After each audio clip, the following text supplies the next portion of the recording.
Radiant team ban. Radiant team ban.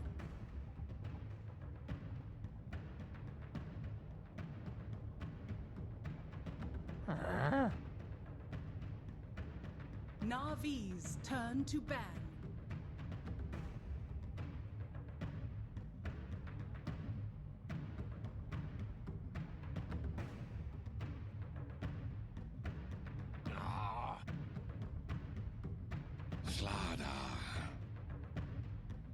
Navi's turn to pick. David, you there? Hello? Hello?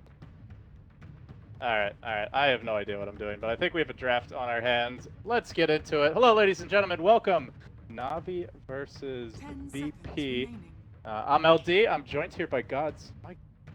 David, it's been a while. We're casting qualifier action. It's the Kiev major qualifiers. And of course, you gotta have some CIS representation. Either VP or Navi. We'll move along here to the winner bracket final should they take this series. VP ran the table in the group stage 8-0. Navi, they barely got in. Navi had to scrape their way through. Every single win for Navi counted, and boy did they have a very tough road. Had to go through the tiebreaker against Comanche, who actually beat them in the group stages. So I think Navi are going to be counting their blessings to get into the playoffs. But once you're in the playoffs, guess what? Your group stage record doesn't really matter anymore. So at least in the sense as where they are now. Because right now, Navi and VP on a clean slate. So neither team gets an advantage in this best of 3. It's a clean 4-team double in playoffs. And that's where Navi can step their game up, start playing some better Dota. They've still got a chance to qualify for Kiev. Yeah, it's not going to be easy, though, against a VP roster that's hungry, that was left, I would say, very disappointed after Boston, and undoubtedly is looking for a lot more here. It's a team that, really hasn't lived up quite to their potential. I think this is a team that for a while was on everyone's radars, like top 2, top 3 material at every tier 1 LAN they went to, but they had those results. Navi's turn to Well, they were dominant for a good month period, and then they kept doing what made them dominant for month after month after month. At no point did they adapt, try new picks, It wasn't like you need to reinvent your playstyle, but you at least need to innovate a little bit if you want to stay up top. Otherwise, it's very easy for other teams to figure you out. But 5 seconds remaining. Sand King. Radiant team pick. Slaughter, Lifesteal, they used to every game. The Sniper Ogres every game. They used to be very predictable. They still do have some common threads. The Slaughter comes out again, but we are seeing at least different innovative picks time here and there. So we are going to see the Slardar Darkseer. Expecting a support Slardar Gods? Yeah, with the Darkseer, it makes sense. I guess there's a small chance you put the Darkseer greedy into the jungle, get a fast level 3, level 4 before sending him to the Slardar lane. But typically this will be a 4-position roaming Slardar. Pair up with the Darkseer a bit, help out the mid lane, and it's something that Lil's played quite a bit, and that you can be very active and have a good impact on the early game with. Okay, so we could see quite a bit of aggression here with 2 tower diving melee Ion Chill heroes. As for Navi, going for some really strong kind of team fight initiation. Generally, what we've seen in their drafts, they really have been built around those big mid-game carry heroes for Dendi, for Pycat, I guess, as of late. They've been very successful with Juggernaut, with Invoker, I think, and the Jug does get banned here by VP. I believe they had an 80% win rate, 75% on that hero in the group stage. Yeah. The Invoker, not so successful as far as win rate goes, but they have been going to it. Yeah, that's one of those things you go for the comfort picks, even if you know you're not getting wins. Dendi's played it so many times, he's standing up in pubs that they probably feel good about it just from their scrims and other, from a personal player perspective. But it's funny, it's kind of ironic, the Sanking Dazzle duo was something that Artstyle kind of brought to Navi way back when. They used to do this aggressive dual lane with Sanking and Dazzle that used to catch people by surprise, and it seems something that Navi have continued to doing even with Artstyle's absence. So a 2-hero combo. The General Sanking is probably his best hero right now, and the Dazzle was a good support to pair it with. So we'll see what VP have as far as a laning matchup to deal with that potentially. They haven't really revealed any of their safe lane heroes, so plenty of room to get some strong laning heroes, and the lifesteal are banned out partly because of that. Even Axe, a kind of unconventional ban, but something VP have run when they've got like a mid carry. Like if they get Pasha on like an OD, an SF, a TA, they don't mind running like a safe lane Axe, for example, and a Darkseer Slaughter dual lane, because they know their mid player can kind of provide that late game DPS. Oh, you know what? Apparently the stream delay did not kick in. I do apologize to all you viewers. I'm going to have to kill it and try restarting Twitch not cooperating. It was nice having live feedback for the audio, but unfortunately do need to delay. We'll be right back, guys. It's going to be 5 minutes. I know, don't kill me. Sorry. Hey, better the draft than the actual game.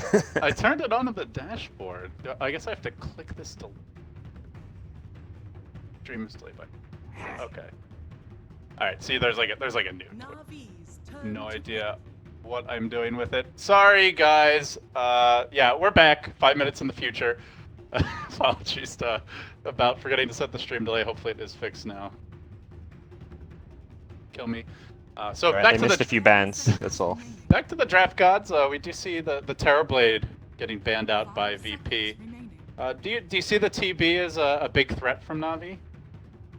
Could be. It's kind of hard to say. It's a range hero, and you've already picked up 2 melee heroes that could get beaten down on by a TB. And I think the big thing with TB is it's good against Slaughter plus right-click carry heroes. Like generally, you're running Slaughter with like a Weaver, a Lifestealer, a or something that can benefit from the amp damage. Even a Sniper. We could see like a Sniper Ogre type duo. Well, Sniper for Navi actually. Okay, that happens. But TB's good against that because he's got such high armor. He's like the highest base armor here in the game. His armor growth is insane. So TB's just generally good against Slaughter.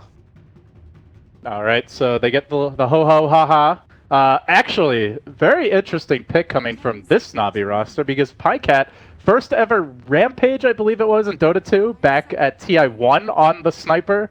Oh man, that's a classic pick. It's been a long time, but he's a lot stronger than he used to be.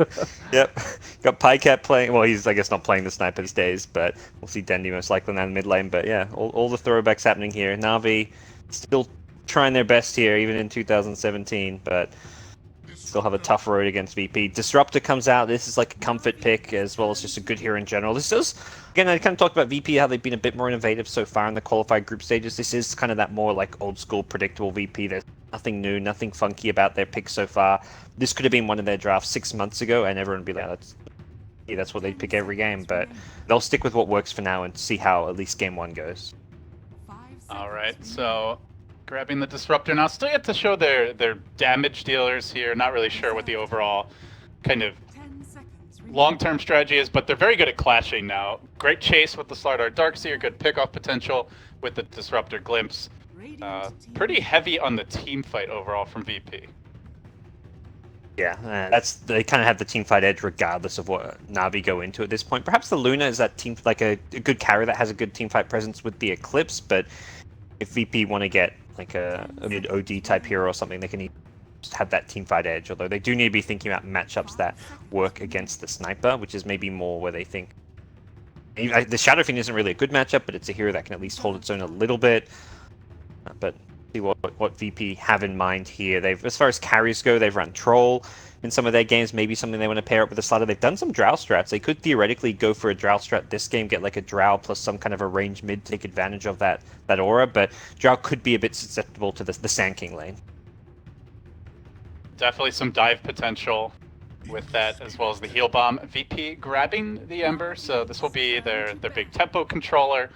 And a hero that Navi are very lacking in catch for. In fact, VP have already picked probably the best catch for the Ember and the Disruptor. Man, they can chase you for days. Sniper will not be getting away, so he really needs to have a lineup that can allow him to stand his ground and take those fights head on. Do you think they have it yet? And if not, gods, what is that missing piece for Navi? It's got to be something to help handle the Ember better, because yeah, just the one lockdown in the Sand King Burrow Strike, and that's where VP take advantage of that. That's where the Ember Spirit pick comes in a perfect time. You've picked it when you need a gap closer against Sniper, a hero to get on top of him, and your opponents don't have good lockdown or control, no silence whatsoever. I mean, maybe that's where you go get something like a silencer against Ember Spirit at this point as your other support. Maybe Navi's other hero has to either be lockdown and control for Ember Spirit, otherwise they'd never be able to deal with him in the late game, or it needs to be a hero that can complement their 5-man to push in the mid game and just win the game regardless of not. If you want to beat an Ember Spirit without lockdown, you've got to like have a good mid game and just snowball, push down towers, win the game with your like Luna, Manta plus Helm of the Dominator push. So that's kind of more what I would expect out of Navi if they don't think they can counter the Ember. Final pick for VP. What's it going to be? Not very good at taking buildings or objectives, gods. The one big gap I'm really seeing in this lineup right now. Probably something to partner with the Slatter a bit, but not sure exactly what it's going to be. I don't think like a single target like P8 is that great. Troll seems like maybe a better option, something a bit kind of more durable in the front lines. But we've seen quite a variety of heroes come out from Ramsey. He's even played some unconventional ones at various times, and could even see something like a safe lane Ember. I mean, the Ember Spirit's great this game just because of the lack of lockdown and how well it can deal with a sniper. So if they want to give it the better lane, safe lane Ember may work just fine, and they can run like a mid lane that has a better matchup against the sniper. VP, then final pick, taking their time. As for Navi, they have some initiation with the Sand King. They're still feeling a little frail to me, though, gods. Is there something they could grab that would buff up their clashing ability, their overall team fight? I mean, they have a lot of damage. Like, that feels pretty well taken care of, but durability a bit less. Definitely durability. I mean, I guess the Dazzle's like, it's kind of on him to keep people alive with his heals and graves. Gyrocopter gets picked up. There's a kind of fighting tempo control carry that can handle its own against the Sand King lane. But yeah, for Navi, I think Ogre would have been great for them. It's one of Vivor's most played heroes, but that's been last banned, and that would have given them that support that can amp up their push, and they could win the game before Ember becomes a problem. But with that banned out, they may just, I'm gonna take some kind of go for the approach where you just get some additional lockdown and control, a spirit kind of hero. Not sure exactly what else is kind of them. It's a tough spot to be in, and they go for the Nick. So they go for the extra lockdown. This actually puts Sand King most likely into the support role, but the Ember, like, if you can't end the game early, you're going to lose the game if you have no control for Ember. Like, he's just going to push, he's going to be able to go rampant in fights, and that's where the Nick's pick comes to play. Alright, VP immediately smoking, TPing out solo to the mid lane. Looks like he'll be planting down a ward near the tower. And as for Armen on the Sand King, he will also be dropping an off-lane ward of his own. So they're going to start him on that side of the map. Has the boots picked up early? Looks like we might see a bit of roaming from Armen, and potentially a tri-lane. It could be fine with the Luna. I mean, that's one of the benefits of having Luna picked up as your carry, is it does open you up to go for these aggressive tri-lane lanes, and Dazzle great for it as well. You've got the sustain for 3 heroes, and aggro tri-lanes with a shrine right next to your lane. Pretty fantastic as well. You win your lane, you spam your spells, you back up, shrine up, and go again. So Gyrocopter traditionally was one of the better carries to have in tri-lane versus tri-lane scenarios, but his Rocket Barrage has been nerfed so much over time that until you get it like level 3, level 4, it's pretty lackluster in lane and doesn't really help you out enough against a tri-lane. So even if it's not a full-on aggro tri, I imagine Iron Man will start bottom and then roam towards mid once the lane's been won. There's a lot of potential for Navi to do well in the laning stage. So I am kind of emerging from my casting hibernation, gods. As Gyro, I haven't really gotten to watch too much Dota, or at least not as much as I would like the last couple months. Is Gyro a hero again? As of the last 2 to 3 days, yes. He's actually getting picked. Like, I don't think I've seen him at any of. I've seen some of the recent lands. I didn't see him in Gyro pick. He's become like a fighting carry that teams are going for. Like, there's Faceless have run it 2 or 3 times in their games in SEA, and I think I've seen a few of the European teams run the Gyro Cup. I don't think I've seen any NA Gyros, but he's clawing his way back in. But it's kind of like a last resort carry. It's like, well, no Luna, let's get a Gyrocopter, for example. It's like it's always the last resort carry option. Yeah, it's like it's the poor man's team fight carry, so to speak. I still remember the aggressive days when it was the go-to, but Navi definitely looking like they could bring that aggression as they continue to park Bycat bottom. It appear to be a full-on tri-lane if I'm ever gonna creep block mid, but I imagine after that we'll be heading bottom right away. Yeah, this could get a very early kill. if VP aren't ready for it and that lane ward really sets them up for success, Sand can just hide in these trees. Is Slider in the bottom lane? So I think Lil recognizes this aggressive tri-lane threat. Otherwise, you wouldn't normally see a Slider start bottom for a tri-lane. So he's ready for what Navi are throwing them. And this is something Navi have also done more so than other teams. They're one of the few teams who are maybe consistently running these aggro tri-lanes with a hero like Lina.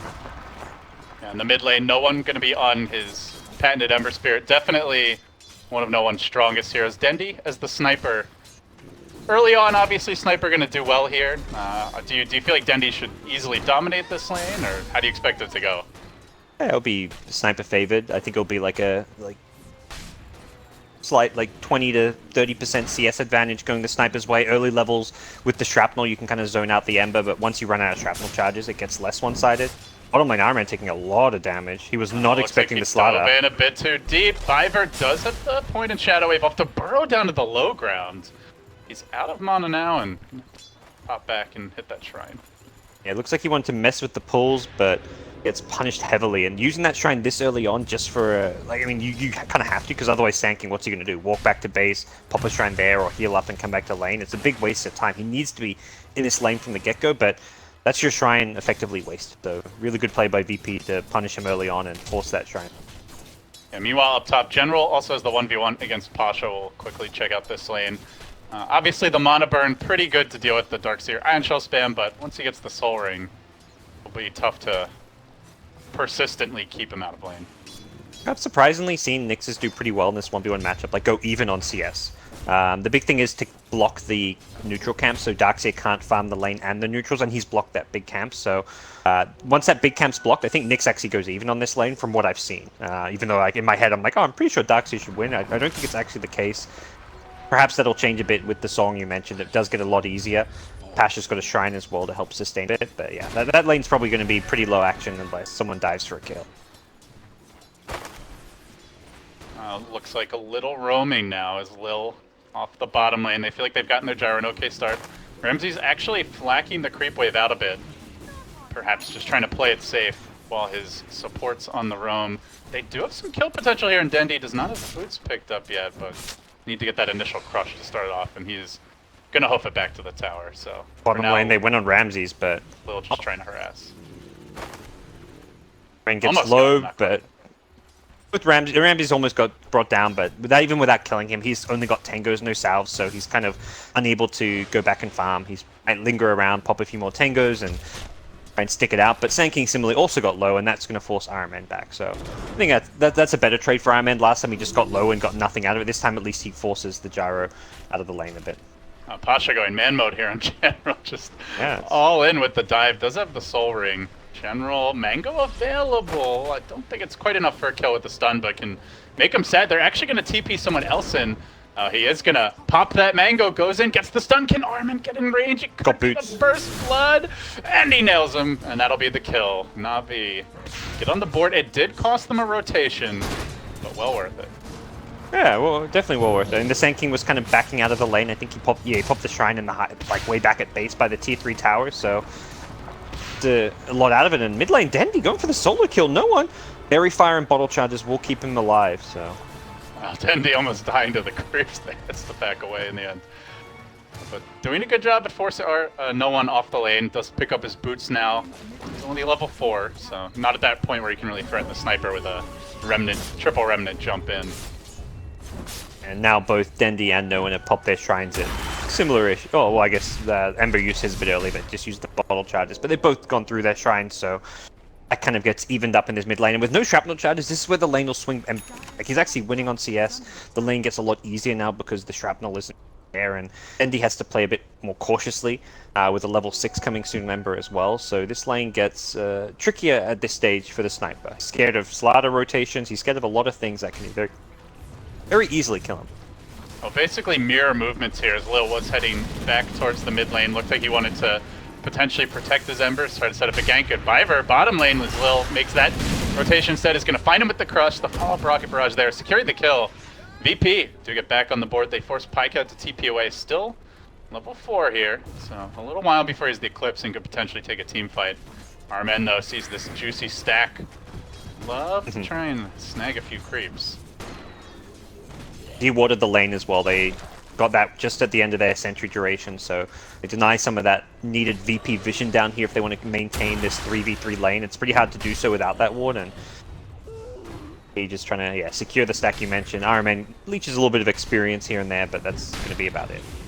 When you're a Sand King, even just that 1 point in caustic, all those creeps are so low, your eyes get real wide, like saucers. You know, like just hit him a couple more times, Yeah. I'll get the whole stack. But VP not having any of it. Well, it looks like no one's going to head back to base after getting harassed a bit more. So he's level 6 now. There is possibility to rotate down bottom because that's where the action's happening. Bycat getting caught out a bit here, but he's got the support. Biver now the one taking the punishment from the helicopter. Ramses, though, not able to find the kill. And now Arman even chasing it deeper. Doesn't have to burrow for a few seconds. The sniper of Dendi arrives. The Remnant comes through, bouncing back to mid and then over again. Will find the kill. The assassinate insufficient. Dendi now has to back away, so no one equalizes the score. Does find the Sand King kill. And the Radiant scan coming out just to confirm that nobody has stuck around or lurks in the trees. General, though, does now have the Vendetta and could be making his way for a game fairly soon. As the mana for the Arcane Boot too, it becomes very obvious quickly if Nyx leaves the top lane. I mean, it's obvious right now. He's left the lane, and he's going to be making that call from the get-go. Like, okay, Nyx is gone. You check the scoreboard, see he's level 6. You're telling your team there's a level 6 Nyx missing off the map, and Asher will just push out this top lane with Iron Shell, and as soon as no one's defending top lane, you know that it's a dead giveaway. Nyx is ganking. The question is, where is he ganking? You can't play defensively, passively all over the map on your cores, so there will still be some temptation to farm out mid, to farm bottom, and that's where, for now, Ember's farming. He feels a bit safer, but Ramses, knowing that there's no teammates nearby, is going to be hugging the tree line at bottom. Now Ramses wants those creeps, but not going to happen. Bycat will CS in the lane. We'll see no one comfortable in mid, and Lil patrolling in the area. Managed to hit level 4 here, as Armen is also getting a little catch-up. So both support initiators trying to find their experience as we start to move towards the mid-game. I mean, Armen gets a lane to himself as a Sand King. Slider doesn't really a lane at any point. He's not going to be able to jump, so we will see Sand King probably hit a faster blink timing between the two 4-position players. And Nyx is not like as farm dependent as a Darkseer, so they're probably happy for General just to start getting active on the map and giving Sand King the blink before they give Nyx like a blink or a Midas, whatever Nyx wants to go for. They want to prioritize the guaranteed stun initiation over the less reliable one in the Nyx Impale. Now that Sand King just getting absolute free farm top lane, and meanwhile 4 heroes for VP have rotated bottom. They went for the Disruptor TP as well. And stacking the jungle quite a bit, and looks like Pasha's going to take it over. So I wonder if we see a support grab this top lane soon. It was like kind of a scared move to rotate the Darkseer off of the top lane, but it's kind of a combined thing where you're afraid of Nyx gank. If you stay top, you think you're going to get Nyx gank. You're also afraid Nyx exactly and that's exactly what's happening. General strikes, and now the self-grave. Biver going for the TP out. Will he make it? The crush not quite there. It looks like he will escape successfully. Now glimpsing back General. The other way, they will bring him down with the power of the Iron Shell. And now a 2-hero chains grab by no one looking for more, but he does get stunned under tower. Lil in pursuit. The Remnant forward. RMN still in danger. The crush barely clipping him, and the follow-up chains not quite enough. Dendi turning the tides here. Oh, don't think I'll have it with the assassin. Maybe on no one he could, though. Pycat could chase for another Lucent Beam, but the bottle will bring no one to a safe HP level. He'll make it away, and Ramses heading back towards mid to secure the farm there. Still though, VP committing the entire team to all these fights gods, and now he's getting a little more off of the side. A little more for now, and Pycat's still struggling a bit. Like, it's more so for levels than farm. Like, I looked at that dive, I'm like, oh, is this really a good dive? Pycat can just eclipse him. I'm like, oh, he's not quite level 6, so taking a good advantage of her timing before Luna hits level 6. Luna, they get 6 now from a creep at bottom as no one comes back in. Missed Impale though. Dodging away from the burrow as he remnants on through. Biver with a perfectly timed self-grave though at the buzzer with 4 HP, and that's a second or two after I looked at the bar. So we'll end up finding the kill there. Oh, sad Slardar. No one also TPing home, and they're going to converge on top. General on the move. It's on to Ramses. Navi's starting to snowball this landing stage. As it ends, they break the lanes down. They find another kill. VP coming in with the Slardar, but I don't know if he's really going to be able to dive this. He'll try, but he goes right into the Carapace. Armen has the stun available, the vacuum committed, and they'll back away. So some good early movements from Navi. Yeah, the beauty of this last pick Nyx is that it forces VP to 5-man a lot earlier than you'd like. And Navi are getting more out of the map in terms of resources. They just left, like they had the Sand King solo farming top lane, and you can't send a hero to farm up there like a Darkseer to push the lane up because he gets ganked by Nyx. Anytime Nyx is missing off the map, VP are kind of scared. They have to 5-man, they have to be worried about when and where Nyx is going to show up, and what we're seeing is that VP just force a 5-man issue because Nyx is missing. Now Nyx is showing up top, so perhaps they feel a bit safer that they can split farm, and they really need a split farm. Like, Lil needs a Blink Dagger on his Slaughter, but anytime Nyx is missing from the map, he's probably not going to feel all too safe to do so. So I love how Navi have played the last, like, 3 to 4 minutes. As soon as General got his Arcane Boots, he just TP'd off the lane, went around Vendetta. He's back now farming a lane, but I think, again, soon, just give the Sand King the top lane and send Nyx around the map ganking. It's going to be a better, like, it's how Navi have played it and has worked very well for them. I mean, it really is the story of the game has been the fact, like you said, that there is a Nyx in the game at all. Like, whether or not the ganks succeed, it's forcing the Gyro to hide, then when he comes out, he gets caught and picked off, and it really does give Armin a lot more space to work with, and meanwhile Lil, only level 5 on the Slardar, falling quite a bit behind his counterpart, and VP starting to feel antsy, like they have to find a pick-off. They'll smoke as a pack of 3 head into the Dire Woods, maybe at least get some wards down here. Do they have any? Actually, Dendi's no position Obs wards. suggesting Navi know fully well Dendi was tucked away in the trees with the Dazzle there even, and then even heads towards bottom. I think he's expecting that rotation from the north. He just runs to the safe spot towards his shrine, takes the high ground, and EP coming in. It looks like they do want to try and defend this one. Glyph committed here, VP. Still clumping up. They have a lot of team fight potential. That was the one big thing we talked about. No mech just yet, though, so Navi with a good initiation could bring down Where's 2-3 heroes. What's in the trees? And they're looking for the side swipe. Armin coming in from the rear, just trying to patiently find that multiple hero burrow into an epi. He comes from the high ground. He only gets the burrow, and Pasha now tries to feint away, but so low as Ramsey's chipped off from distance. A safe kill. VP losing 2 there, and they're just gonna back off, calmly defend their tower. Again, it's General's Nyx Assassin coming in. He got a 2-man Impale. They brought down Disruptor before he could use a spell. Without getting any Static Storm off in that fight, fight's instantly going to go Navi's way. So really great defense. General just walking right in and invis. The sentry for VP, they tucked it away in the trees, probably hoping to not get it, like, go undetected, but the end result was they didn't actually see Nyx coming in. He was to the south of that sentry range, and that really completely screwed them over because both Gyro and Disruptor got impaled and they just instantly died. You know, Navi has had some pretty crazy runs in these Valve qualifiers. I think the last like really crazy one that I remember was it TI? I want to say it was the TI5 qualifiers. They ended up not doing well at the event, but they had a miraculous run with like a crazy base defense. The Dendi Mag came out after barely making it into the playoffs. They're having quite a showing here, and as I say that, I jinx the hell out of our man. He immediately gets glimpsed and picked off by a well-placed lane ward, so don't call it a win just yet, but it's been a good showing so far for Navi against the undefeated VP. Yeah, at this point they've had the better early game. They've won the early game, the laning stage, with their movements, mostly thanks to General and his Nyx Assassin, but I mean, I feel like every player's kind of done their role. Like, we've had Dendi rotating bottom, playing safe, not getting caught out. We've had Iron Man Sand King taking over the top lane as needed. Some nice grave timings from Biva to keep himself alive, so they've had a very good early game, but EP's strength has generally been the mid game. That's where when they start 5-manning, when they kind of hit their stride with their levels and items, that's where a team like VP starts to shine, and that's where Navi perhaps felt a bit weaker. They don't necessarily have this. They've been a newer team. They don't have that same team coordination, and they're not always quite on the same page as a team. Yeah, you can see Pycat already queuing up the BKB, really suggesting that Navi want to be able to take those mid-game team fights into all the magic damage on the VP side. Grab the Sniper Maelstrom for Dendi, and he's going to sweep in. General, under cover of Vendetta, cruising deep into the woods. He's going to find the initiation again on 2 to 3. Hero Carapace, Assassinate coming in, and the pain rains down. The burrow's there as well from Araman, and they clean him up. 4 VP heroes hit the deck. And again, gods, General, playing like a field general. And this is like the Nyx game to watch. I think it sounds basic, but the key thing is just staying missing from the map. So many offlane players, like after they farm their... I mean, Nyx isn't about farming a Blink Dagger, but it's the same concept. Like, if you're playing a Blink initiating offlaner or a Nyx, once you have like your level and your core item, in this case it's just the arcane boots giving you the mana you need to use all your spells, stay missing from the map. It affects so much how your opponents play. If they don't know where you are on the map, they've got to play scared, they've got to hide, and that's where you can just go around, wait for someone to poke their nose out and instantly jump. And Navi find the perfect initiation at bottom. They had the ward behind the tower, they got all the intel they needed.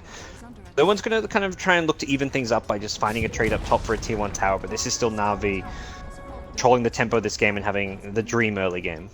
And the thing is, like, VP's teamfight has gotten a lot stronger. They have the Veil now on no one, so the magic damage really amps up. Gyro, Ember, already just those two can pretty much wipe your team if they get the full combo off with the triple Remnant, the call down.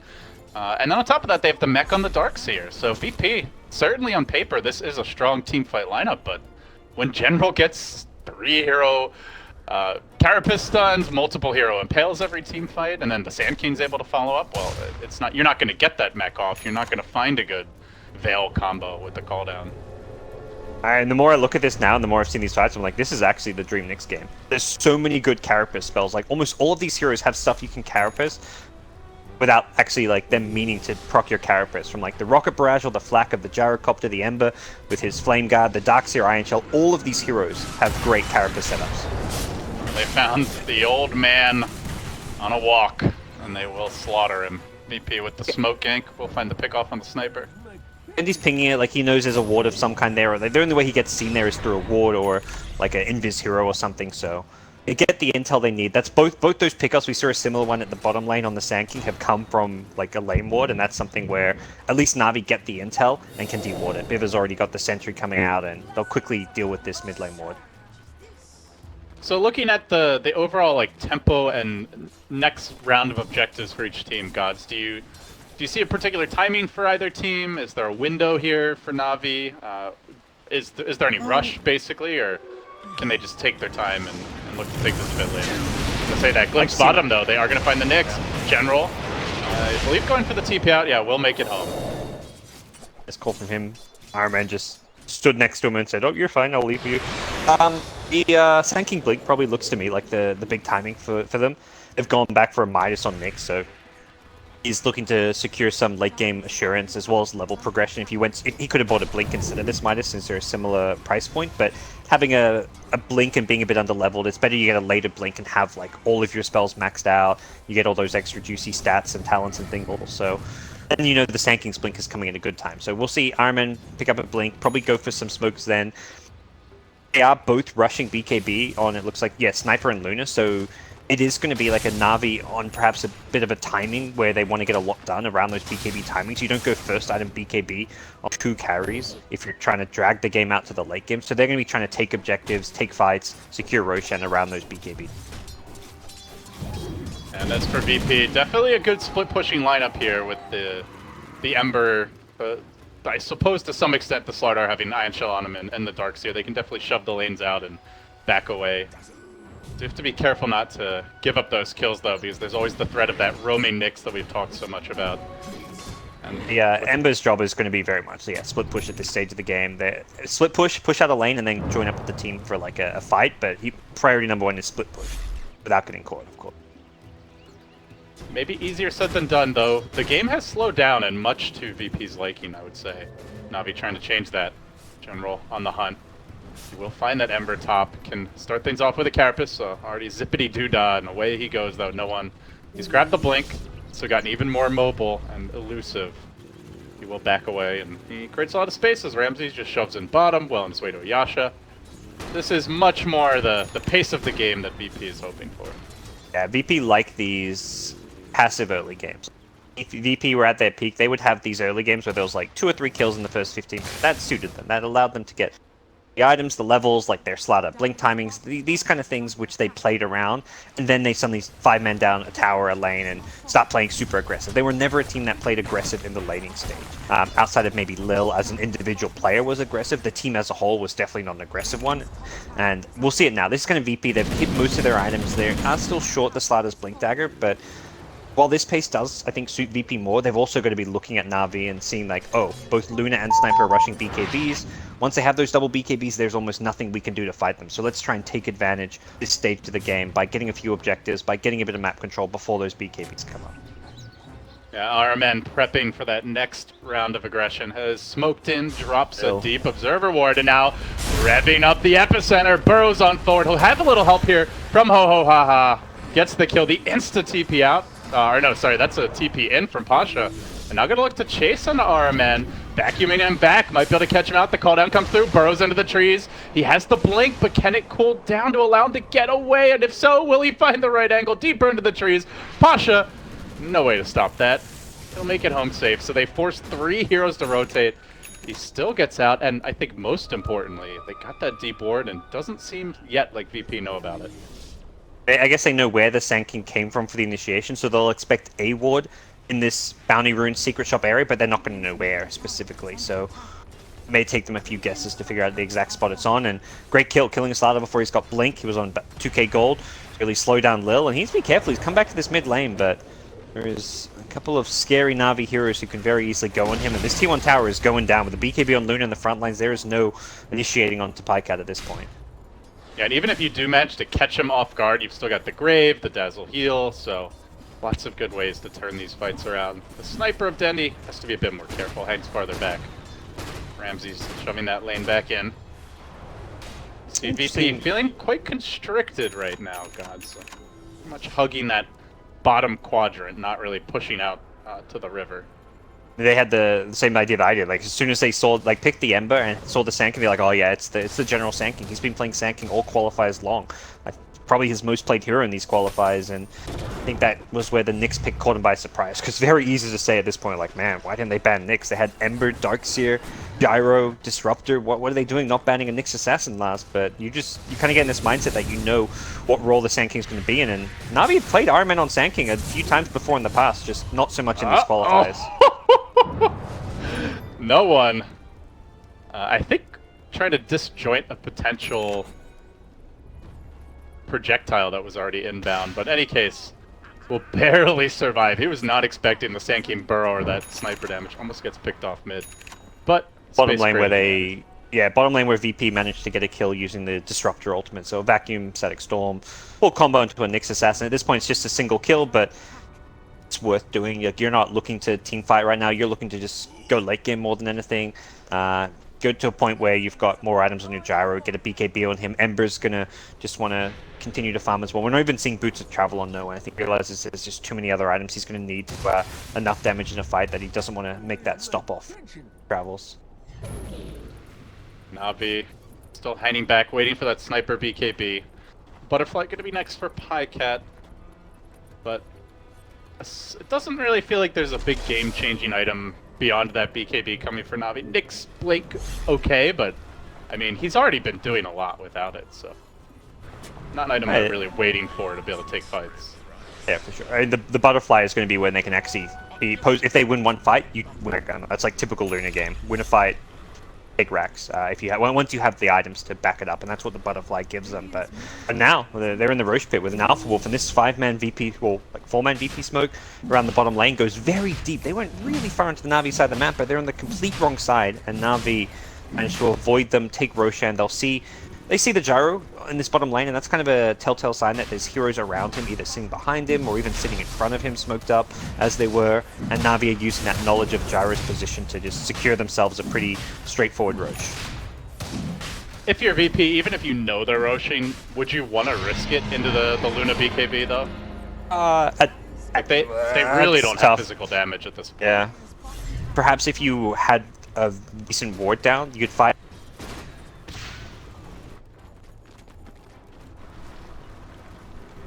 Not the case, though, as VP will chip away at this bottom tower, force some rotations from the Navi squad. They will end up backing away in the end, though. Well, painting out RMN like they want to make a move on him. Solo could try and initiate here. Potentially look for that glimpse TP cancel, and the catch is there. No one will grab him out. Now the Static Storm committed as he gets slips right back where he, from whence came, will end up falling. Pick there on RMN. Gods, you with me? I heard you doing that Australian internet thing and lagging out. Just a quick pick on the Sand King top. Not a big deal.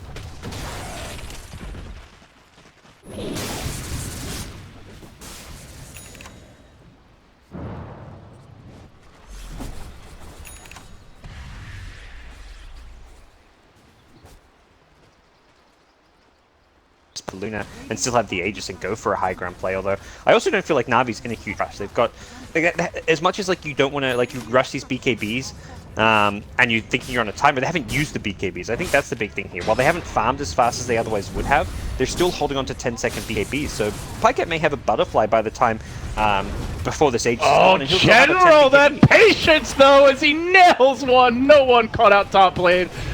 Oh, the mana burn to start. He gets a little cheeky with him, lets him hit him with the chains. Then he carapaces and follows up with the stun right as the team arrived, and no one just not respecting him. Even manages to catch the Slardar blinking in for a follow-up stun and gets 2 kills. I mean, that is partially no respect from no one, though, to be fair.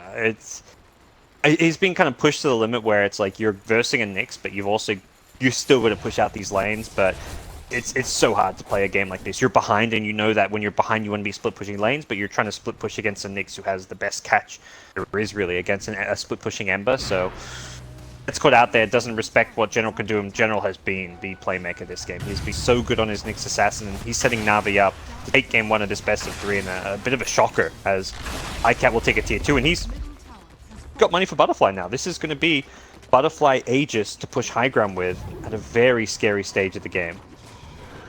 Yeah, he was a lot closer to that B-Fly than I realized. In fact, we'll complete it now with the Alpha Wolf in tow, marching straight towards bottom, and it's just trying to tank up here, become that massive right-clicking beast.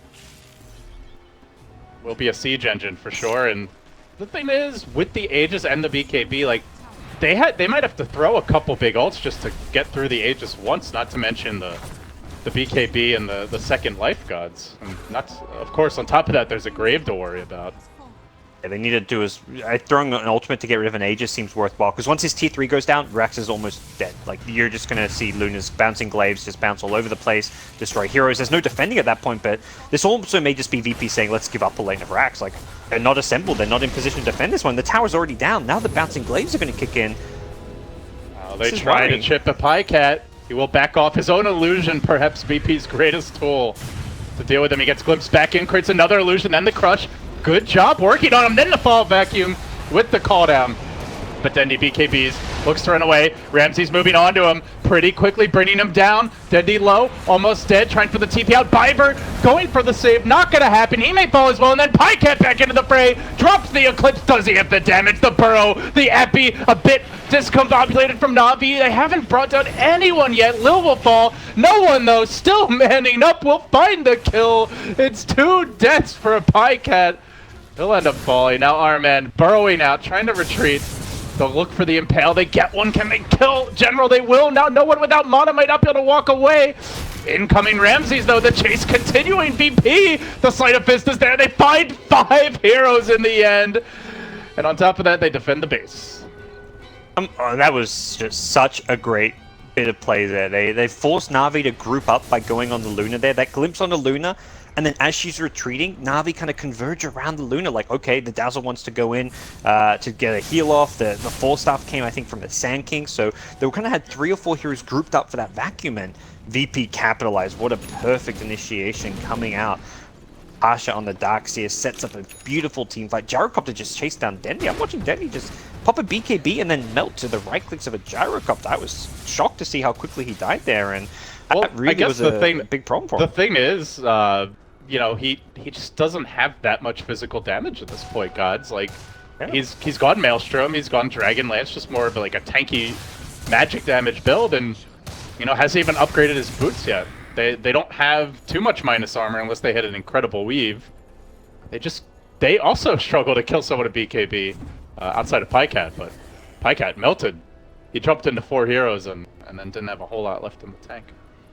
Will perhaps raise some concerns to Navi Campu. I mean, they took the tier 3 tower for free. I did not expect that VP to make such a strong hold after losing a tier 3 tower. Luna could have just stuck on the racks, perhaps could have just used a BKB to try secure racks. You don't normally want to use the BKB, just hit buildings outside of a team fight, but VP is the kind of scary team that may force that kind of a play.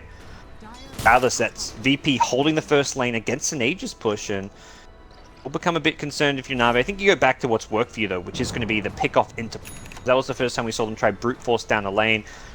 Paper it, I think against a lot of teams it would have worked. Like, you got this Aegis Luna, you just picked up the Butterfly, you tier 3 tower, but VP is just such a good, well-coordinated team in a team fight. Navi definitely a little bit more halting in their movements now. The next Roshan be about 1.5 minutes away. Manta under construction for Pikehead. Dendi looks like wants to complete that Hurricane Pike. As for General, did go for the Blink before Staff. Generally, we see the Ags at this point. Yeah, I imagine so after the 4 staff now, not no pressing items for him to pick up, I don't think.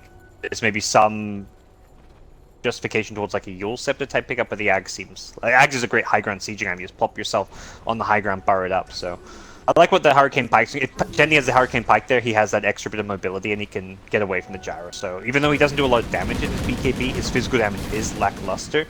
I think survivability is kind of priority number 1 still for him. There's Luna, Sand King with the ultimate, Nyx with his spells. They have enough damage elsewhere, and they're not relying on the sniper to do right-click damage. So Navi trying to take advantage of that tier 3 dropping top. They will be burning down the shrine in the Radiant Jungle. Looking to somewhat limit their map control. VP though, I mean Ramsey's with a BKB, no one being as elusive as he is, also has gone for his own BKB. Pretty early, I would say, for an Ember, but necessary this game. With the BKBs, I'm not sure how worried they are going to be about going outside the base. You need like perfect chain stun from Navi to bring them down. Exactly, and they've got 2 in the Sand King and the Nyx, and I guess Nyx is 2 himself, but it's still going to be a tough call to have both those heroes in the right position to get those chain stuns to bring down like an Ember type hero. Alright, last time VP they caught Navi with their pants down, but Navi, they have put the belt and the suspenders on. They are not going to let it happen again quite so easily. They trot away. Just trying to wait for this Rosh, it feels like. Yeah, it forces VP. VP were very, like, pushing, I mean, they pushed the tier 2 tower. It just forces VP back. Like, it's basically keeping VP honest. Like, guys, come defend your base. We're not actually going to push for racks, but we're going to make you TP home and at least take away some of that map position advantage that VP had by being in the enemy jungle. I think if you're Navi, you want to perhaps think about buying a gem, take out some of those wards in your jungle that you likely imagine were just planted. But for now, they need to make sure they can secure that Rosh. And that's really the danger of giving VP that top side of the map, is that it sets VP up to get some wards down. They've got 1 ward around that Dire Shrine. That's going to help them perhaps contest this next Rosh coming up, something that Navi want to be trying to grab for free. Do you like this Manta pickup that Pikehead's working on? I mean, you're up against an Ember with a Maelstrom. I mean, obviously Ember already does a lot of AoE damage. Gyro with the B-Fly now completed. We had odd epicenter from Iron Man, not sure what that was about, but I think it's okay just for, like, Manta has a lot of other extra, like, you can dodge spells with it. It's temporary invulnerability. Uh-oh. Iron Man, nowhere to run, nowhere to hide. VP will slice him up, and now looking for more. They find that glimpse follow-up. Solo in deep. Will he get punished? The patience from generally pump fakes on the stun. He gets 2 instead of 1, but it doesn't matter. He gets forced back to the high ground. Ramses commits the BKB. It's going to be the death of the Disruptor in the end, and now they might look to chase the other direction, assassinate. But not a whole lot of follow-up. Sweeping in from the side is General, under cover of Invis. Detection. Does VP have it? Nothing in the neighborhood. He blinks and he finds the 1 hero stun with the Carapace follow-up. The BKBs being down allows Pikehead to confidently move in, but not able to really follow up and find the kill. Without the Sand King, they just don't have that much lockdown. Yeah, the chase is a bit more limited. Nyx does have Blink and Force, but it's also less of a guaranteed catch. It's a longer cooldown as well, so they really want that Sand King Burrow Strike to allow them to chase as well. But they do feel safe enough to go into the Roshan pit. Disruptor's in the neighborhood and can scout this one out pretty quickly. Kinetic Field, yeah, he'll see Rosh going on, and VP is swarming that direction. If they can just stall a bit longer, they'll have the Static Storm. The Darkseer wall available. They go for the Glimpse back on Pikehead. Try to bait out that BKB. Won't happen just yet. Navi trying to shove in the mid lane in the meanwhile and force VP to back away. VP, even though they're not that great at single target, they have amp damage. So I think with that, Gods, they could threaten the Rosh pit here and steal this away from Navi. There is Weave and the Solar Crest on Dazzle now, which helps negate it a little bit. But we saw last fight, yeah, you pop the BKB on Sniper. If you save, like, you amp someone up after the BKB, Gyro's just going to run at them. He's got the Sanjin Yashi, he's got the Butterfly, he's got good right-click damage and high movement speed. He will chase you down, and the amp damage will turn him into a much scarier carry. So Gyro doesn't really care about your BKBs at this point if he's got the Slardar there to help him out. This Roche is a risky one for Navi to try and go for. They have denied some of the Radiant Vision around the pit, but they don't have vision of their own. Neither team able to see up to the high ground of the opposing team's Roche area. Navi gonna back away for the moment. VP still hanging at the Ancients. Dropping the sentries. The eternal war over vision will rage. There's slight edge for Navi, I think, based on the Helm of the Dominator Pycat. He's able to use that as a scouting tool, which realistically it makes a big difference. Actually, no, so there's one on Ramses too. So yeah, both teams have a Helm of the Dominator. These are very important just for scouting at this point in the game. You're playing blind, you've been dewarded, there's a Roche standoff, you deward, and with the dewards happening, like, you need some way to get vision. It's a free scouting unit. Yeah, it gives away 125 gold if you can kill them, and it's definitely worth doing, but it forces the opposing team to reveal themselves on the map. Well, the Roshan now being threatened by Ramses. He moves in, will break the spell block momentarily. We are going to see the amp come out as General looks for the solo kill, whiffs on the stun. And meanwhile, the Roche drops dangerously low. Navi no sight of a contest. The Wildkin rushes in, only for Big Bird to find that Roche is dead. The Aegis, that's VP's. Kind of a... It was really... Oh, they won't get kills, yeah. Oh, they got the amp off an arm, man. He burrows up to the high ground. He will manage to catch two with that, but he's chained at the same time as the rarely seen homing missile come in. And they will find that kill. It was I'm watching Solo like, okay, do you really want to be solo pushing a lane up top as a disruptor? But it was while his team took Roshan, so he was almost like just a bait. Like, the Nyx was actually up there dealing with the disruptor. I think the disruptor showing himself up top pushing a lane really threw Navi off because they completely vacated the Roche pit just because of a lone disruptor. It's such a solo play to make. He often goes off to make these like suicidal support lane pushes to create space for his team or get intel for his team. And that's exactly what he did. He didn't even die to the Nyx. If the sun lands, I think he still survives as well. So worst case scenario, Navi send 2 or 3 heroes his way, he dies. His team still get Roshan. So really good play from Solo to set that up, and the rest of the VP team take advantage of Navi's lack of control around that Roche pit area, having no wards, having no vision, making it very tough for Navi to play at this stage of the game. Speaking of Solo and his off on his own aggression, it could pay off here in a big way, Gods. He's got the Aghanim Scepter now, went for the early plus 60 gold a minute talent, and has finally reaped the benefits of it. With this Ags, if he just sneaks in from the side, finds the Luna, the Sniper, and drops the ultimate, they're not going to have too much recourse. The big thing here, you've got a guaranteed like blink stun initiation that you use to set up a static storm, so you can't just plop Luna on the front lines and expect her to be able to get off a BKB. He does have the Grave, but if you get Graved and you're already low HP out because you didn't BKB, like when the Grave ends, you're still gonna die. So yeah, there's no Satanic here on Pycat. He's not life stealing that back.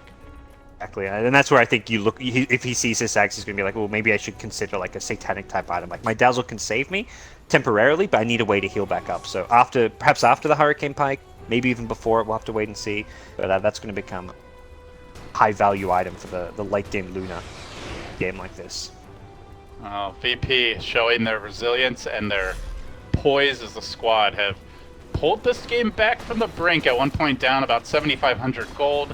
And it really felt like Navi was in the driver's seat, but now a 10,000 gold swing later, they're in the lead and they're flexing their muscle. They put the gyro up in front, and they will try to initiate here. No one jumping in, connects with the chains on Diviver, just a threatening maneuver from no one, not going to commit.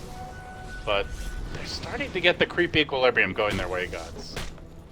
They're keeping these lanes pushed out. They managed to find a good way of just to shut down and slow down General's ability to control this game with his Nyx. And Rams is on the front line, very safe, reliable, high ground, slow sieger, has managed to chip away at this tier 3 town. I think with Navi full 5-man defending the lane, they decided it's not really worth risking a dangerous push here. Let's push out some of these side lanes first. Ember's already back in the top lane, almost completing an Octarine core. So they're going to try hit that kind of late game timing with a level 25 Ember.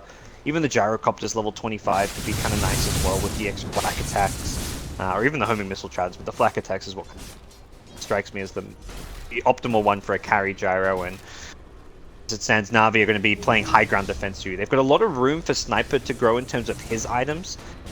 He's really got, I mean, he's going to upgrade his boots, he's got a TP and a Ring of Aquila to replace that, even the Maelstrom to upgrade, so there is kind of going to be like, there's a lot of benefit for Navi just to drag this game and stall it out, but it's like how much can they defend and stall it out against the Gyro and Ember who want to try and stay high ground. And that's the thing, you mentioned, oh, Sniper has a lot of room to grow, but is he going to find that farm? This guy has already fallen quite a bit behind his counterpart in the Ember, and that could certainly increase if he leaves the base. CVP, just better at split pushing, better at spreading the map, and Navi really only the Nyx ganks as their main threat, but at this point they're just not enough to find solo kills and carries. I mean, it took some incredible individual play by General to pull it off earlier, and these carries have only gotten tankier and stronger since then. Yeah, and that's, I think, Navi's biggest problem right now is that, yeah, General can Vendetta down a lane and initiate onto an Ember, or, like, an Ember's just split pushing the top lane, but how do you kill him? You're not solo killing. You need a teammate, and heroes like Luna, Sniper aren't ganking heroes. They're not like a Slark who can Shadow Blade around the map. Nyx is kind of alone on those ganking missions. Perhaps Sanking can join up with him, but even between Sanking and Nyx, they may not have enough damage to kill someone like an Ember. Epicenter included, because he's so tanky now with this Octarine Core. He's got 2.2k HP. If you don't kill him instantly in the chain stun, he BKBs. The only way you kill like a split pushing Ember is if you bring the right click and carries, and that's going to become, if Sniper or Luna's not defending the high ground or showing on the map, you kind of know something fishy's on.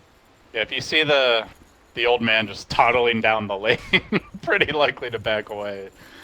Or rather, if you don't see him defending the base, as you mentioned. Not really the kind of carries that are meant to gank. You know, Navi's carries are much more meant to team fight, to push, to siege, or to turtle, but not really to leave the base and make those aggressive plays.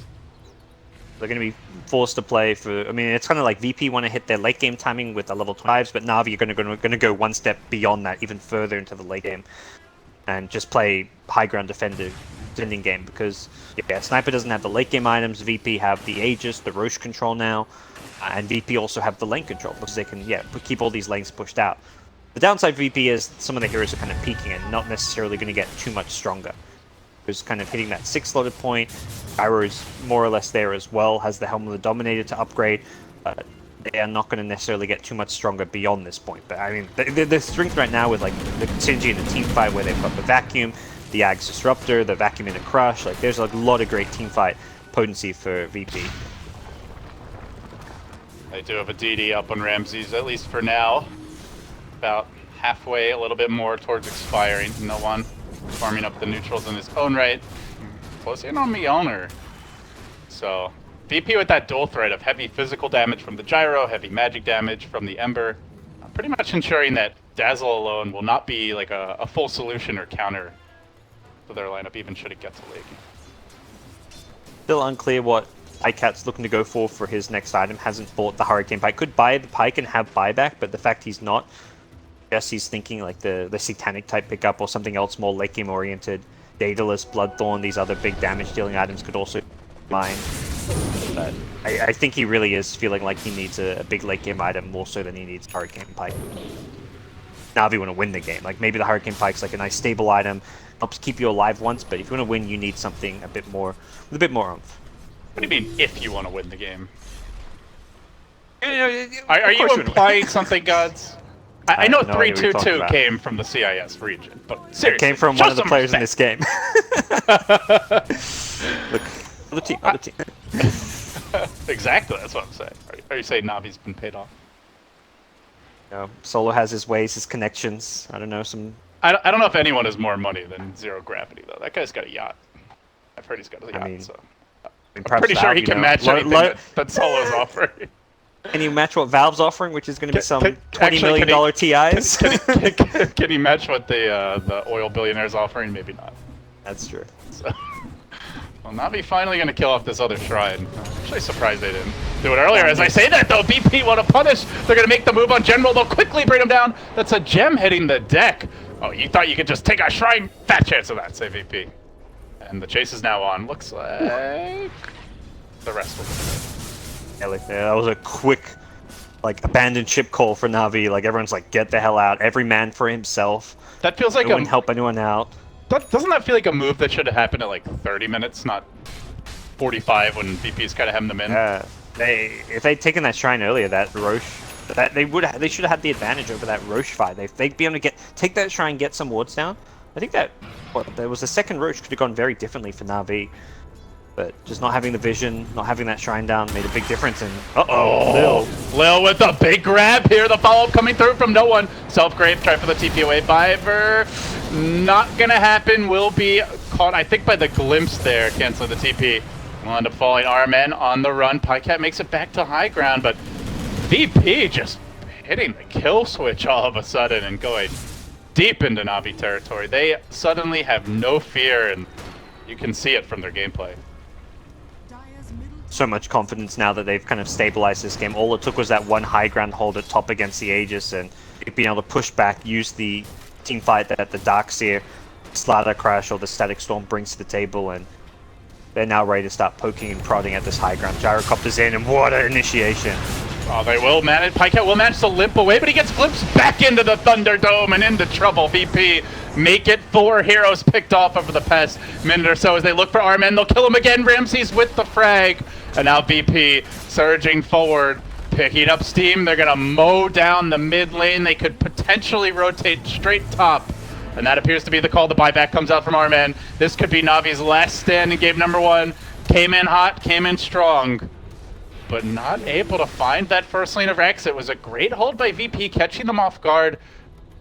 God, I guess it must have been about 20 minutes ago where they drop the wall, they get the Luna illusion, and then the Blink Vacuum comes and hits on 4, not into the wall. Suddenly Navi lose the fight somehow, VP get a team wipe out of it, and Navi have just been on the back foot ever since. You can really see it very clearly in the graph, that final dip, the last time when Navi had control of the game. I see. Yeah, that's a good point to bring up how crazy influential that Luna illusion was. They initially dropped the wall on the Luna, and then he glimpsed him back into the wall, so we got a second Luna. Well, VP have not looked back since that fight. They secure another Roche for themselves, Aegis and Cheese. Gyrocopter with the Aegis, he's the high ground siege machine, and Navi we're trying to make a big move around towards this bottom side of the map to perhaps contest it, but that did not work out at all for them, and they've gone for Ags Luna. This is a bit of kind of like a Hail Mary play where you're just hoping that, that this catches VP by surprise. Alright, man, this guy bought back earlier. He's not going to be able to rejoin the fight. He gets caught by the crush, finished off, and he's got respawn timer. He's got the respawn timer down. Alright, it's tactical. Tactical feeds. But still not ideal, gods. Obviously, Sand King here that doesn't need a huge amount of items, but heading late game, you would like him to be more durable just so he can get off multiple stuns in fights, but it's not feeling like that's going to happen. You want him to have a BKB or a Lotus Orb so he can stay alive in the fights, not get stunned, or the Lotus Orb to get rid of the corrosive haze, which has been very problematic for them. So not able to progress at all in terms of items has definitely been one of his weaknesses at this stage of the game, but here we go, the Luna Eclipse. What can it do with the Ag Scepter? Trying to probably get on the backlines, get heroes like Disruptor, Darkseer, Slaughter with the Eclipse. It's alright, they've got the Lurker Nyx now. Surely this will be the answer to their problems as Pycat charging in, looks to engage. He does drop that massive Eclipse. He gets graved pretty early in the fight. He's brought 1 down, almost 2. The Ember looking to come back in, but now he's isolated. Ramses on the chase. Can Pycat make it away? He is pretty fast. Also low. Ramses, though, with the Aegis wants to chase, and no one there. Cleaning up that Luna. Looking for a bit more as he'll isolate Dendy. The Crush comes in. The Carapace, the stun from the Nyx. Not quite enough. Dendy pushing himself away back towards safety, but no one decapitates him, takes him down. The Nyx limps back to the well in general. Well, this man is strong. He's been doing some heavy lifting, but unfortunately, his troops not rallying to the cry, and looks like VP gonna take game 1. Now the epicenter. Too little. And Navi played an incredible early game. I think that's part of the story here for me, is that Navi have definitely shown up in the playoffs. They had a very lackluster group stages. They scraped their way into the playoffs, but here they are versing the undefeated Virtus Pro, and they were in a position to win this game. They were in a position where the game was favored for them to win the game with that Aegis, Butterfly, Luna. They just met a VP team whose team fight coordination and execution is a step above theirs, and they perhaps rushed things a bit, think made some overconfidence as well. Either way, I think the big takeaway for Navi is we're competitive. We can beat VP if we just polish things up a bit, but for VP it's I mean, they got shaken a bit by Navi, but I think the end result is what they're looking for. Right? They got the game 1 win. They're still playing that good, consistent Dota, and they're still getting the wins. All right, guys. With that, game 1.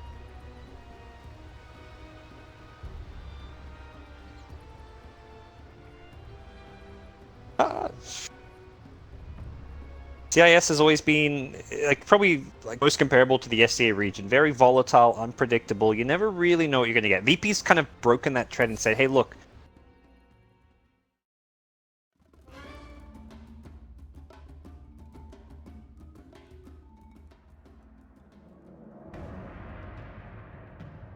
Navi's turn to ban.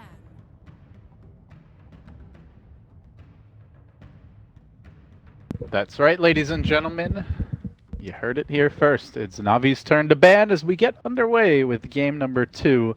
Your Kiev CIS major qualifiers, the double elimination. Their carry and their offlaner. So hold on to their core hero picks till their last 2 slots. But CM doesn't reveal much. And now it makes more sense. You want to save the Enigma, you normally pick against. Dude, can Navi match up to them in this laning stage? Yeah, they can. And they've got Ogre going up against like the Rubik CM. CM typically wants to like jungle a fast level 2, get the Brilliance Aura. Pulling is going to be really nice, but you want to be ahead once you start pulling Ags. If you're even around that 30-minute stage, you're perhaps in trouble. You always want to be playing ahead with an outcome. Well, obviously, when you talk about being ahead at the 20 to 30-minute stage, you'd also ideally like to look at will you get that strong start in the lanes, help secure the bounty runes for the Alc. Not as amazing as they used to be with only the double bonus, but still more of them and perhaps a bit more reliable to grab for the hero. So do you I guess looking at how that early game will go, do you feel like VP is going to get out to a hot start? The CM, Rubik, Omni Knight is your 3 main heroes that could move around and make some plays early. On the side of Navi, you've got Ogre. He's the big hitter, but outside of that, can Navi match up to them in this laning stage? Yeah, they can. And they've got Ogre going up against the Rubik CM. CM typically wants to jungle a fast level 2, get the Brilliance Aura. Navi gonna contest the bounty rune here. They want to fight early on, but VP are ready for this. VP may win this fight. They're moving in very aggressively. Biver up in front and gonna get to work is Pycat. Forced to skill up the pounce here. I would love to have that essence shift in the lane potentially, and still the chase on the Biver. Pasha has the boots, and the stun comes out from the Lesh just to help secure the retreat. Hoping to catch VP sleeping, but not the case. I mean, in hindsight, no one should have gone for either Acid or Unstable Concoction. They would have gotten First Blood, and First Blood and getting a bounty rune with no greed is better than getting the bounty rune. But he thought his teammates would be able to get a kill without the without the stun or the acid. But unfortunately, no kill for VP means just a bounty rune for the Owl. Yeah, especially now that you only get the double bonus with it. Yeah, the 2 times bonus. He just went for the greedier option, and I think his team was very close to getting a kill or 2. They were just slightly a little bit short of killing that Slack. He did have to use the pounce to escape, so still a win for VP. It just could have been better for them if they get that First Blood. By the way, I have not heard this, that's the Leshrac disco, right? The Armin's little soundtrack that comes out randomly. Yeah, it can be I was like, did I leave something open in the other window? Because I have not seen this in the game. Yeah. What YouTube video is left? Yeah. Left open? Oh god, I hope they don't see my porn. Yeah. No, LD, that's only me when I'm streaming. Don't worry. Yeah, we have quite a sordid history, don't we? Well, Yeah. Pasha trying to run away here. Does not have a point of repel, but the pounce a miss by Pycat. That's probably First Blood. I think. Yeah, maybe could have TP'd out, but either way. I think if they hit either the stun or the pounce, they didn't even need both. I think either or likely would have been a kill, but he broke some ankles there with that boots movement speed. He's still getting zoned out, which is kind of annoying for him, but ultimately this is, I think, good for VP that the Alchemist is not being contested by the Ogre, so Alchemist getting more farm as a result in his lane. So it is in fact General is the offlane Enigma for now, just farming up the woods. Grab the early win lace. As Dendy holding mid, doing quite well, 11-3 so far. The Alchemist of no one, 10-0. But off to a good start here, and did opt for that 1 point in Empower to help secure his early farm. You won't be able to get quite the same CS as the Magnus in the mid lane, but you'll still have the jungle to fall back on. You'll get enough farm. You're just worried about dying and getting rotated on. So, as it stands, both teams taking a greedy approach to the early game. General in the jungle, even Solo in the jungle as well in the Crystal Maiden. Hasn't gone for the aura at level 2. We'll go for it now at level 3. Perhaps there was a kill opportunity at top, or wanted to at least have that extra nuke damage to fight around. Bottom lane though, Pasha, TP's out just in time from a initiation of the Navi side. Man, he is squishy, huh? He instantly repel TP'd and still almost died, so he'll pop the shrine on the way back out to the lane, but does say, you know what, I need the stout shield, I just need a little bit of survivability in the early laning stage. This is definitely the weakness of the Omni Knight as a core. It can get zoned pretty effectively by most heroes, and they're going for a full-on tri-lane. It's a hero that needs levels. That's even needs quite a bit of farm. Instantly gets pounced on the second he comes back to lane, forces another repel. Well, they see he doesn't have a TP. I think they want to make a move on this. I completely lose control of my mouse, but yeah, Biver trying to dive.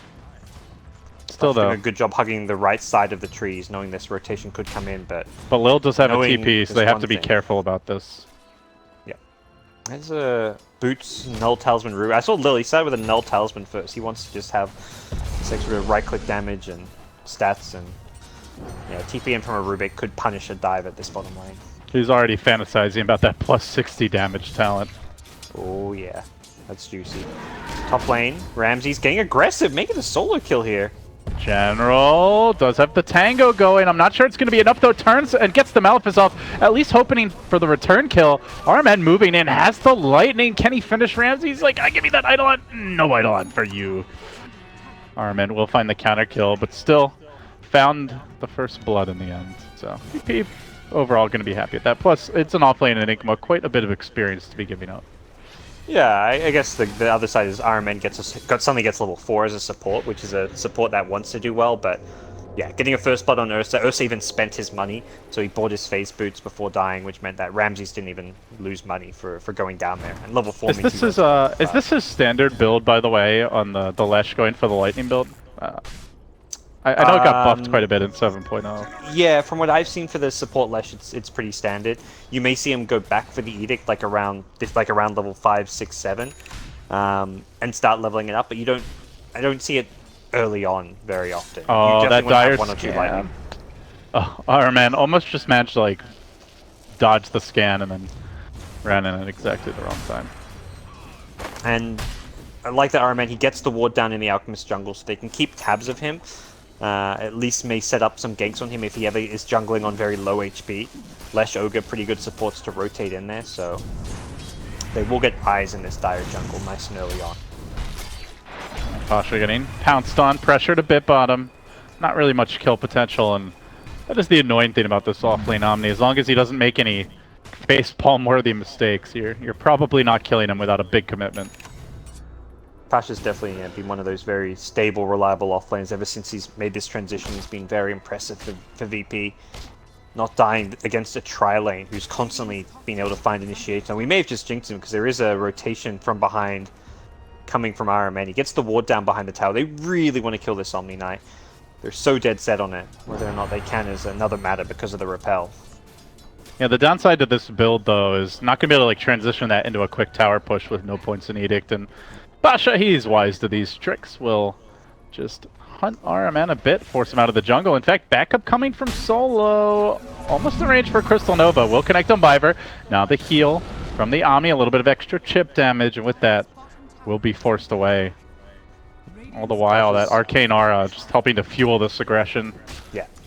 The Arcane Aura is so nice in games like this, where you Omni can spam the heal a bit more, get some more farm, doesn't have to get the Arcane Boots as early.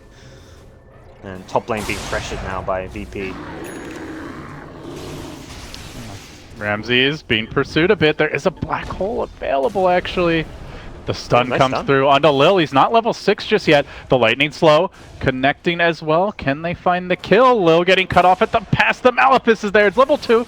Might be able to muscle him down with a couple auto attacks. They'll chip him into submission. We'll find that kill in the end, and a nice one at that. Yeah, good. That's a Rubik who's very close to level 6. Yep. You hold your tower, which was taking quite a bit of damage at a good time.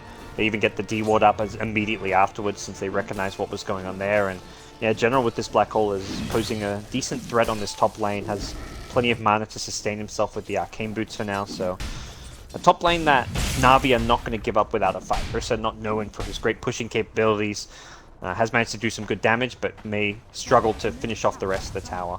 Will have a fast Helm of the Dominator though, and that's a very good early game item pickup at this point. So Ursa just getting absolute free farm as we can see the Helm of the Dominator well under construction. The early Roshan potential definitely there for this team, with also the level 4 Acid Spray, and no one about to, in fact, already has completed the arm, like coming out in the Courier, now building towards the Radiance. A lineup that can take Roche early, and so I guess the question is, when VP makes that move, Gods, can Navi contest? Will they contest? And they'll have an RP, I guess. I mean, they haven't got the RP yet, but Dendy's just holding the skill points, going greedy, going for the farm build. Nice little rune deny top by Solo, but Dendy's going to come in and look to finish off this kill. Just to support CM, but you take what you can get at this point. And you say just, but has found the shrine, and they don't want to dive too far for that. She's stolen up top. Rubik gets Split Earth, which is a nifty little steal. Either that, I mean, that or the Lightning Storm, both are good spells to have at this point for the Rubik. Yeah, better him than the Lesh with the no cast animation, that's for sure. But yeah, right now, I mean, Dendy's playing this greedy Magnus build, going for the max of power. He's going to be going for this build that I think he was one of the first players to really do this, rushing the Echo Saber and just playing the farm game. Then he'll go like probably Echo Saber normally into Blink Dagger. He even later on gets items like Orchid for his team, BKB. It's much more of a fighting right-click Magnus build, but you're not going to be able to win the greed battle against an Out. Ooh, they actually got the kill bottom. You know, I said probably not going to die unless he makes a facepalm-worthy mistake, but Pycat just surprising him with the amount of bonus damage from the Essence Shift.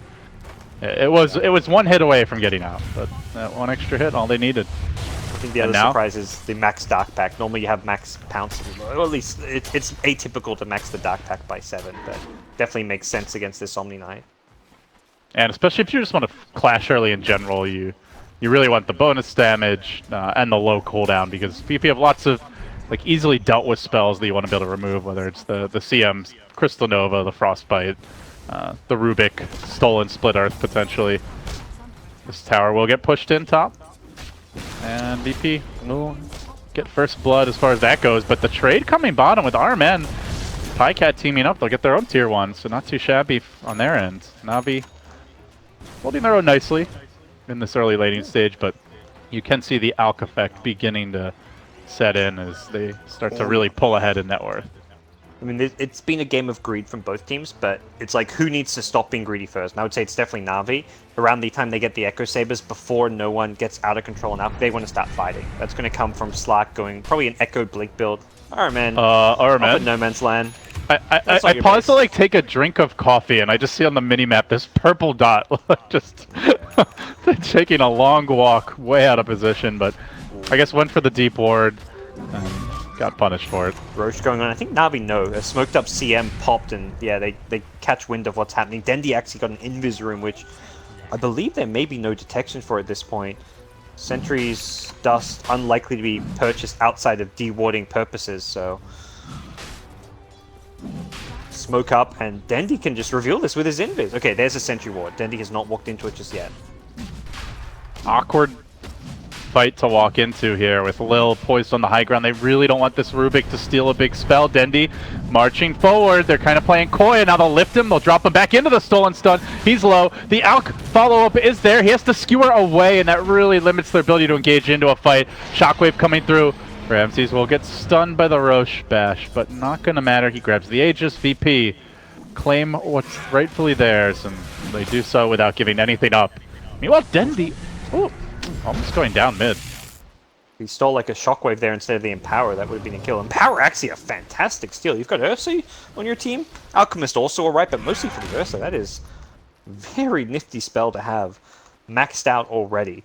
So we'll see some power farming for no one in the jungle with this. He's almost got Radiance already. This is one of the faster Radiance timings you'll see. Like that 12-13 minutes is like the dream for an Alchemist. You kind of hit like an 11-minute one if you have like the best game possible. With the new bounty runes, it doesn't seem like those kind of timings seem to happen anymore. So very fast Alchemist item timings, and that's going to be a bit of a concern for Navi, who are going to be looking to win a few big team fights off of the Black Hole, the RP. They aren't going to match up the Alchemist in terms of farming efficiency. I mean, that's the thing, though, right? Is they're so reliant on these big ultimate cooldowns, whereas VP, pretty much no cooldowns, especially later in the game when the Alc has that Octarine. He'll always be ready to fight.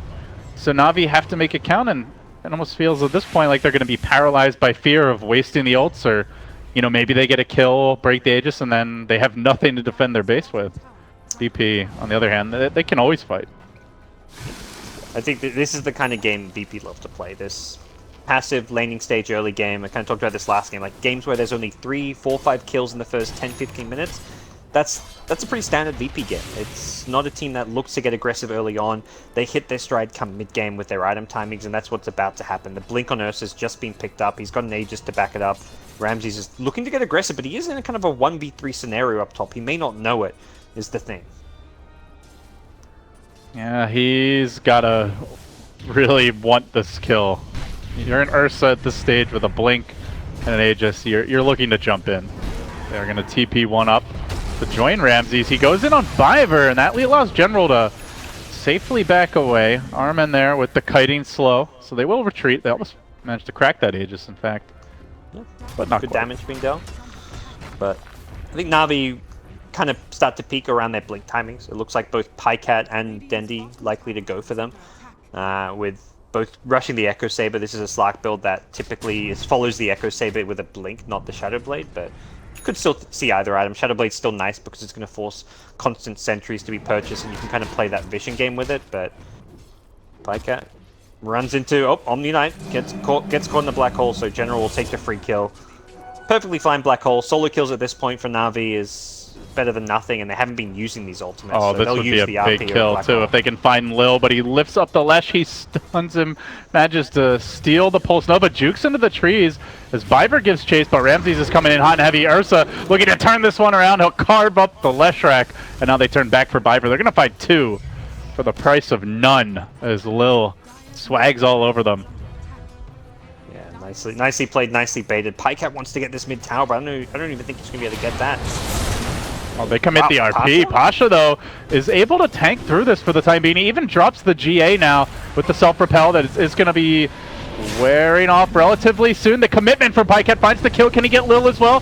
Crystal Maiden ultimate, drop 2, and they will lose their Slark for an Omni Knight. Hardly seems worth it. The tower to be denied momentarily. That ends a killing streak on Pycat, and it shuts down his farm. And RP on cooldown, Black Hole on cooldown. It's push time, baby, if you're VP. Yeah, good call from Omni there, using the pre-repel before he TPs in. Ramsey's not done. He's just going kill by kill with this Aegis to back him up, and the blink picked up this early on. He is starting to just snowball out of control in terms of getting kills, and he's doing this while an Alchemist continues to free farm away. 12k net worth on no one's Alchemist, completely untouched as far as his overall farm goes. He is going to hit like a truck once he gets this like Manta Octarine. He's going to be very tough to deal with. I mean, do you like the overall game plan here from Navi, going for a Midas on General? Obviously, Dendi maxing and power very early. Like, feels like they see the Alc pick as the final selection by VP, and they say, you know, we still want to take it late. We really love this team fight composition, how well we can scale with Bloodlust and power. Is that the right call against VP?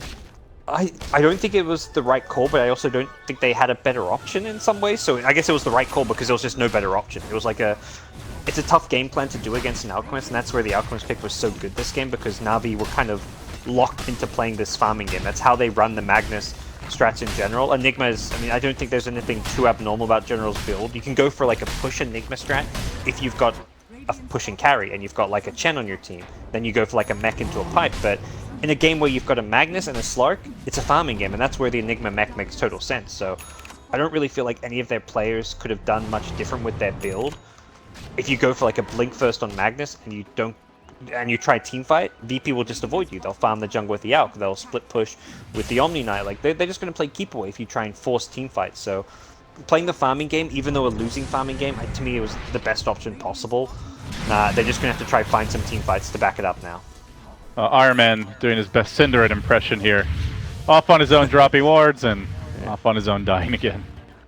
By the way, this Rubik is just so farmed. Lil already 5k gold, has the blink, has the arcanes, on his way to an Aether Lens. And he's done it all while roaming, while pressuring.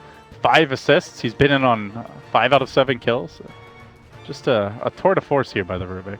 Yeah, it's probably getting, like, seeing how well farmed his Alkas is like, oh, I don't even need to farm an Ags. I'll eventually get one at a decent time, so goes for the Aether Lens rather than any kind of an Ags rush type build. You lose the Omni Knight. We have seen Pasha maybe getting picked off once or twice, just kind of off on his own. He's going for a minus of his own, which is going to be coming up a bit slower than you'd perhaps hope for. Dendy, RP mid. This is the big kill. Commitment. They need this outkill. They're going to find it too. Catching him without the Chemical Rage ready. Yeah. I mean, not yet have the Manta of the Octarines. Oh, can they get more? Looking for the Omni Knight. Pycat pouncing through, but it does, the repel goes off, so he hits nothing but air. In general, unable to black hole. Has to be really cautious about it. They have seen the Lil blink now, so they know moving forward that black hole needs to be very patiently waited. The thing with Navi's lamp is they definitely can win the late game. If anything, like if this game's going like 40-50 minutes, I think Navi's draft I would slightly favor, depending on how the Rubik is kind of the X factor. If Lil can steal some big spells and have a fantastic game, then maybe less so. But like Out gets very far ahead early, but the lineup will peak around 30 minutes. So Navi's game plan is very much like, yeah, we're going to be behind for the next little while in terms of gold, but if we can get kills here or there on the Alchemist, that's a bunch of comeback money.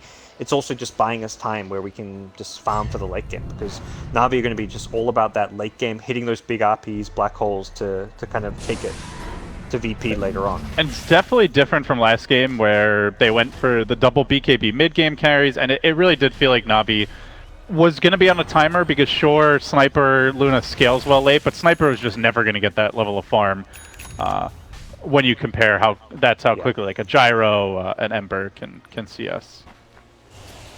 So this time around, though, they have the Empower, they have the Midas on the Enigma, and they have the lineup that does want to go late. Yeah, and you kind of alluded to some of their past games where they'll get behind, and they'll just be playing those Magnus strats and get behind 10, 15k gold, and all it takes is one late game RP, and suddenly you've turned the game around. So this is much more the game. It's the Shawade TI3 strat. Yes. Just lose 3 lanes, win. Lose the lanes, win the game. Yeah. Big 5-man team fight, high ground defense. Yeah, they don't have a Yao Magnus though. They've got Dendy, who's been okay so far. We haven't really seen him have to come up super big just yet. Yeah, I mean, so far it's been solo kills. RP getting solo kills on the Alchemist mid, Black Hole getting solo kills on the Omni Knight. This is very much like your opponents are playing both teams are still in the farming stage, and Navi are happy to try and take advantage of VP split up farming by using ultis for solo kills on cores. Once VP start 5-manning, which I think comes around the Octarine core timing, that's where Alchemist is probably gonna hit his first real okay, I'm ready to fight now. Kind of timing. Maybe he thinks it's the Shivers, like the Octarine plus the Shivers, where you get the armor item as well. Kind of depends if he dies again, but he's still very far ahead, so he may be looking to fight fairly soon. Jump onto RMN. Ramses will get the bash. We'll find the kill, and now the RP to counter-initiate. Cleaving through to, and now chasing onto that Ursa. I think Pycat can hunt him down. There's the skewer. Ramses getting slowed down. He's going to have to turn and fight the hole. Still ready, and General not going to use it. Keeps him reserved. They bring down for Dendy. Well, I said he hasn't had to come up big just yet, Gods, and right after that, he delivers. Huge RP. 3-man RP into, well, I mean, Slack just right clicks, but yeah, that's all you need is empowered Slack hitting everyone in the RP. Dendy doing even more damage thanks to his Empower. That was just the perfect team fight. I mean, it was a 2-man team fight, really. It was all Dendy, all Pycat. They did 3k damage between them, getting all 3 of the Omni Knight plus the 2 supports, and then they clean up the Ursa as well. Great execution. The dream situation with no Alk really around, and not ready to take those fights just yet. Yeah, it's kind of talked about, it's like the Octarine where the Alk is ready to fight. He gets a lot more HP, he gets the lifesteal, and he gets the short cooldown on Chemical Rage, so the uptime gets a lot greater. Pycat gonna go for this kill. He misses the pounce though. I don't know if he gets that kill anyway, as there's the evasion to worry about, but... Yeah. No Chemical Rage for 4 or 5 seconds. Would have been close at least. But, not going to get a chance to go for it. Well, I'm feeling like VP is going to need some big plays out of Lil Gods with the way the game is going. They're not just winning this purely on farm. In fact, Navi actually up in the network department and trying to match them. Pasha has gone for a Midas of his own, now backing off towards his own mech. But as you mentioned, I think VP definitely less overall room to grow here.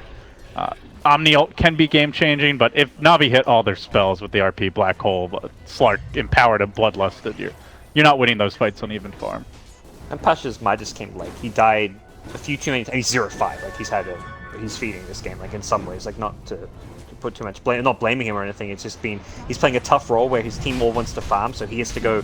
He's playing the create space farming hero where he aggressively farms down bottom. He's getting caught. We'll see VP head towards this Roche. They want to stop Navi from getting it. They're going to try to contest. They do get that repel off on Ramses to start the fight. Dendi committing the RP. He only finds the Ursa. Not sure that's going to be enough. A bit of a chaotic fight. General fishing for a Black Hole. Has a BKB. Will he get it? Yes, the Rubik brought down. Pycat shredding these supports, but can't actually make it to Solo, who got pulled over the boundary of the Roshan pit back towards safety. Now Pycat bringing around the Rosie. No pockets full of Posey for him. Has to back away in the end, so they lose the Enigma. They commit both big ults. They're going to buy back on Viper. Not sure how much he can actually do here. Pycat only has 6 Essence Shift stacks. Not really a whole lot of damage compared to earlier. And VP, snag the edges, will get away. Bit surprised to see that buyback. Yeah, I mean, I don't think Navi needed to force a Roche fight either. They felt confident because they had the double ultis, RP and Black Hole, but the aggression from Ramses knows he can just blink in unafraid. He's got an Omni Knight to back him up. He also just has Enrage. He blocks the majority of the damage thrown his way, so he blinks on the Magnus. He forces an RP and a BKB out of Dendi. If Dendi doesn't RP there, he just dies. So it's not necessarily a bad RP, it's just not a good RP. It's an RP that had to be used to save his own life at a Roche fight. If you dies there, then you've lost Roche anyway, so he's hoping that his team can win in the fight by staying alive, and that was just, I think, just too risky of a play for Navi. Oh man, Pycat, he's going to try to go in here on Ramses.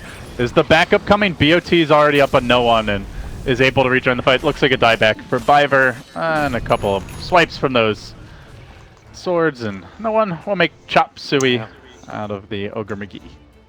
It's Navi, they win a fantastic fight with a 3-man RP and followed up. I mean, we talked about game 1, what can they work on, what needs to improve. It's the coming up with decisive shot calling that is the right calls. Like, they made a call to go for the Roshan, but very much a risky call they didn't have to make.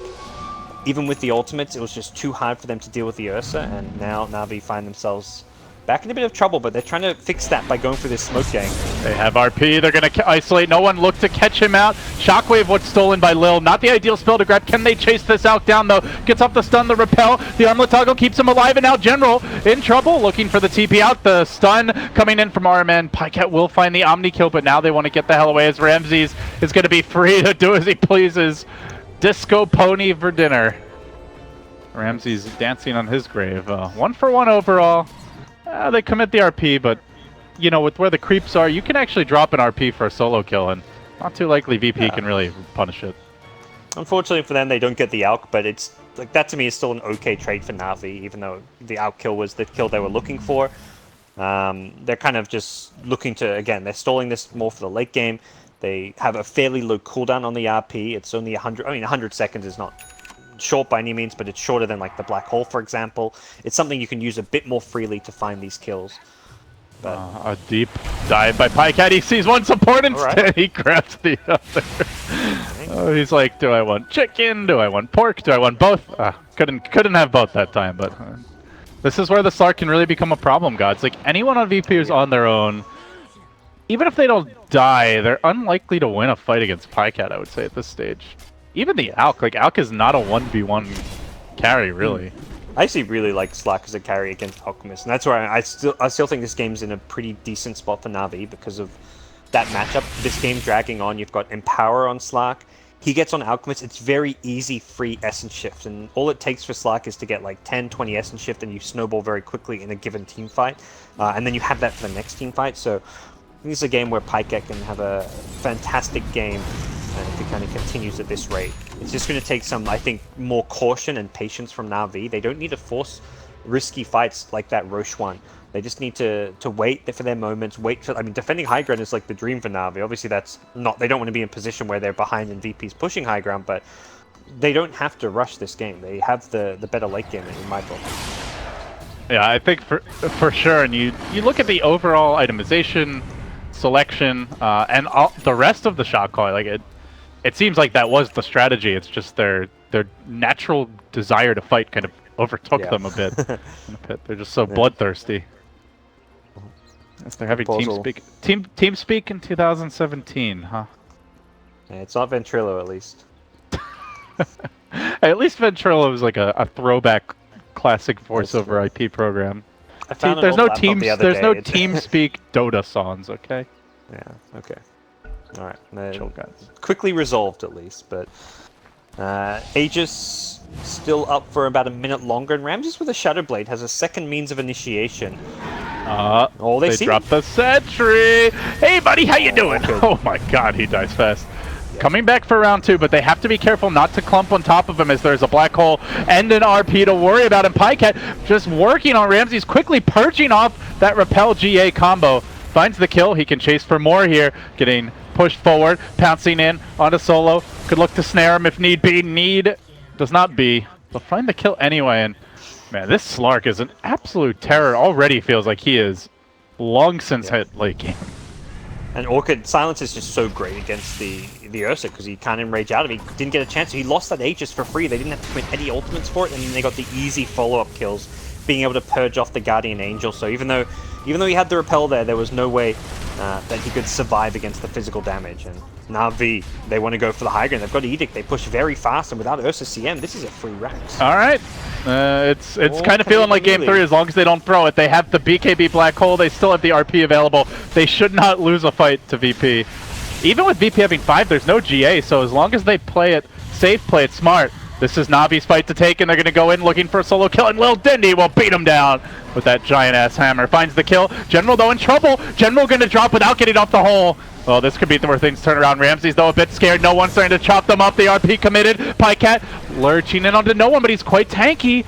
Lesh stun. Is the follow-up damage there? Pycat still going to work. Now going to back away. Commits the Silver Edge for the retreat.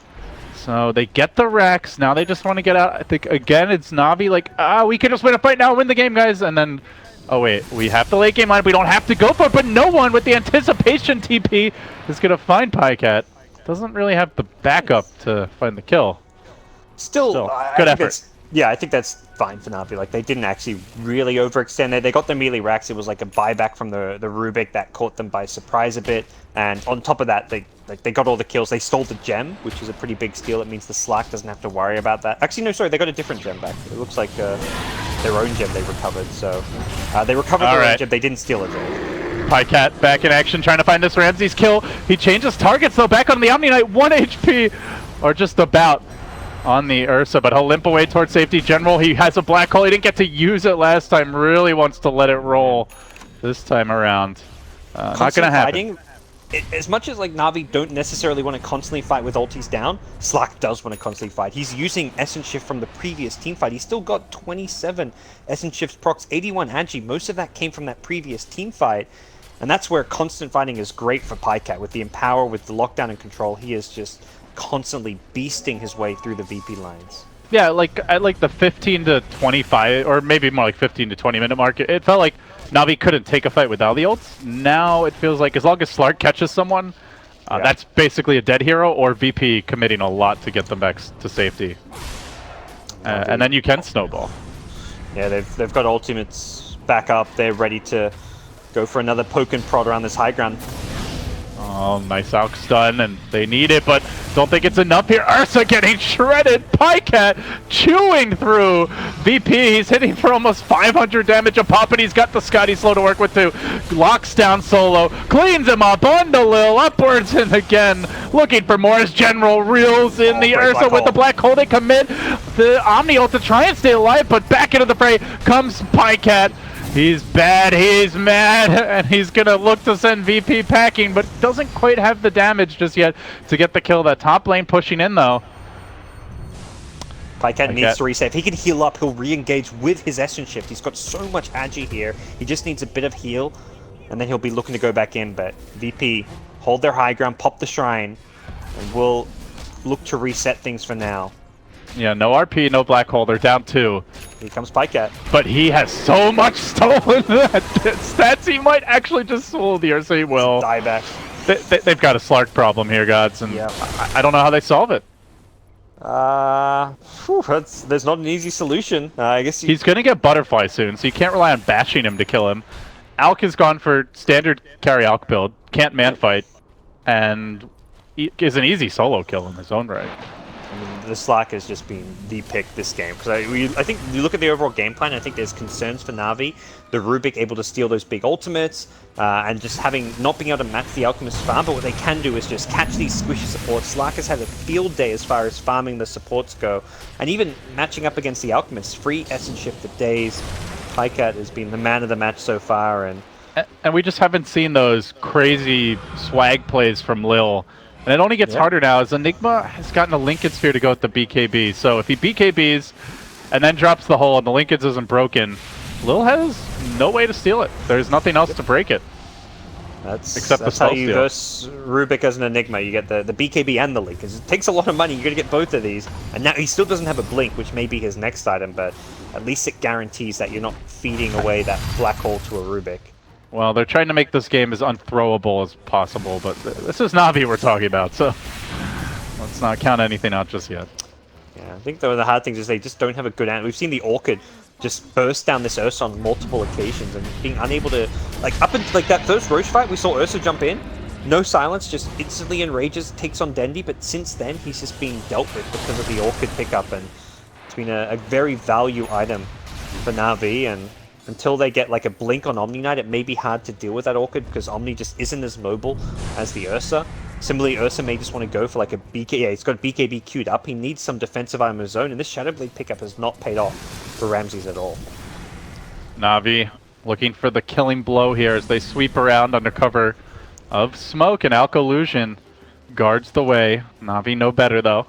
They sneak past it, They're going to try nice ward into.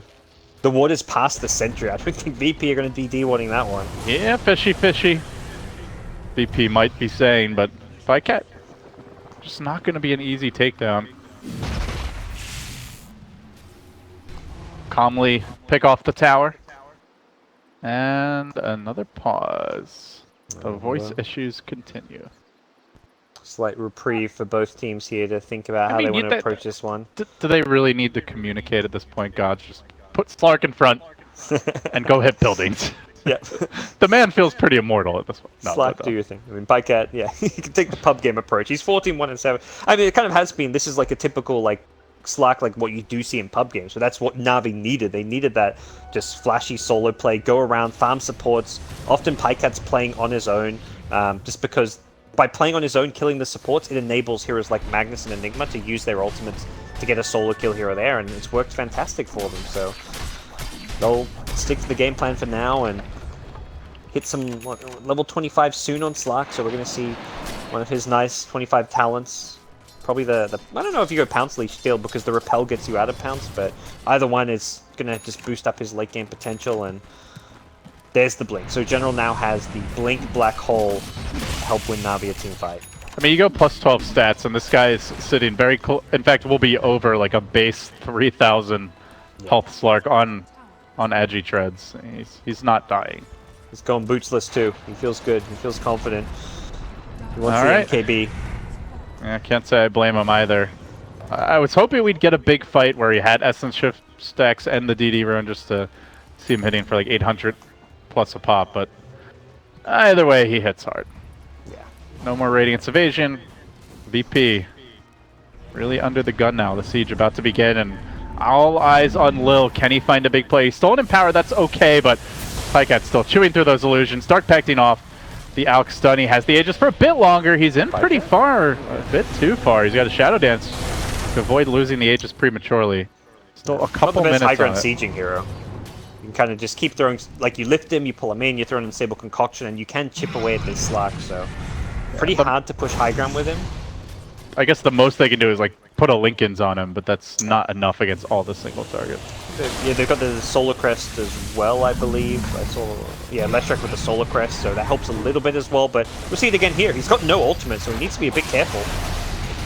Well, he's going to leap away as they move in. Dendi with the RP still available to hold to start things off. He's trying to find more. He whiffs on the RP, then skewering the other way, but he's got a refresher to work with. Looking for round number 2. No one. Surging forward onto the Enigma, going to bring him down. They've cracked the Aegis. Can they do it again? Pycat, quick stun, but Dendi's back into the fray. Lil looking for a potential spell steal. He gets in power. It's too long, the cooldown. And Navi carved the path through VP, looking to force the game 3. They'll bring down the tower. They work on the Rex, and Solo with the GG call. Well, Navi just had insurance policies upon insurance policies there, guys. There was almost no way they were losing the fight at that point. Yeah, I mean, that's the thing. They got all the necessary items to make it a very low-risk push for the high ground, and all it took was getting Vision of Ursa.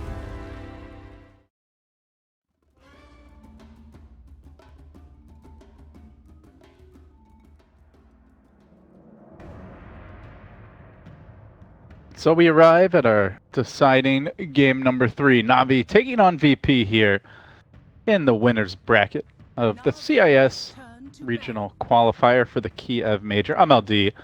I'm joined here by Gods. And Gods, you expected a Magnus ban, and you're right on the money. First stage banned. Yeah, it sounds maybe over the top, but hey, you're in a game 3 decider. You put yourself one best of 3 away from... Oh no, 2 best of 3. One spot from getting to Kiev. You may as well make some adjustments, and they make adjustments fast. Boy, this draft is going by fast. Okay. All right. Lots of things. I'm glad I didn't like step out, you know, to take a whiz, or I would have come back and the first phase is over. Yeah, so VP, pretty standard VP opening with the Darkseer plus like melee partner. It's not the Slaughter, which they probably would have preferred over the Night Stalker. The Night Stalker is actually an unusual pick here, but it's picked as for 2 reasons: the Coddle counter as well as the Darkseer partner. So while not the optimal Darkseer partner, it is great against Keeper of the Light, ensuring that it's almost always nighttime. You're not going to get good value out of the Aghanim Scepter on the Coddle, and it is a very nice aggressive 4-position hero that Lil can play as well.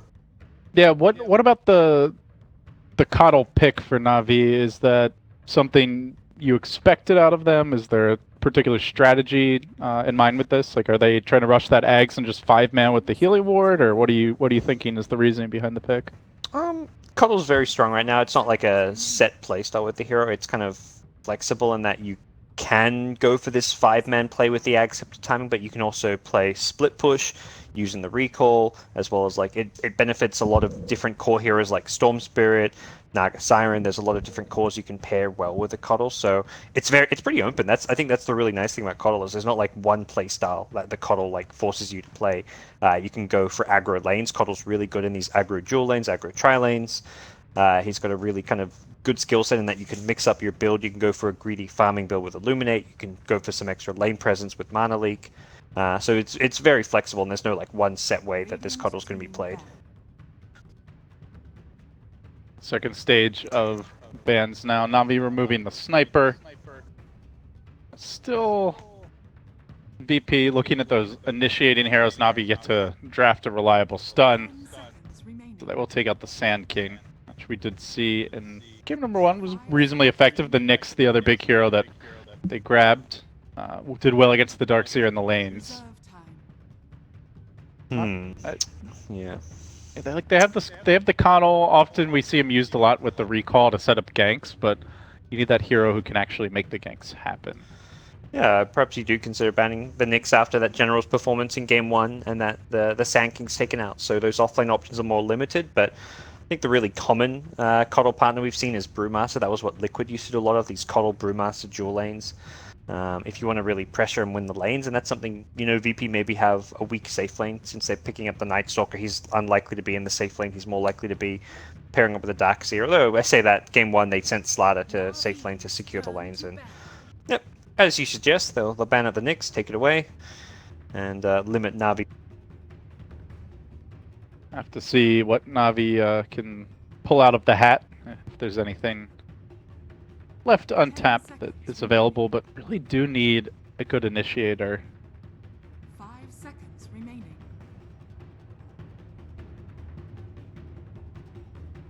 Reserve time. Radiant team pick. Here it's definitely probably the most desired offlaner at the moment. So I don't think Navi is going to be too thrown off by this, and they're probably happy to just fall back on one of their less conventional offline options. If they want to go for the 5-man push, the Underlord's great. If they want to go for a more ganking style, the Clockwork's great. So it kind of depends what approach they're going to take to this game as to what offlaner they pick. VP. With the Night Stalker, you mentioned kind of a counter to the Keeper of the Light. Also a very good map control hero. And, well, Troll a hero that can mow those towers down to enable that map control. So VP get their carry now. Or one of them, anyway. Some synergy, I suppose, between that ult and the Night Stalker, but nothing too amazing. Yeah, nothing insane, but a good hero to fight early with who you can put an Iron Shell on. Troll typically going for like an SMY type build, maybe a Helm of the Dominator as well. You can just chuck an Iron Shell on him, he runs in and get that extra bit of damage, so definitely a nice hero to have with the Darkseer. And also, it kind of, I guess, suggests they just wanted to pick this up perhaps before Navi take it, and they don't really feel like picking a Troll doesn't really reveal a whole lot. It's not like a set playstyle, it's not like a Terrorblade where it's like, alright, there's a big like pushing carry that scales to the late game. Troll is just like that. It's kind of like the Gyrocopter. It's like, well, it's a Gyrocopter. It's a Troll. Like, you know what you're getting with it. It's not a hero you're gonna straight up try and counter pick with any of your heroes if you're Navi. And it leaves most likely their last pick for the mid lane. They'll probably pick a support fourth and then have the last overall pick, which they're gonna try use to get a good mid laner. Oh, Navi busting out the Earth Spirit here, so good initiator, and someone who doesn't really require much farm to get those initiations off. Also, up against 3 melee heroes, the dream scenario for Magnetize. Disruptor. Navi's turn to pick. Right for Navi when I've seen it, but curious to see how they make this work in this game here. Let's see. Disruptor grab by VP. Yeah, so pretty standard VP classic support, exactly what they want to have in Solo's hands, so nothing too crazy there. And again, it keeps their mid lane for the last overall pick of the draft, so they can counter or look to either counter Navi's picks or at least make sure their mid lane has a very favorable matchup to give them a bit of an edge. Yeah, and they have a great hero to give vision for that glimpse with the Night Stalker, so definitely some good long range pick-off potential there. So for Navi, we'll see a bit more about what they're going to do, whether the Jug's going to be like a mid lane Jug, which is unlikely since Pyket's been playing this more often than not for them, and exactly what they want to get for Dendy in a game like this. There's a lot of aggressive potential with the Glimpse, with the Night Stalker. The Vision game can kind of come into play as well, so they're probably going to get something not too like kind of volatile for that mid lane, since it may be a bit of a tough mid game for Dendy. Oh, you mentioned the Underlord.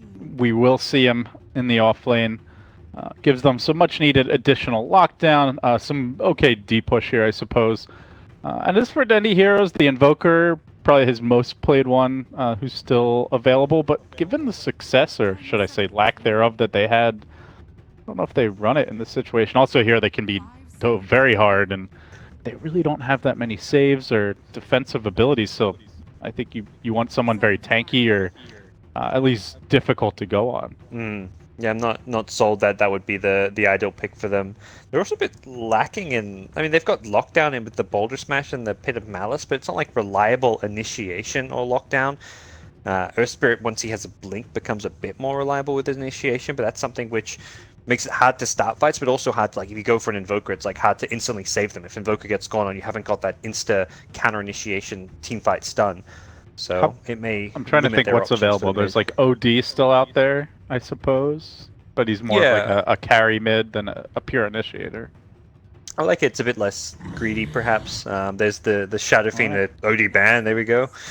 All right, now I mean, unless you want to go something that's like a kind of team fight ganker, like a Beastmaster.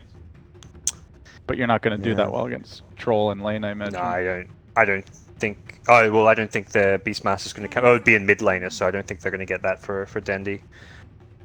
No, I'm just thinking like outside the box here, but yeah.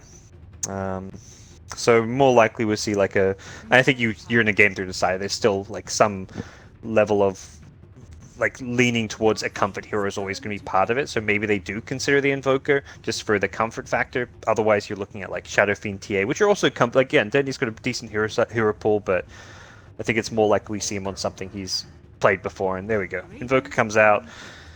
Not the dream pick, I think, for their draft, but at least it's something they're going to feel all right with. 40% win rate. Now, granted, that's only out of 5 games, so you win one more, suddenly it's 60, and it feels a little better. But yeah, not the best showing like in the qualifiers with the 0.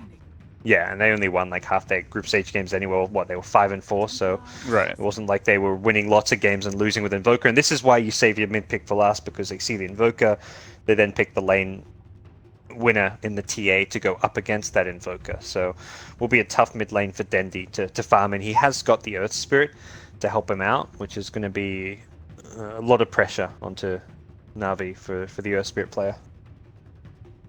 So VP, very much the run at you and dive and find individual hero pickoff style lineup. Almost no team fight aside from Darkseer.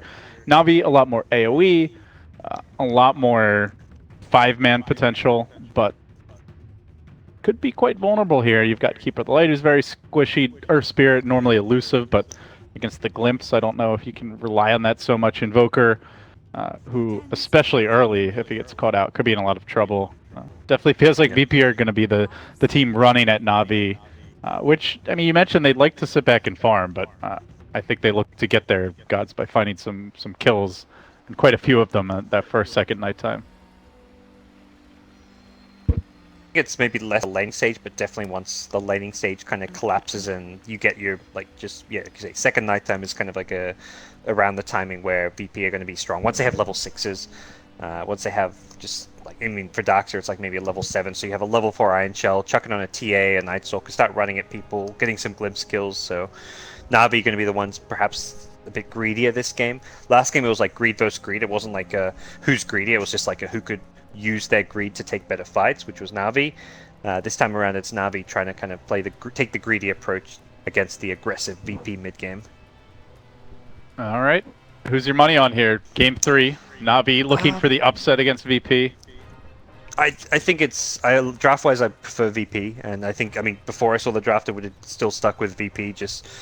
I feel like they made the adjustment. They know they just need to maybe ban out that Magnus, and now, having seen the draft, I think I favor VP slightly more, but never know. If Dendy can have a big game on the Invoker, there is the potential there for Navi to make some plays happen around the map. It is hard because they haven't got good Sunstrike set up, but that's just, I mean, that's where a good Invoker player may not need those setups. So we'll see what Dendy can do and whether or not Navi can get enough out of the lanes. I think the lanes is going to be important for them because they've got potential to upset the lanes a bit. Like a Coddle Underlord lane can be very disruptive. The Earth Spirit with his roam around the map can perhaps win or at least secure the mid lane for Invoker. Pykat's likely to be just left alone a bit and just trying to have to fend for himself against the Darkseer, which is fine if you can win the other lane. So if Navi can do well in mid and bottom with the Earth Spirit and the Coddle, that could be the way for them to succeed in this game 3. Yeah, support's going to enter the lanes now as we unpause, get into it. Armen will be looking for that early Observer ward, and so too will Solo. Plants one down bottom. Curious to see where this Earth Spirit heads and where the pressure comes, as generally this is the main hero you look to for Navi to control the lanes to find those early picks. Solo gonna have a smoke break here. We'll scout out Armen. And knows there's a ward in the area. In fact, I believe started painting almost immediately in that area. Yep, right on top of it from the Night Stalker. But no sentries as of yet. Is there any?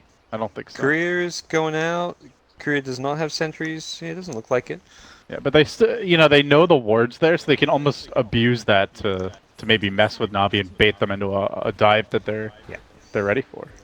Yeah, and even just the second you have 100 gold on a support, you just buy it and give it to the TA. TA can tango down the Observer ward and get the double regen, so there's a lot of nice things you can do just knowing where a ward is. I mean, it's 100 gold for the TA as well, so you may as well take it, I guess. Yeah, pays for the sentry. Yeah. VP going for aggro lanes. That's perhaps the interesting thing to note here. They're going to be sending the troll up top. They're kind of dodging that annoying dual lane. The Underlord Coddle lane double spam is kind of similar to the Coddle Brewmaster in what they what they do, you've got a tanky melee hero, the Brew, this time the Underlord, and the Coddle who sits behind, spamming Illuminate, giving the Underlord mana, and just very hard to kind of fight into this lane. So they say, why fight it? Let's just send our carry top, give Darkseer the tougher lane, which is a scenario that Darkseer doesn't really mind too much. He can push it out with Iron Shell and then even use the side pulls to his advantage. And it's basically a 0 chance of kill lane, as you've got a roll in from Armen, not going to connect. Already Lil trying to apply that early pressure to Dendi, who has skilled up Cold Snap first.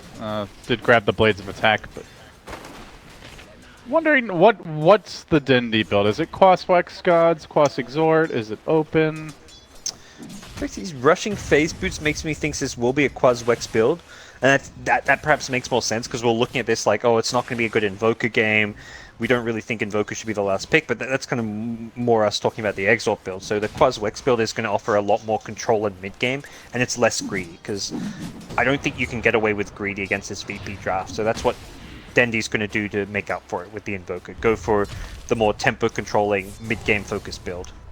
Oh, Pasha Pykat's under getting bullied. Quite a bit of pressure, but yeah, as you mentioned, Pycat being heavily harassed. Solo did chew through his Clarity Potion. And he's already used a salve. Like, that's a salve and 2 tangos used. He's got 2 tangos left, but he's gotten 3 CS and used a salve and 2 tangos. This is a terrible lane for Pycat. And the bullying also a bit in the mid lane as Dendi sits only 4 and 2. Not an easy lane to CS, especially if you are going for the Quas Wex build. Yeah, and the Quas Wex loses harder against the TA than the other builds, just in terms of CS. The Alacrity build is probably like, if you're in a straight 1v1 with no outside influence and your draft doesn't need a Quas Wex Invoker, you'd want to go the Exalt, like the Wexalt build early on to get the Alacrity, but he obviously doesn't feel like he can get away with it. Pycat gets a kill. He gets first blood. That makes up for the entire bad laning stage.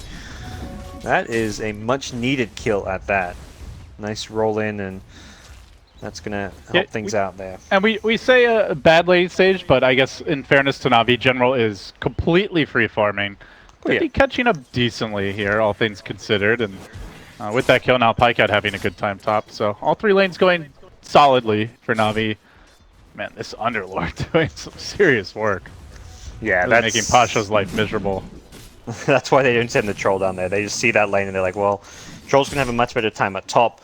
They were beating Pycat, but giving him that first blood basically offsets all the hard work they'd done, harassing him, chewing through his tangos and salve, and stopping him from farming. So Pycat, he's kind of recovered, at least in the first, like, as far as 3-minute recovery goes with that kill.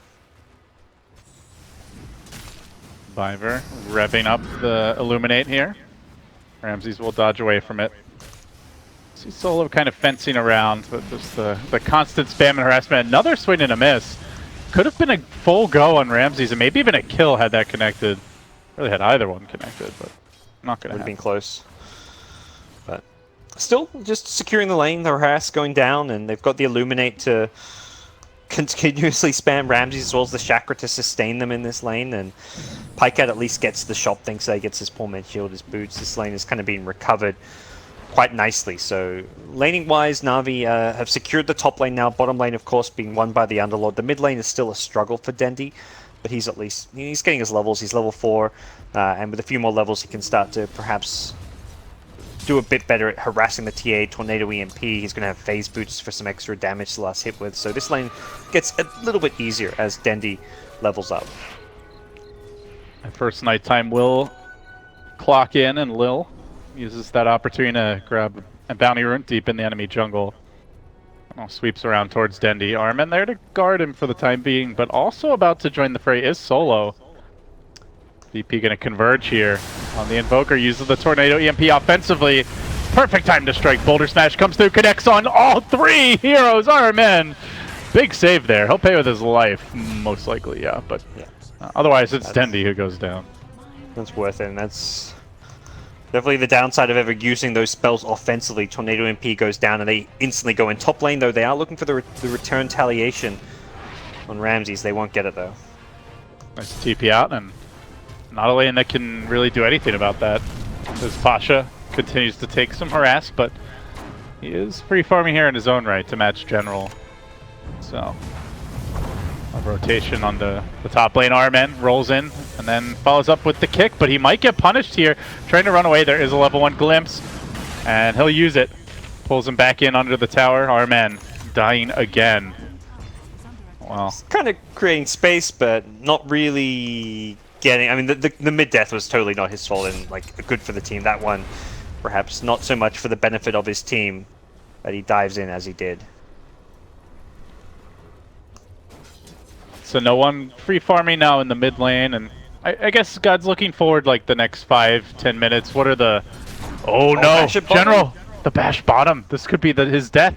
Trying to run away from Ramses. Ramses getting juked a bit around the tree line. Can he catch this Underlord? Yeah, he's got the axes.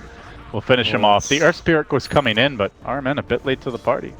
It's the unfortunate 10%. Ramses got I think 2 or 3 right clicks off, but that was all he needed to secure the bash and get the kill. That Underlord was very, very farmed as well in that bottom lane, so that's a nice kill for a troll who was starting to struggle to hold his own in that top lane. So yeah, he's close to mech here on the Underlord. He's really big, but it will be a mech deferred. See where he goes. Probably just keeps going back to the bottom lane. Definitely one of the things with the Underlords, you just got to kind of keep farming your lane. You're not like a tempo controlling clockwork type offlaner. Talk about the different options for Navi. They went for the kind of greedier farming option with the off lane, but this does give them that strong 5-man once they have the mech.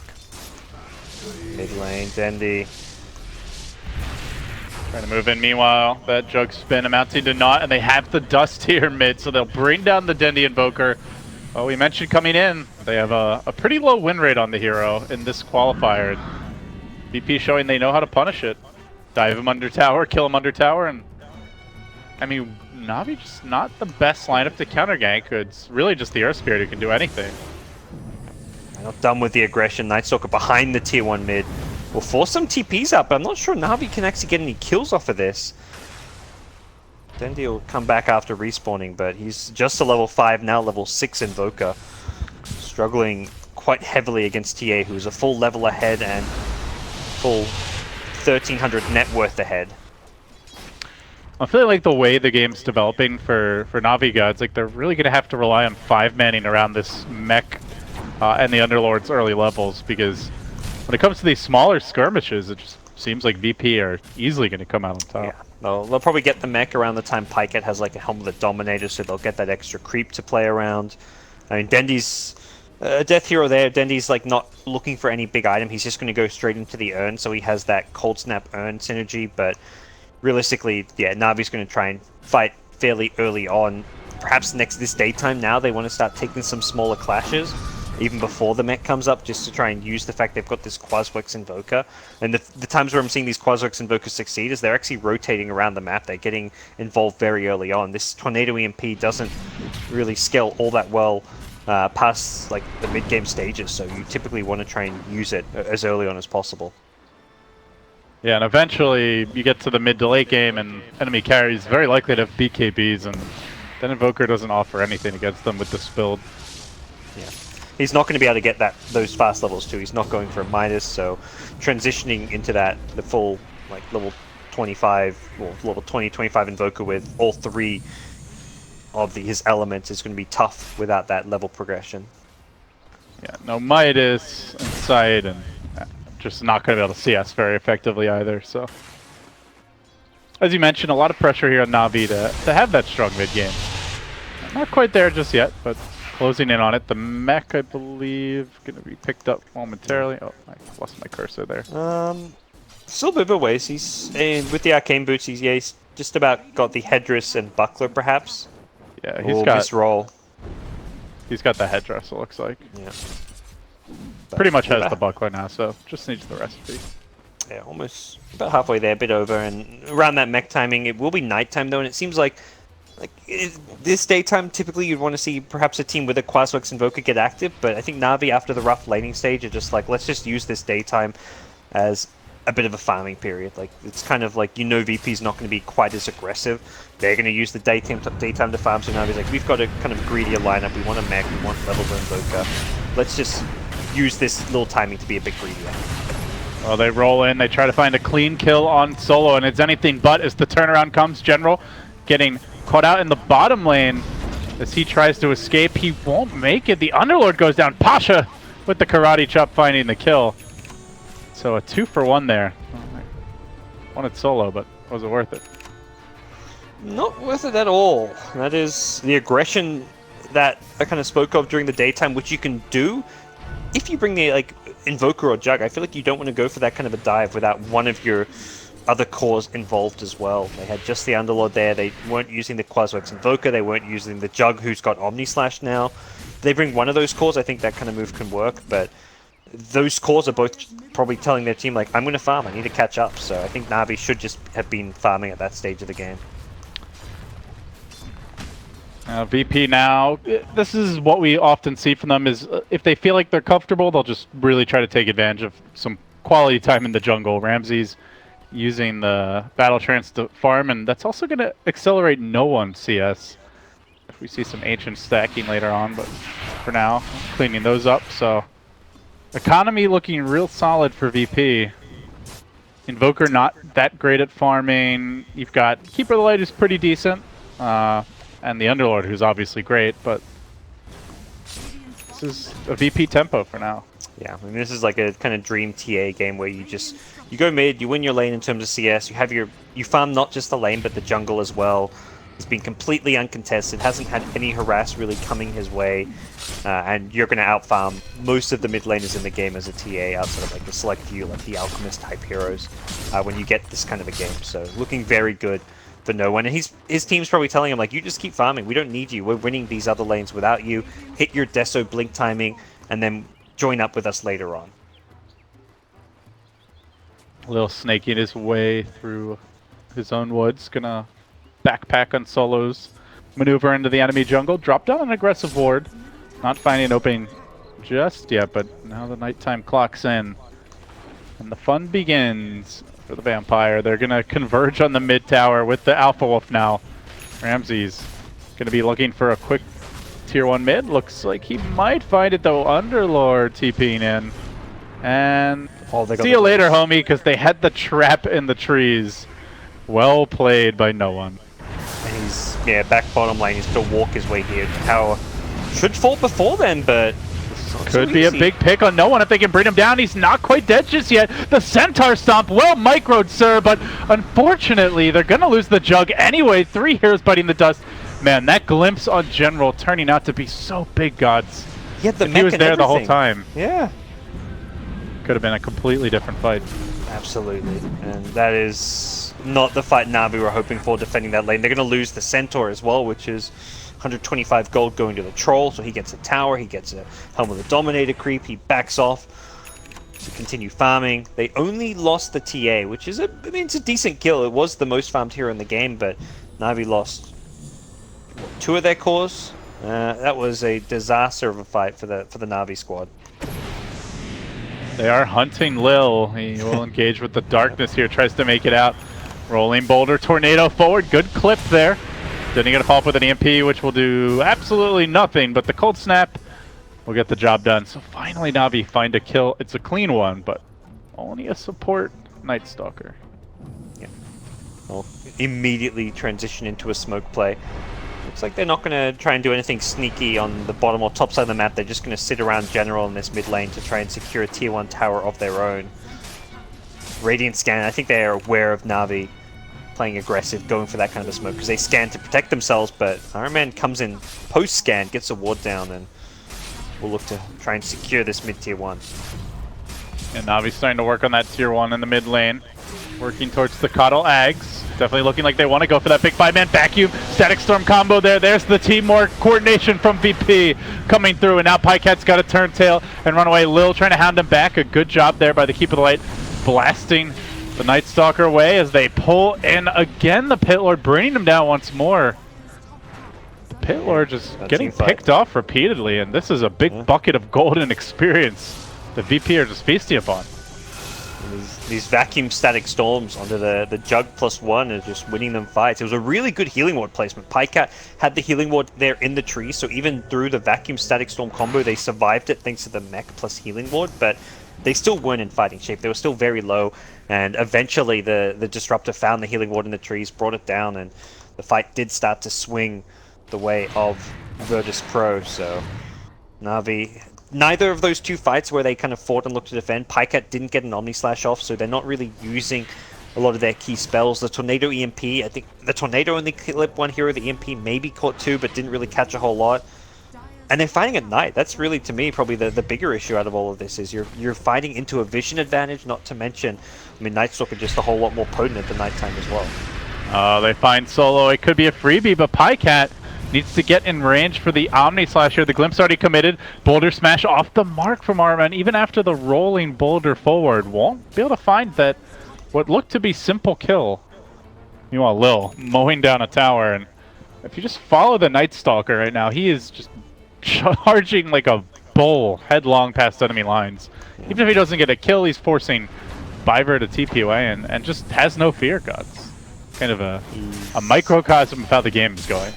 Yeah, he's feeling very confident. This is like Lil in a very comfy state when he can play this aggressive and move around the map as he has. I mean, he died that one time well behind enemy lines, but even that was like one of those timings where he's just creating space solo even, juking tornadoes and playing super aggressive with his positioning.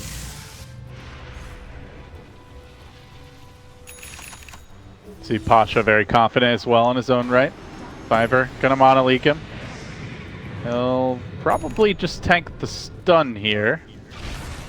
Not recall bringing in reinforcements, but from the south come the VP squad.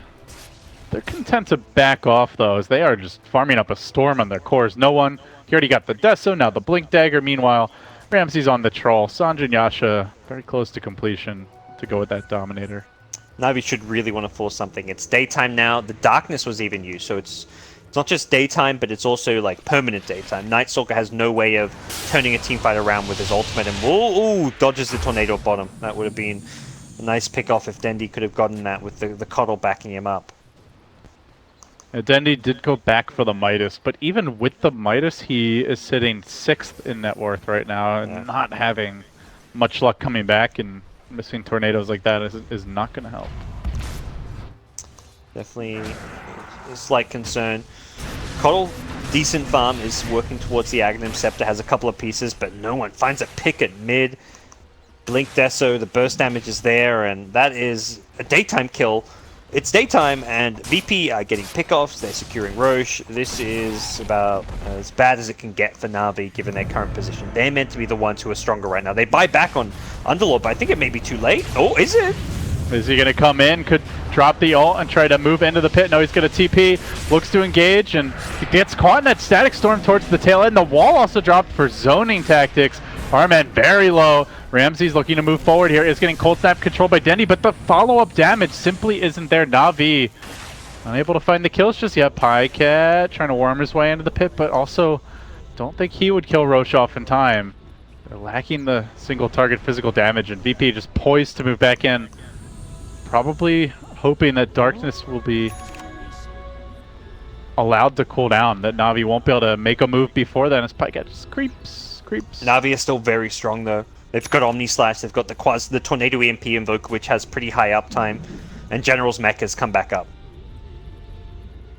Ramsey's threatening them. They're going to send no one into the pit alone, and he will get caught out for a moment by the Pit of Malice, but able to blink away. Now Pycat smacking the Roach a couple of times. Traps. No Static Storm available for now, but they still move in. They're going to drop the kinetic field. Pycat and General moving past on the wrong side. They vacuum General away from his team. Tornado coming through. General's still alive through all of this. The mech keeps him in fighting shape. No one able to snatch the Aegis away, though. Slays Dendi in the end, and will now look for additional kills. They brought down 2, make it 3, going splat. Arman will fall, and now the trap deployed onto Pycat as he spins away, looking at least for the safe escape towards the well. Biver, though, might not be so lucky. Pasha chasing him out. Commits the surge. That's 4 heroes dead, and on top of it, no one. Still easily hanging onto the Aegis through that. What a disastrous fight for Navi. Yeah, they felt so under pressure there, knowing that Roche was as low as it was. It was daytime with darkness still down. Like, on paper, it was a good time to fight. No Static Storm, no darkness. They had a Tornado EMP ready. They had most of their key spells and items. They had the mech up, they had Omni Slash, but Vision was not favoring them. Both TA traps were there, giving full vision of Roshan, giving full vision of the entire Navi team. The sentries weren't around the pit, and as a result, TA knew exactly when to go and to steal the Aegis. They had the vision to hit the vacuum as well. Vacuuming the Pit Lord out of the Roche pit to isolate him and bring him down meant that they didn't really get any value out of the mech. He used it just to keep himself alive a little bit longer. It wasn't for his team. And it was just really good use of the vision around the pit by VP. Well, not looking great here for Navi. Gods, can they slow it down a little bit, head towards late game with farm?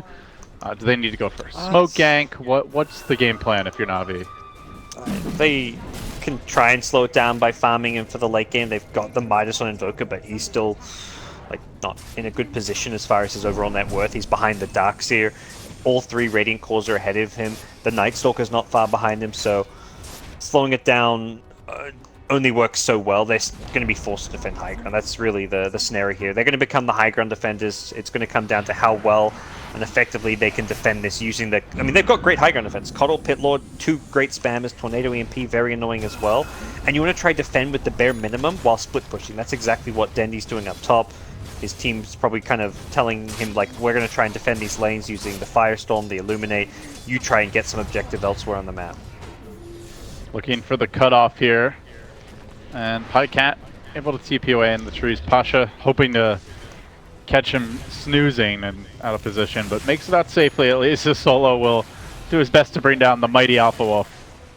We'll just re-dominate another creep. Make sure he doesn't feed away any gold, so gets a not too useful Hellbear, but better than feeding the gold away. And Navi buy themselves a little bit of time with the Aegis up, but VP, oh no, they've caught Dendy. Scouting out Dendy, they get up the Void, no follow-up. Okay. Still though, just a Night Stalker hit him, he's like, I'm TPing the hell away. He's just like, he just TP'd and crossed his fingers, hoped he was going to live, because he knew there's no running there. If there's a TA who's going to blink on you, you're dead. If there's not, you TP out, you live, and that was at least the case for Dendy in that situation. So the Hurricane Pike now complete on Noah and ramping up his own damage potential as he gets a little extra range to work with. He's going to chase further. He can. It's also the counter item to the Invoker, like the Tornado EMP. There's maybe a small window where you can full staff yourself out of the EMP. And even for the late game against the Tornado Chaos Media combo, you want to have the full staff to be able to push yourself out of that Deafening Blast, Media, Tornado combo that the Invokers like to go for. I like these aggressive wards from VP. As you see, they've warded off towards the secret shop. They got the lane ward mid. Solo doing a good job at fueling the aggression here. And as well as just the split push potential. RMN taking a single shot in the wrist from that melt, bringing him well below half.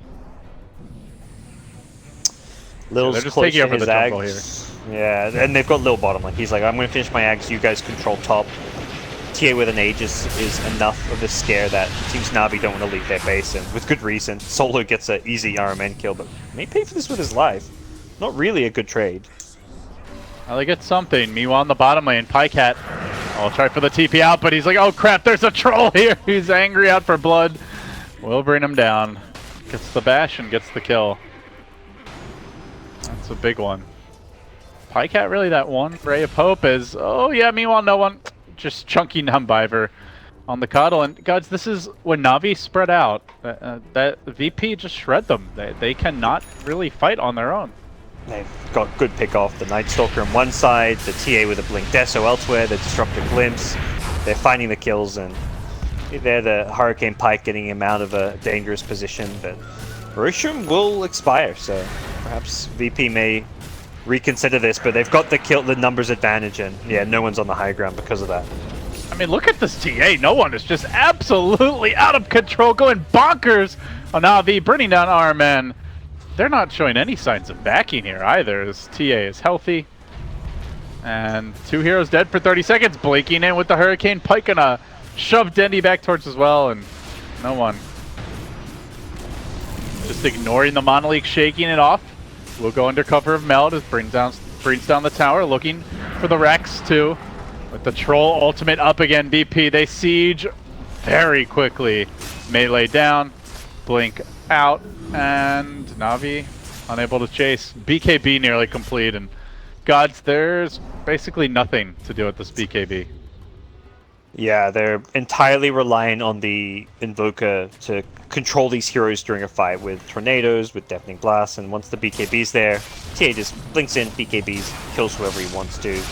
Omni Slash, I guess, can be used, but you Omni Slash at TA when she BKBs, and she's got Refraction up, so you're not going to kill her, you're just wasting an Omni Slash cooldown, and it won't really amount to all too much. So very, very tough game for Navi to pull back. They lost the Rax there. That was without the Aegis even being... the Aegis had expired. I guess they'd lost a few heroes to the Aegis TA, but this game just gets tougher and tougher. VP can maintain the map control they've got if they want, and then just secure another Roshan. They can try and smoke up to find pickoffs. They've got the Ags on Night Stalker, so while Coddle's got an Ags as well, it's going to be nighttime much more often than it's daytime, and that's where this Coddle Ags is just not going to provide Navi the vision and utility that they hoped it would give them. Losing all semblance of map control now is with that tier 3 down, they'll begin to drop the shrine, so Navi even tougher to leave the base, relying heavily on the Keeper of the Light. That is the main way to get out. Still no BOTs up on Dendi. The problem, though, is they're very mobile on this BP side. So you leave the base with the Keeper, and you might just run into the freight train. Yep. And here it comes now. The Plow is on the move. Oh yeah, they'll see everything as soon as that nighttime hits. And they can pop the darkness before nighttime to transition into night, so they get that elongated nighttime period. And Blinken, you'll miss it. And take a second too long to move your camera, you'll miss it as well. He wasn't responding to the heroes there. Gets the full staff out, but he's glimpsed back. And caught and in a lot of trouble. Oh, almost two-shot there. The Guardian's Greaves helping to keep him alive. Instead, it's on the Biber. They'll go, no one not actually killing anyone off after that initial Earth Spear kill, but does drive 2 back to the well and quickly turning to look at this tower. Just styling on them. Just going in on whatever he wants to at this point. Really not afraid. And why should he be? They just can't seem to touch him. The vacuum static storm combination catching out to a beautiful grab by Ha Solo, playing like a true team fella here as Ramsey's going to bring down another. That's Dendi, General hitting the deck. Pycat about to follow. And VP showing insane teamwork. 4 hit the deck. Navi, they're out of it, gods. There's just nothing in the tank. Yeah, it's all over. Yeah, we go. They'll GG out. No one getting completely out of control. Ends things with an ultra kill in his Templar Assassin, and VP with a much more dominant game 3. It was a close game 1 that they took, a good comeback from Navi in game 2, but this is perhaps more the VP people expected coming into this qualifiers and coming into this specific match against Navi, who struggled in the group stages. VP were undefeated. I think Navi put up a really good showing, but this game 3, draft-wise, and just laning stage-wise, was a bit of a flop. Well, we've seen, you know, quite a bit of anger, I would say, from Lil in recent interviews where, you know,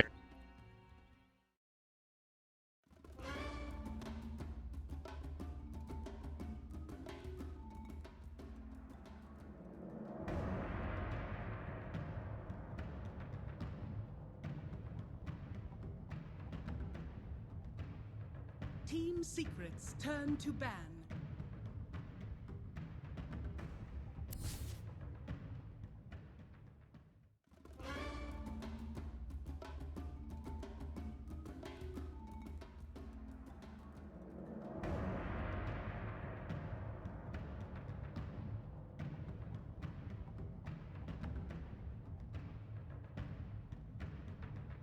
Dire team ban.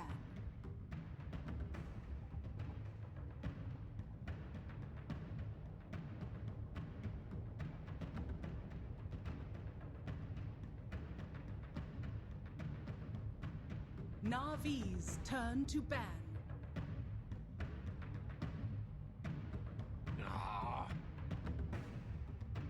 Dire team ban.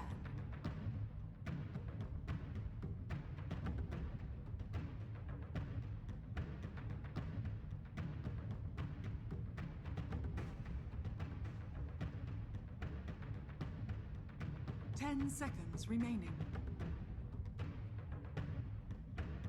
5 seconds remaining. Reserve time.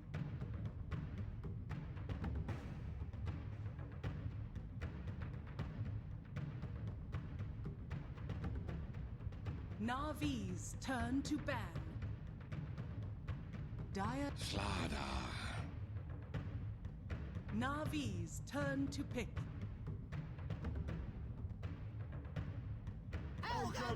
Life stealer.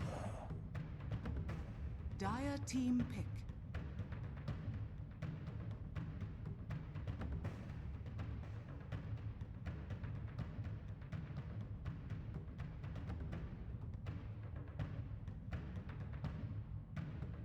Ten seconds remaining. 5 seconds remaining. Reserve time. Ursa warrior. Navi's turn to ban.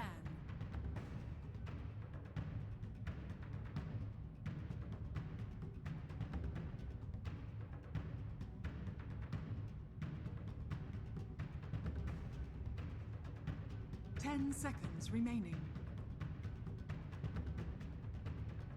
5 seconds remaining. Reserve time.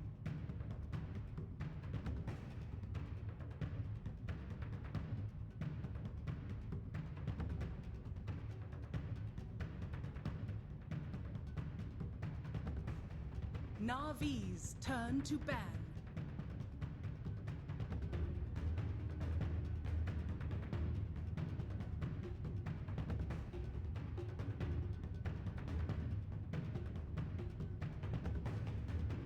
Ten seconds remaining. 5 seconds remaining. Reserve time.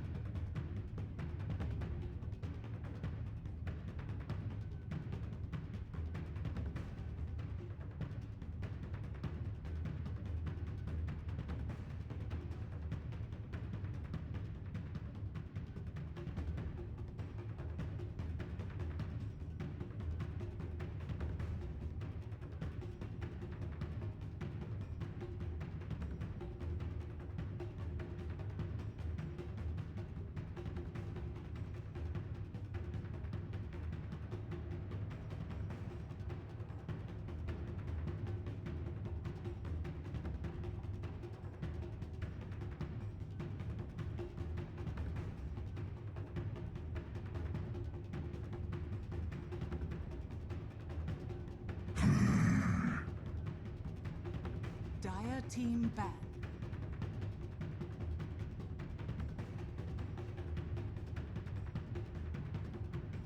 Navi's turn to pick.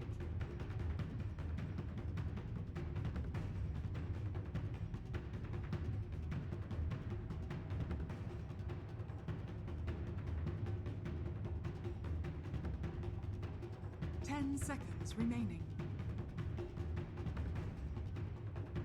5 seconds remaining. Reserve time.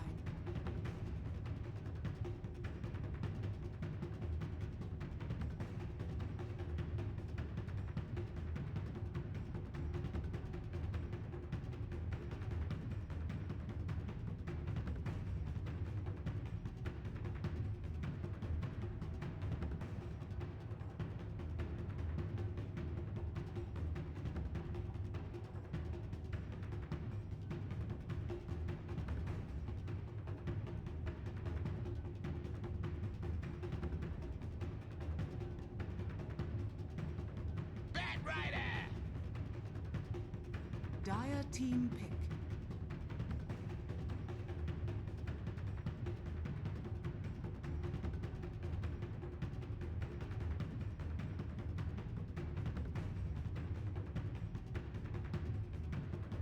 Ten seconds remaining. 5 seconds remaining. Disruptor. Navi's turn to pick.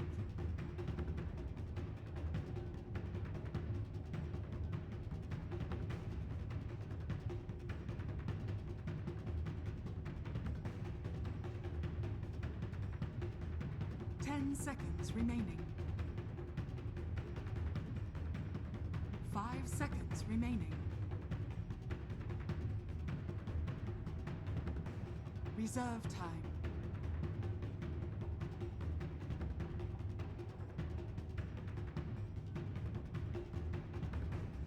The sack. Dire team pick.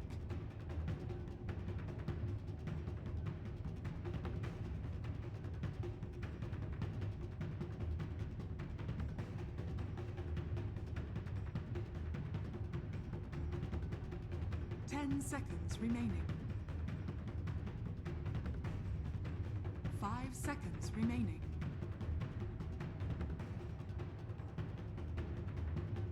Reserve time.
Dark Seer. Navi's turn to ban.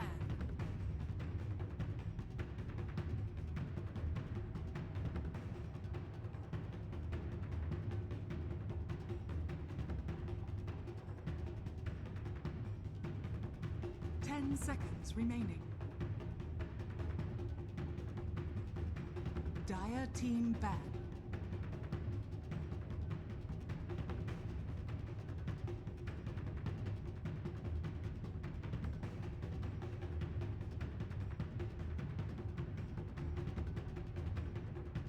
Ten seconds remaining. 5 seconds remaining.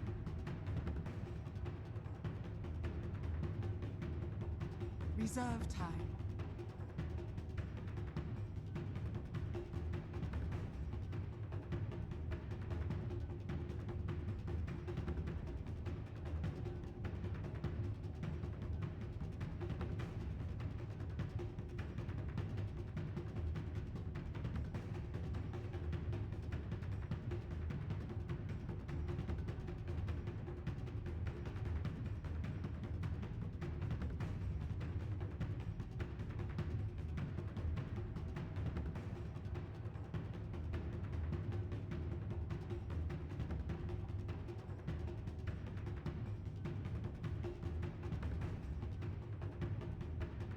Ten seconds remaining. 5 seconds remaining.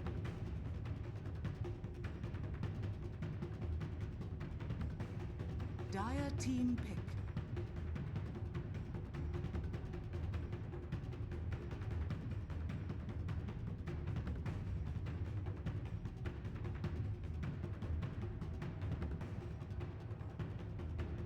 Ten seconds remaining.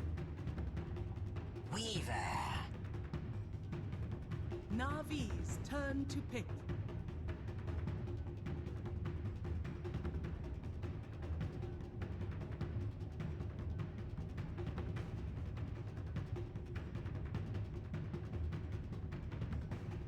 Ten seconds remaining. 5 seconds remaining. Reserve time.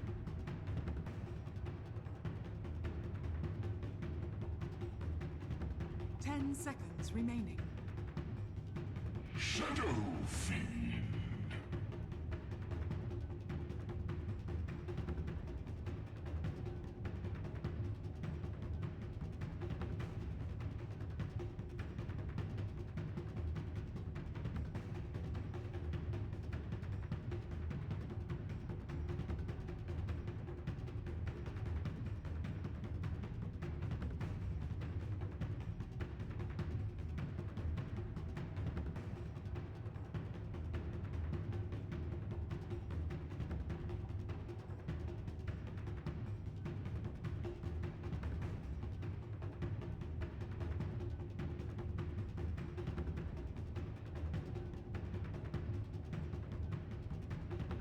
10 seconds remaining.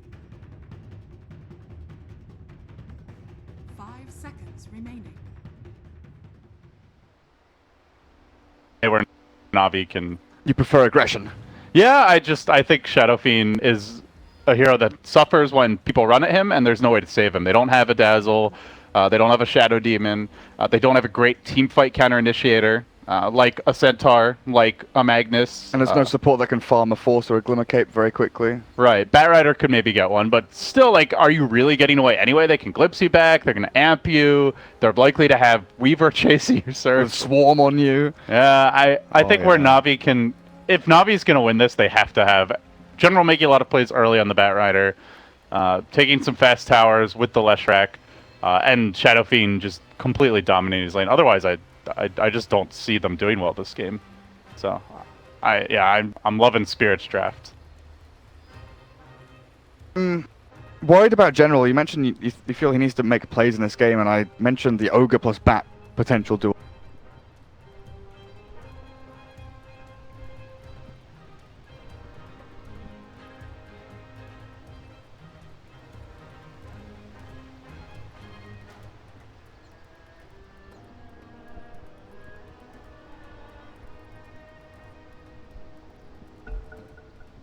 It's honestly a very hard choice.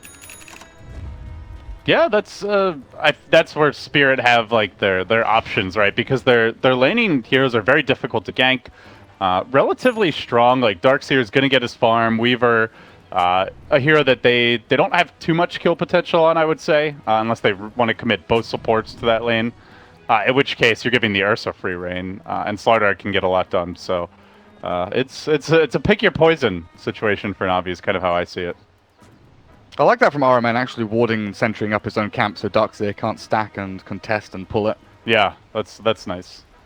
See the Dire Ward go down a bit more difficult to deward this one off to the side. Yeah, I don't think I've ever seen that ward dewarded, because so often the sentry goes down here to catch the one on this high ground, or it goes further up north to catch one of the hilltop ones. Yeah. And that's kind of the idea with it, I guess. It's in a little bit more of an awkward position, but far less likely to get dewarded.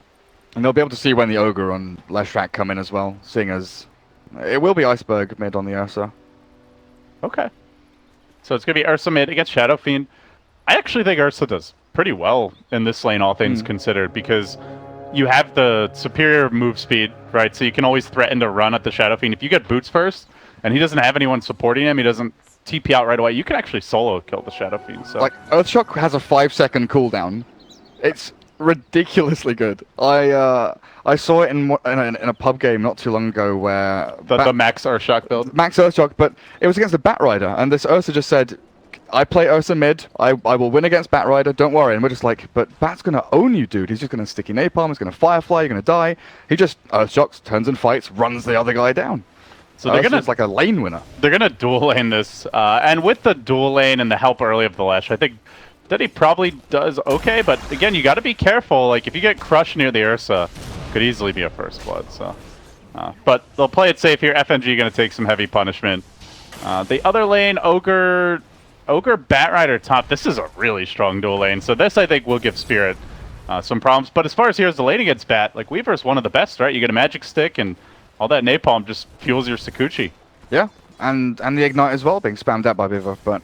This means that Lifesteal has been given the 1v1 Pycat up against DK Phobos on the bot lane, and this is what I was kind of alluding to, what I was worried about when they were making this decision, is how much emphasis is Dendi's getting run down mid. There's another Earthshock soon. And this is, again, 2v1, but Ursa is just so tanky. 6 armor plus the poor man's shield. Now, granted, he's lacking on regen, but we'll try to grab the boots, then go back for the healing salve, and, even if Shadow Fiend farms, like, trading farm, I don't really feel that's enough given how easily killed he will be later on. So. And you're not stacking camps or anything for SF. You're very, very dedicated to these lanes as Navi. I keep on, I guess, at least for me, I'm highlighting how much I feel like Spirit have the superior draft. But the one thing I am a little worried about for them is FNG getting farm, because Slardar doesn't need a whole lot, but he is their primary initiator, right? They don't have anyone else who has a reliable catch aside from the glimpse for a single target, and he's just roaming right now, not CSing or pulling at all. They're gonna move in here though. They find the crush. RMN getting caught out. Iceberg there with the clap. Good body blocking, Gareth. Looks like the first blood. One more hit. Yeah, I've got him. They're just so squishy. They really wanted Dendi, but he did a few little sort of micro moves to dodge out from Earth Shock to get himself away from that Slardo who was waiting on top of the ramp for him. So they give the Leshrac, but they keep Dendi alive, but still a great kill there from Spirit. And you mentioned FNG and his farm and where he's going to get it from. He has been really the key player on these key heroes for Spirit throughout the group stage, at the beginning of the playoffs, playing Rubik and Slardar, and he's the glue that holds the team together, right? He moves between lanes, he initiates, he starts team fights, he's the one making the calls, and he's the one starting every initiation. If he has a rough game, the entire team has a rough game. Yeah, so they give up the kill in the mid lane. Ursa significantly out CSing Shadow Fiend already, and that is not a good sign. If he gets phase boots first, he really can threaten for kills here. Dendi, no TP scroll yet, but we'll need to start carrying one soon. Unless our man is just going to permanently affix himself to late, in which case you're leeching XP from a hero that's extremely XP dependent in the Shadow Fiend. But he needs to do it, right? He needs to be nearby. And all the while, like Pycat, bottom lane just trading with Darkseer, off lane Batrider, even with the Weaver on CS. Now, granted, Weaver's experience suffering a little bit, but he's been pressured a lot, and he's sharing it with the Disruptor, so yeah, late's going really well for Spirit. Yeah, and we mentioned in the draft that Darkseer is one of those greedier offlaners, needs the gold, needs the levels to actually build up into your arcanes, your mech, and then into sort of level 7, 8 when you've got some more levels in a vacuum. But giving a 1v1 to a DS like this, sure, Pycat's going to have that, kind of jump into the mid game with his great farm, and they're going to have General to carry him around. But with a counter initiation from Darkseer always available, it's scary. The 3-hero rotation mid, they can't even kill the Ursa, and that's the difference between Ursa and Shadow Fiend, right? Like if that's a Shadow Fiend getting caught mid, he's dead, but Ursa just able to soak up that damage and walk away. Uh-oh. Well, 3.5 second cooldown on Earthshock's pretty good, I heard. Yeah, looking for more as they're gonna dive by for the Ogre. McGee under the tower, he'll go down to a quick double kill for Iceberg, and again, it goes back to what we said as soon as the draft did. Like, Spirit is going to run at you. What are you going to do about it? And the answer, apparently, so far for Navi is not a whole lot. Just sit back and take it. I mean, you could carry a TP, and in some cases that might let you get away, but Dendi TPing in mid, he's going to miss a raise. He gets glimpsed back. That leaves Viper alone, who likely goes down again here. Iceberg whipping on his clap, but it's not going to matter. Should be able to run him down.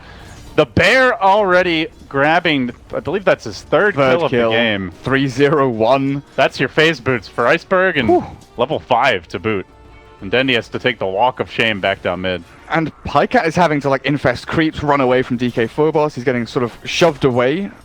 The farm is being traded decently, but this Darkseer is having such a great time on the bottom lane. It's to me all on General right now. And the thing is, General's not doing that great. 16 CS. He has no real stacks to speak of right now, so yeah, he's not gonna have a fast Blake. And that's the trouble with the aggro dual lane, right? The Ogre was there, and it enables the Batrider to not feed, but it doesn't enable the Batrider to win the lane and crush the Weaver, like you said, with the Shikuchi and the Magic Stick, or the Magic Wand now, 11 charges on it. Weaver is under no threat of dying at all. So General just has to kind of sit here and leech experience a bit, take a few CS here and there. And Navi are very, very poor at rotating to lanes and making things happen or stopping things from what Spirit are doing. Oh, FNG might find a solo kill here on RMN, who is out of mana, and that indeed is the case. All right, Slardar heating up. I mentioned maybe struggling for levels. Gareth, he is already level 4. Yep. As a roaming Slardar has been involved in, I want to say, almost every kill at this point. 2-1-3 on Slardar, yeah, you're right. In fact, it is every single kill. That is absolutely brutal. Weaver not level 6, though. This could be a big opportunity for General as he chases forward. He's already committed everything, though. The flame break, it's not enough. BZZ able to simply stick up, walks away. The one hero who needs to have a big impact, unable to do so, and now they might look to pincer Dendi in the mid lane. The more I think and look at this Navi draft, the weirder it gets, right? They've got very little catch and kill. Sure, when Batrider gets blinked, they can lasso someone in, but they don't have any great nuke damage to instantly take out a target. So maybe they can find the Weaver here. would be a nice pick off, and finally Navi get on the board on this top lane. 2-5, or 2-5, I should say, the score. But still, hard-fought kills for them, and they'll need more of that as they look to continue pursuit. 4 sticky napalm stacks up on Vank score, not going to go fully just yet. You can see DK Phobos now, as you point out earlier, can just take advantage of the jungle, shove in the lane, farm the enemy newts, and snowball his experience in gold. I actually wonder why he's not cutting creep wave at all. Forcing Lifestealer to like farm under tower and maybe the tower tanks a couple of hits would be pretty nice. Maybe a bit worried about getting ganked should he be out of position like that. It doesn't have a TP scroll right now. But definitely 1v1 against Lifestealer, you can cut the wave, and unless he gets help, there's not a whole lot he can do about it. Dendi has to go back into the jungle and farm. He doesn't even have treads. Oh. His bottle's empty. Aquila Brown Boots Magic Wand. I mean, by like 10, 11 minutes, you kind of want to have your treads, Aquila, and almost half your Dragonlance, but... Yeah. Dendi's been completely shut down. He is a very poor Shadow Fiend. When Ursa's ahead of you in CS, at this stage of the game, you know you're in trouble. I mean, you should be ahead just by, you know, in theory, because of your ability just to clear stacks with the Shadow Rays. And the thing is, you can't really bully the Ursa when he's got the phase boots advantage, because he can always threaten to run at you if you play too aggressively in the lane. So, Dendi kind of chipping at distance here, but not having an easy time of it. And once again, FNG's running down into that Radiant jungle, and he finds a ward. I guess he had his down much earlier and saw the one placed out. Yeah, he saw that get dropped. So some free gold for him. FNG up to 600, so well on his way to the blink. RMN angrily scribbling on the map. This top lane needs to be killed, guys. Yeah, let's just eradicate the entire upper quadrant of the map. How's that sound? I mean, they need to do they need to make action happen. They need to do something. It's just so hard to say what that something is. Well, while they're busy parking multiple heroes up top, Dendi is not safe, so he has to leave the mid lane. As Iceberg pushes in, you can see the rotation is actually headed Dendi's way. But you could really feel the pressure. Like, looking from the Radiant side, they have no vision of their jungle.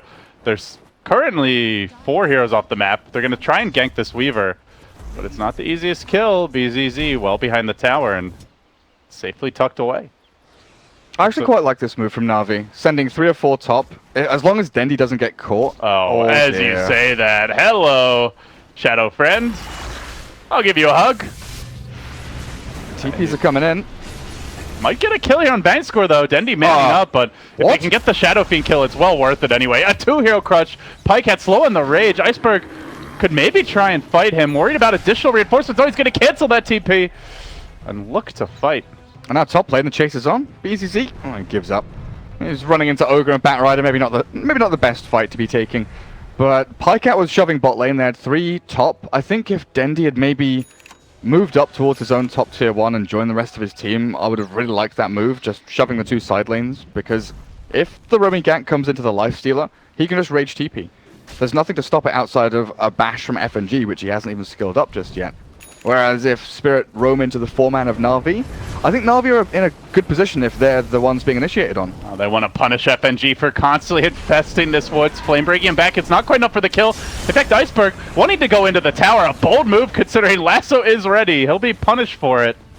Not sure if he thought it got dropped earlier in the top lane. And it's stuff like that where I kind of want Navi to be grouping up as 4 or maybe 5 and letting Spirit run into them, because at this point, when there's sticky napalm and Shadow Fiend's got his level 1 Requiem, they've got so many things that can happen as the initiation is occurring from Team Spirit that does damage or slows or offsets the team fight or disrupts what Spirit are planning to do, that they can actually create enough chaos in a team fight to maybe find an initial pick before Spirit can do anything. Alright, man. Oh, Leshrac is so weak. Oh, he still gets the kill. That's brutal. Leshrac down again. It's a squishy support, and there's just not a whole lot he can do. He instantly TP'd there too. Yeah, there was no way out. General with the drums. Batrider drums, not something we've seen in a long time. Usually it's kind of just the Tranquil's Windlace, and maybe a magic wand into Blink. I think he's just thinking, like, how good is a Blink Dagger really this game when they have a disruptor? Can I really count on like a Blink Lasso to actually catch someone, kidnap them and not just have it broken immediately. So better to be tankier, able to stay in the fights longer. And run away faster. Yeah, that too. Here comes the big fight in the mid lane. Static Storm getting dropped. They have managed to cage the Lifestealer. Could be trouble as the vacuum back comes. They look for the turn. Iceberg low, but not finished off. Still holds the Aegis though. And they can continue pursuit here. FNG threatening to go in a bit deeper. They cage Dendy. Now they look for the crush. There it goes. The follow-up damage coming through. But a great 2 heroes done by the Lesh might be enough to salvage this fight. The wall still forcing Navi back. They're going to try and kidnap DK Phobos. FNG gets dragged deeper. And there's the crush. Looking for a bit more. He finds the Shadow Feet kill yet again. Pycat on the chase. Open wounds there. He's looking for backup. He's going to find it in the form of an Aegis getting popped. And now the Weaver getting a bit overeager. Has to time-lapse back towards safety. Iceberg still looking for that fight. He might come out of the trees, but Pycat armlet toggling for all he's worth, trying to bait that bear in. The Iron Shell Weaver. Want some honey? Want some honey? Yeah, bear. But they will in the end up disengaging. So they lose the Aegis, they lose the Slardar. They get 2 though, and again the Shadow Fiend dying. He's only at 18 souls. He's just not having an easy time staying alive. You can't even see the Iron Shell on Weaver. He just runs up to you and you think, how am I taking so much bloody damage? Ogre got ripped apart there. Just by that Iron Shell. Pycat TP's in aggressively. Going on Iceberg, but not going to find anything. Oh god, Dendy just got glimpsed back to probably dead. Oh, this poor Shadow friend. Yeah. He's not. He's not going to have his Dragonlance for another minute and a half or something anyway. So back to the jungle he goes. Dendy is getting all too accustomed to this walk back down from the mid lane. Poor guy. Just keep on going.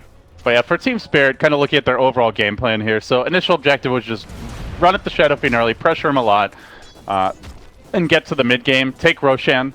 I think the next big step, farming FNG's Blink Dagger. I think RMN might die top. BZZ. Has the trap been set? Oh, nice stun. But do they have the follow up? Looks like they might do. One more hit. Infest. Barely had him. That was with the Dragonlance pickup, so a crucial kill for Navi. That's something they need to get a little more of, because once that Blink comes out from Slardar, next round of aggression will be there. Phobos, though, caught off on an island here, will be punished and picked off as FNG comes in a bit late. Now the Troll Trap. It is that Dominator build. Just initially here on the Darkseer, now going to be going back for a mech.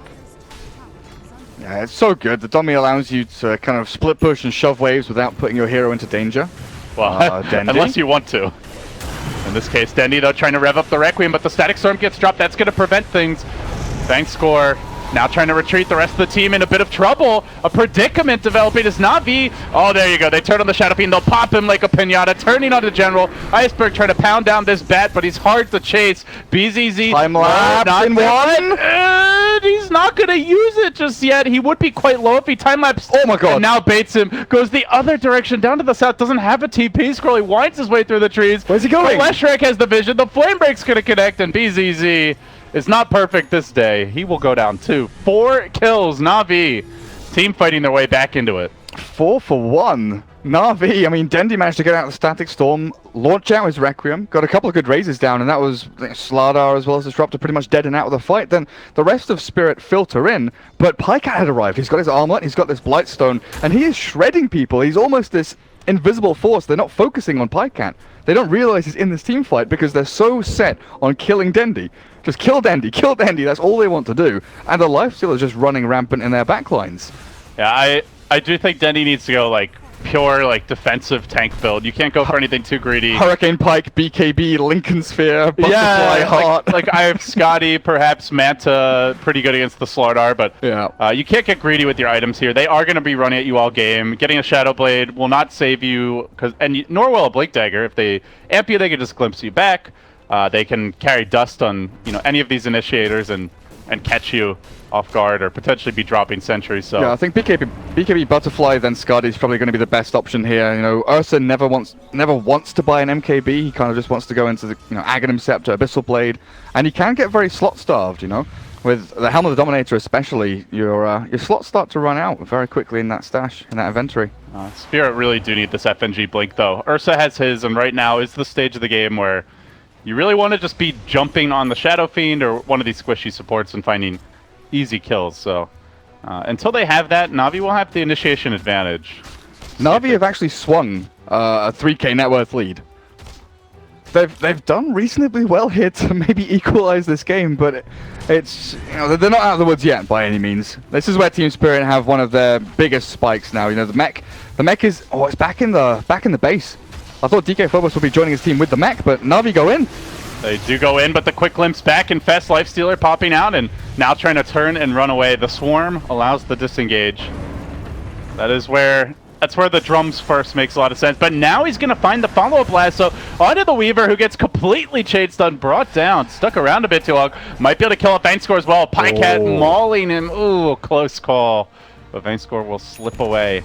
The Dino makes it home to safety. I was looking at that from the Dire team and thinking, right, this is where they're super strong. They've got their 4 heroes top. Darkseer's on his way. He must have mech, right? But it was back in base, back in his stash, and he couldn't get it out to himself on time. And that's where Team Spirit kind of realized, okay, we don't have our big team fight hero with our one team fight item. It's time to retreat, but getting caught on the runaway there by General's Batrider as always. Great idea to jump in and find that one target. Uh-oh, Lifestealer has a Desolator now. This could be a bad time for Spirit to try to take a fight. Navi just hitting big item timings, as you mentioned. The net worth really has swung. Now, General, we've seen the Blink in action. The Deso comes out. Aside from that, Shadow Fiend already having picked up the Dragon Lance, now well on his way to the BKB. Leshrak's Buckler is actually very important. Yes. It honestly, it's so weird to think about it, but just that Buckler on Leshrak, you know, allows him to maybe survive through the Weaver swarming and right-clicking him, the minus armor from Slardar, and obviously physical attacks out from Iceberg's Ursa. But it's one of those cool little, you know, casual bucklers, the puppy special, that RMN following suit.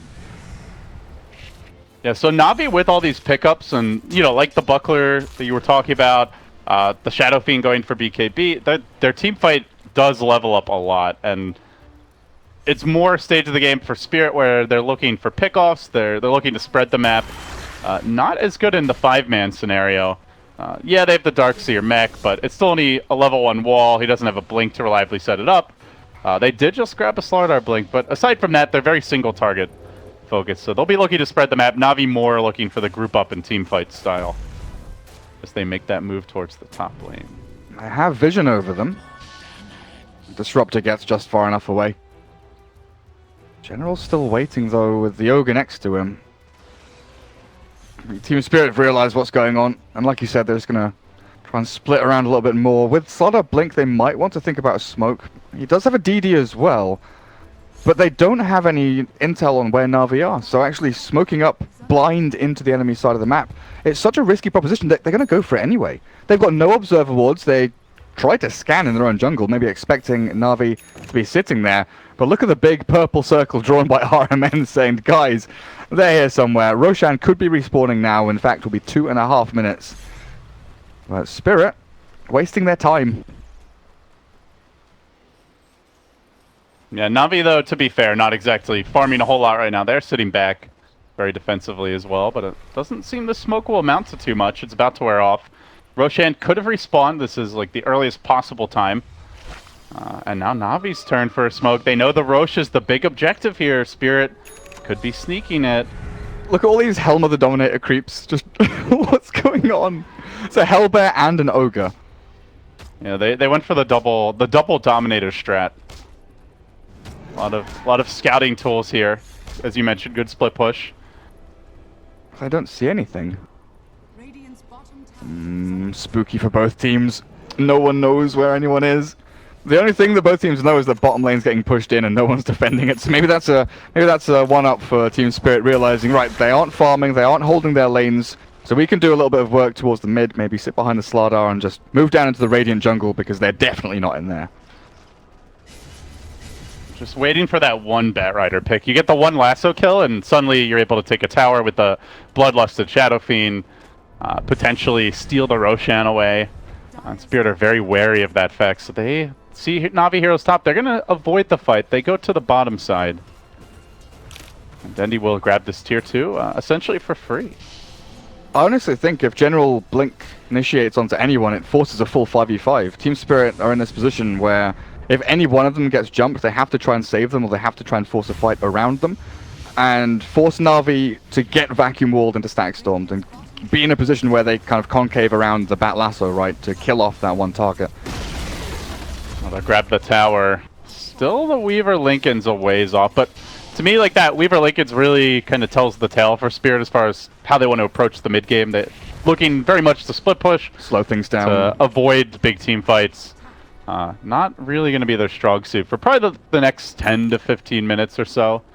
Come late game, I think they're fine in those larger scale engagements, but still Shadow Fiend is with a BKB 10-second duration is probably at his prime right now as far as overall team fight impact. And here you really want to stay away from. It's pretty important for both teams to look for the Abyssal Blades. They found him with a scan. Ooh. This could be big. They're actually smoking now. So Navi know they were in the area. No Firefly though, it's about to expire. General in a really good position to reveal this and just jump away. And they're actually going to try and steal this Roshan. Will Spirit get there in time? They have the high ground. This is so risky. Moving in, they're going to stun Ursa to start things off. But Phobos with a big blink reveal. The Static Storm gets layered right around the area. It will completely control Pycat, bring him down, but Dendi quickly able to unwind with the Requiem. Finds one, looking for a second. Will lay out Iceberg, and now potentially a third hero as well. 3 Navi heroes hitting the deck. The Ursa, though, down. And after the buyback, Team Spirit scattering a little. Dendi and Pycat standing strong in the pit with Pycat rejoining the fray. They'll try to bring this Roshan down, but they're not ready to give this up for free. FNG can engage into this. They're lacking the Ursa, though, so they're heavy hitter to deal with Pycat, not on the field. BZZ on the back throw. Trying for that opening. FNG gets the crush. Pycat, it could be a dieback for him. He gets inside. Dendi says, get me out of here, Dendimon. Pop out at the shrine. The glimpse back comes Pycat. Tried to get a little greedy with that pop out for the heal. Oh my god. Oh, he barely lives. What's happening? That Rider coming in, is he bringing any sort of regen? Yeah, he's brought a salve out. Pycat with the free fountain trip. General to the rescue. They need this Roshan now, like desperately need it. I don't know if Pycat wants to go in and hit it because they want the fight to start. And General, Lasso's back one, but FNG's there with a crush, and now Iron Shell burning through them. DK Phobos, what are you doing? Back and back into the connecting field, and this is time to retreat for Navi, I think. Oh, BZZ, he is actually stunned, and the damage from Leshrak might be enough to finish him off. BZZ dropping lower and lower, but he's got the Shikuchi. Slips himself back away from the trees. Yeah, they knew there was no Static Storm there. Darkseer wall on cooldown. Ursa only just respawning, so really good time for Navi to fight. The awkward dance around Roshan ends up with a buyback, 3 team fights, and Team Spirit losing out on Aegis. So I guess, all things said and done, that buyback from Pycat really worked out for them. That was really close to being a disaster, but Yeah. yeah, Pycat survives there. Navi gets the Aegis, and now can siege very effectively with the Shadow Fiend Hurricane Pike, as well as Pycat able to sit up front. You mentioned needing bashers this game for both teams. Ursa, Lifestealer really want that to be able to win the 1v1 man fights, and looks like Pycat going to get his first. As Ursa is not going for an early basher, he'll be going Aghanims. A pretty good tool to deal with the Batrider initiation and just be a very tanky force on the front lines. Yeah, I think he desperately needs it, like you said, with the lasso, but also with, you know, bashers, and the Abyssal Blade from Pycat will be coming out. Just negate that, make sure that you're able to stick on a target and do some damage. But maybe even with this Abyssal or with the basher, Pycat will look to kill off someone else in the backlines. You know, Weaver yet to get Lincoln. Oh, is it on the courier? Oh yeah, he's got it now. BZZ actually finishes it at this point, but I was going to say maybe the Weaver or the Darkseer, because Darkseer is honestly the big hero for Team Spirit now. Mech, Blink, Vac, Wall, he is Team Spirit's team fight. Well, they wanted that like 3-hero Vacuum, Static Storm, Kinetic Field combo. Unfortunately, they only got the Lifestealer, and he had buyback, so you look back at that last fight, if he manages to catch 2-3 heroes, I think they win the fight outright, and Navi either don't buy back or have to blow 2 or 3 if they had them to potentially contest the Roche, but it's not a reliable combo, you know? Like, if Lifestealer just quickly rages, he's going to be able to turn the fight around. There's no sign of a Disruptor Ags, not even remotely close, yet to get a single component. Pycat also has Aegis now, so he has a second life, and Dendi has BKB, so it's really tough to rely on that combo. And Hurricane Pike as well, and there's like no BKBs on the Dire side, right? It's just the Lincolns on the Weaver, but Dendi's next item's the kind of interesting one, deciding to go for the Assault Cuirass. So yeah, they want to be able to take buildings here, yeah. And do now have the level 4 Diabolic Edict. He doesn't max the Lightning Storm fully, goes back for Edict, so they have some extra siege, and with that and the AC, towers are going to melt if Navi win fights, and they're looking for one now. I didn't even think of AC, you know, I wanted Butterfly for Dendi, but I really like this. Yeah, but still a lot of durability against physical damage, which Spirit are pretty, I wouldn't say all in on, but very predominantly relying on is FNG will find General, looking for a pickup. There's the counter initiation though. RMN coming in with the stun. The Static Storm gets layered on top of it all. Kinetic Field there, but nobody really caged with them as Pycat mauling the Disruptor will find the quick kill with the Infest at the end to polish it off, and now Navi should be able to take this tower. And they might even be able to go high ground here. That's Vacuum Wall gone, no Static Storm. Ursa can't really do this. He can't clear waves, and that's something Spirit are really severely lacking. And they didn't really commit anything. They actually didn't even get the lasso off of that fight. So Navi have the BKB on Dendi. They have the lasso. There's no glyph. This is a disaster for Team Spirit. Yeah, couple of magnificent fights from Spirit, who do have the Aghanon Iceberg, so not a great lasso target. But hey, he's not defending buildings. He's going to try to make his move in. Pycat focusing him, gets multi-gas the General. Now letting the lasso go after he sees the Ursa dropping low. They'll finish him off. Pycat able to work together with Dendi and Tandem to bring FNG low to finish up and score. One more auto tech. Can't quite do it, but they got the melee. Navi completely flipping the script. After a couple of really bad fights from Spirit, they find themselves taking a lane of Rax and potentially more. Like, honestly, that buyback from Pycat around the Roche Pit literally could have been game losing, but it's been game winning.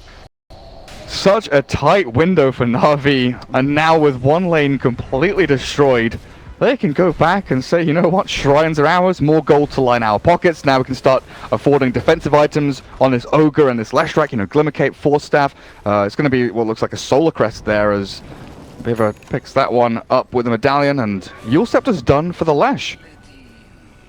So they have ways of disengaging and retreating, and also ways to pop that Lincoln Sphere over on the Weaver and make sure General can get the lasso on him.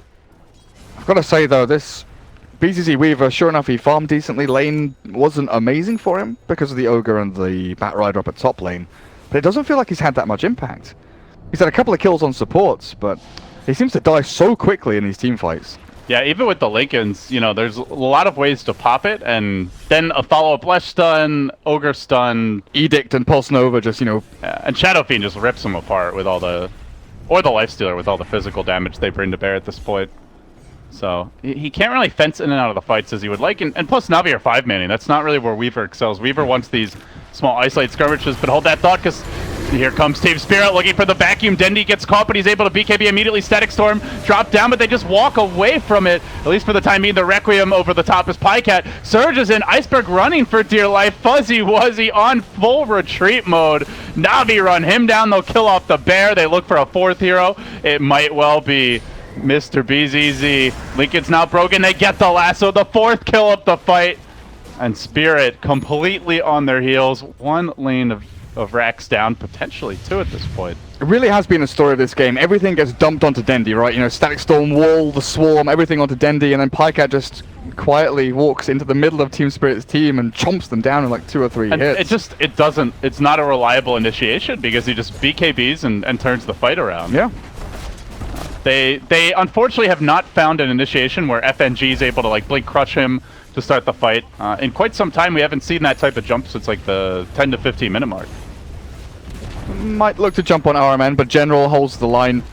Blink, Force, and Gem. Svanscore considers glimpsing someone back, but Pycat just rages and walks it all off, and that's Megas. 30 minutes in. I don't think Spirit have any way to deal with this. Looking for the last stand fight at this point. Spirit will do what they can, but it's not a whole lot. FNG gets stunned as he jumps in. He dies immediately. Iceberg desperately trying to kill off Dendi, but it just doesn't seem possible. Iceberg stands next to Pycat, can't withstand the Lifestealer punishment. Shadow Fiend also laying into him. They'll find the kill there, and insta-GG. Navi just too strong a team fight down the stretch and putting themselves at a 1-0 advantage in this best of 3. It could be a long day for them. If they win this series, they then have to go on to play Empire, and then VP waits as the final boss in the grand finals. Yeah, I still look at the way the game developed. Spirit had a really good Roshan lineup. They dominated the lanes as you would expect. They're a decent team fight. They're okay catch. They had some really bad fights after the Roshan, though. They gave up the Aegis for basically nothing. Some bad luck, like around the Roshan pit, where they didn't quite time the Vacuum Static Storm combo with the Kinetic Field properly. I think they hit that on 3 heroes. That's an instantly won fight. Didn't quite happen that way. But to me, like, their execution just wasn't there in the mid-game team fights. Whereas Navi, Lady Sage didn't go well, but the shot calling come mid game, traditionally their weak spot, was very good this game. It was pretty damn crisp. Yeah, honestly, Pycat has given them a breath of fresh air in that department. But I almost feel like that Roshan fight, whoever got that Aegis was likely to win the game, just because of how Team Spirit could snowball from it and how Navi sort of stopped Team Spirit.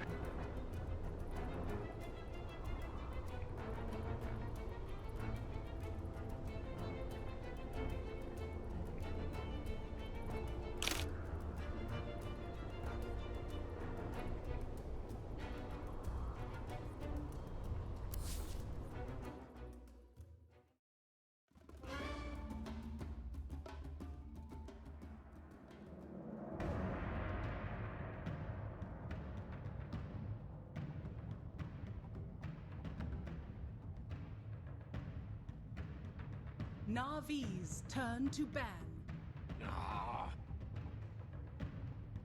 Dire team ban.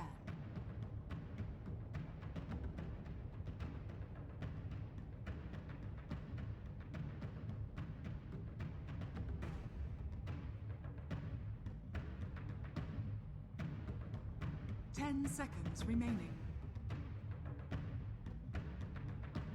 5 seconds remaining. Reserve time.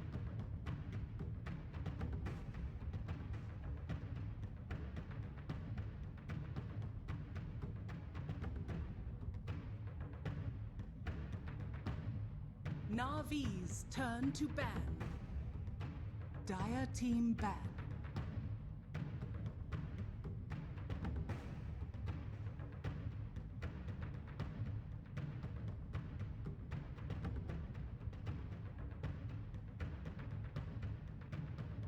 Ten seconds remaining. 5 seconds remaining. Reserve time.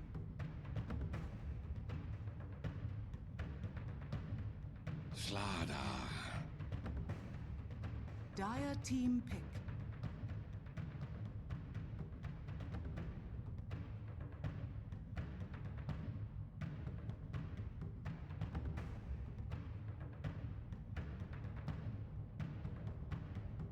Ten seconds remaining. 5 seconds remaining.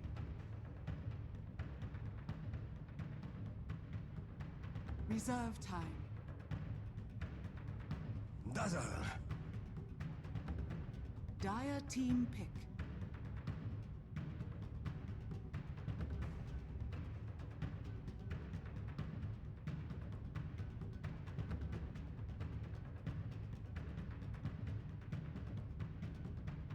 Ten seconds remaining. 5 seconds remaining.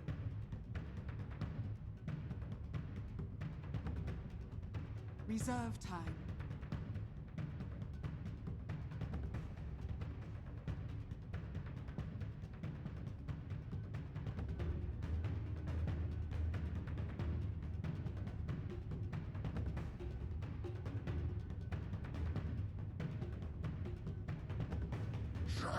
Warlord. Navi's turn to pick.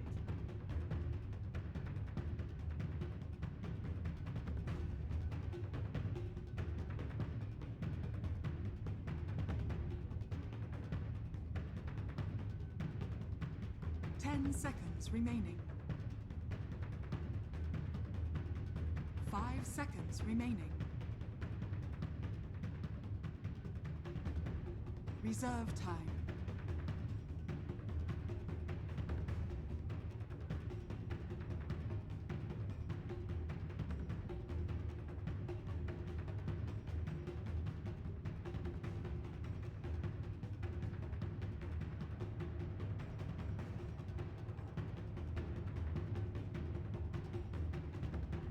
The sack. Dire team ban.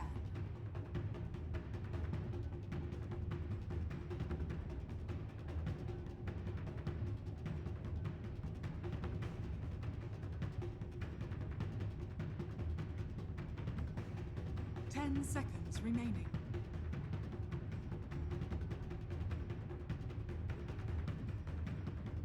Navi's turn to ban. Dire team ban.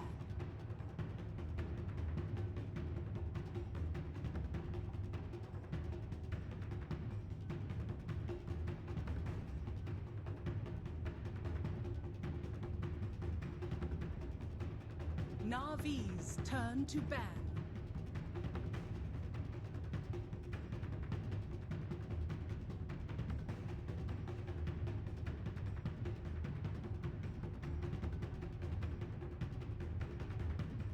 Ten seconds remaining. 5 seconds remaining. Reserve time.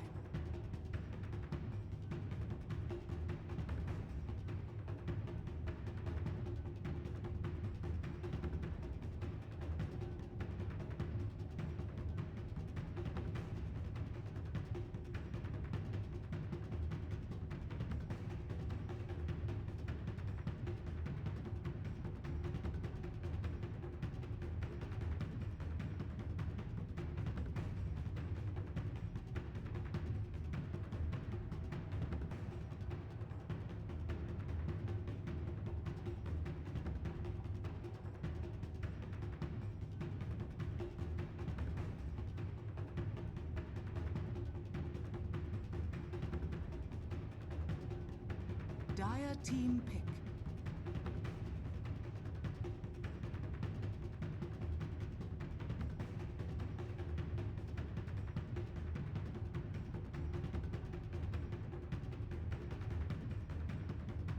Ten seconds remaining. 5 seconds remaining.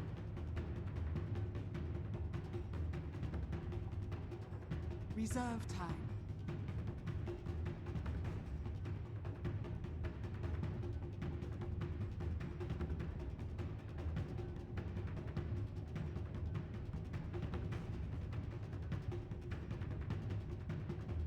Clockwork. Navi's turn to pick.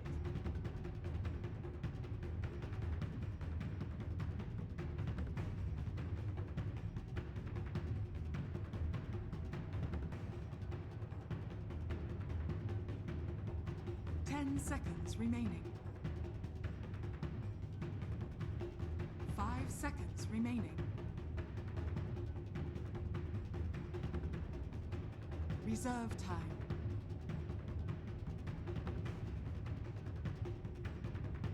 Shadow Fiend. Dire team pick.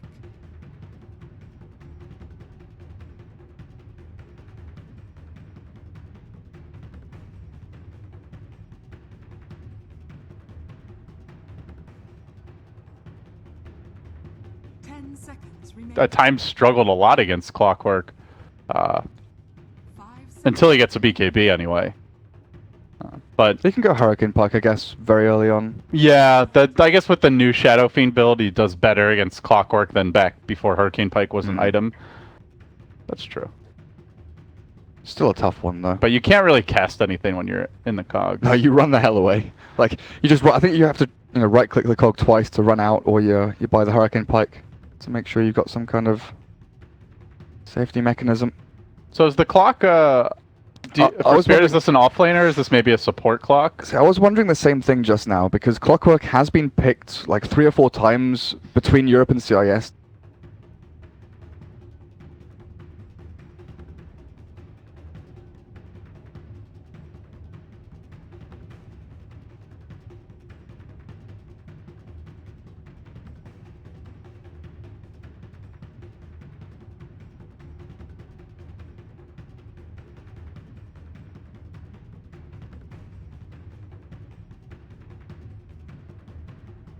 Seconds remaining. 5 seconds remaining. Outworld Devourer. Navi's turn to pick.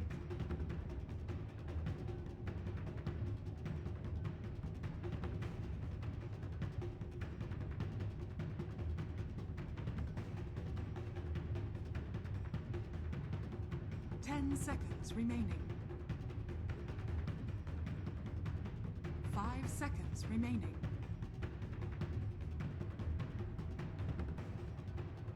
Reserve time.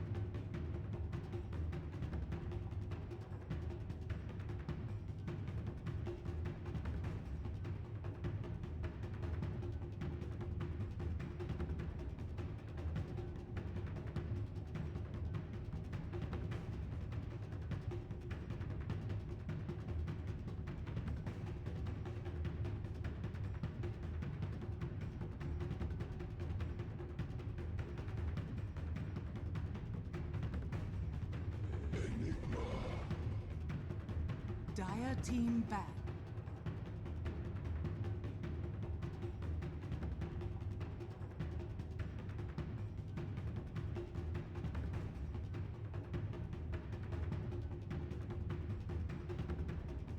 Ten seconds remaining. 5 seconds remaining.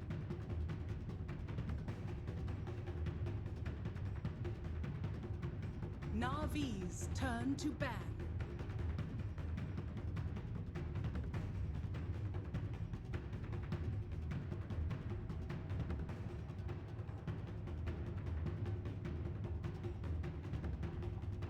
Ten seconds remaining. 5 seconds remaining.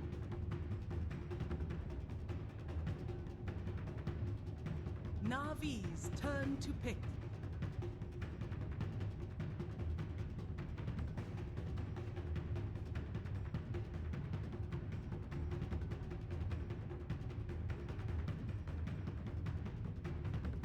Ten seconds remaining. 5 seconds remaining. Reserve time.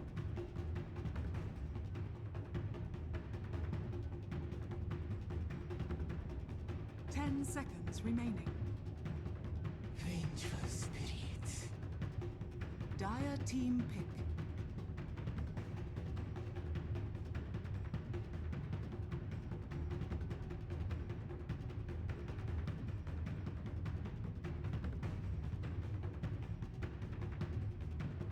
Ten seconds remaining.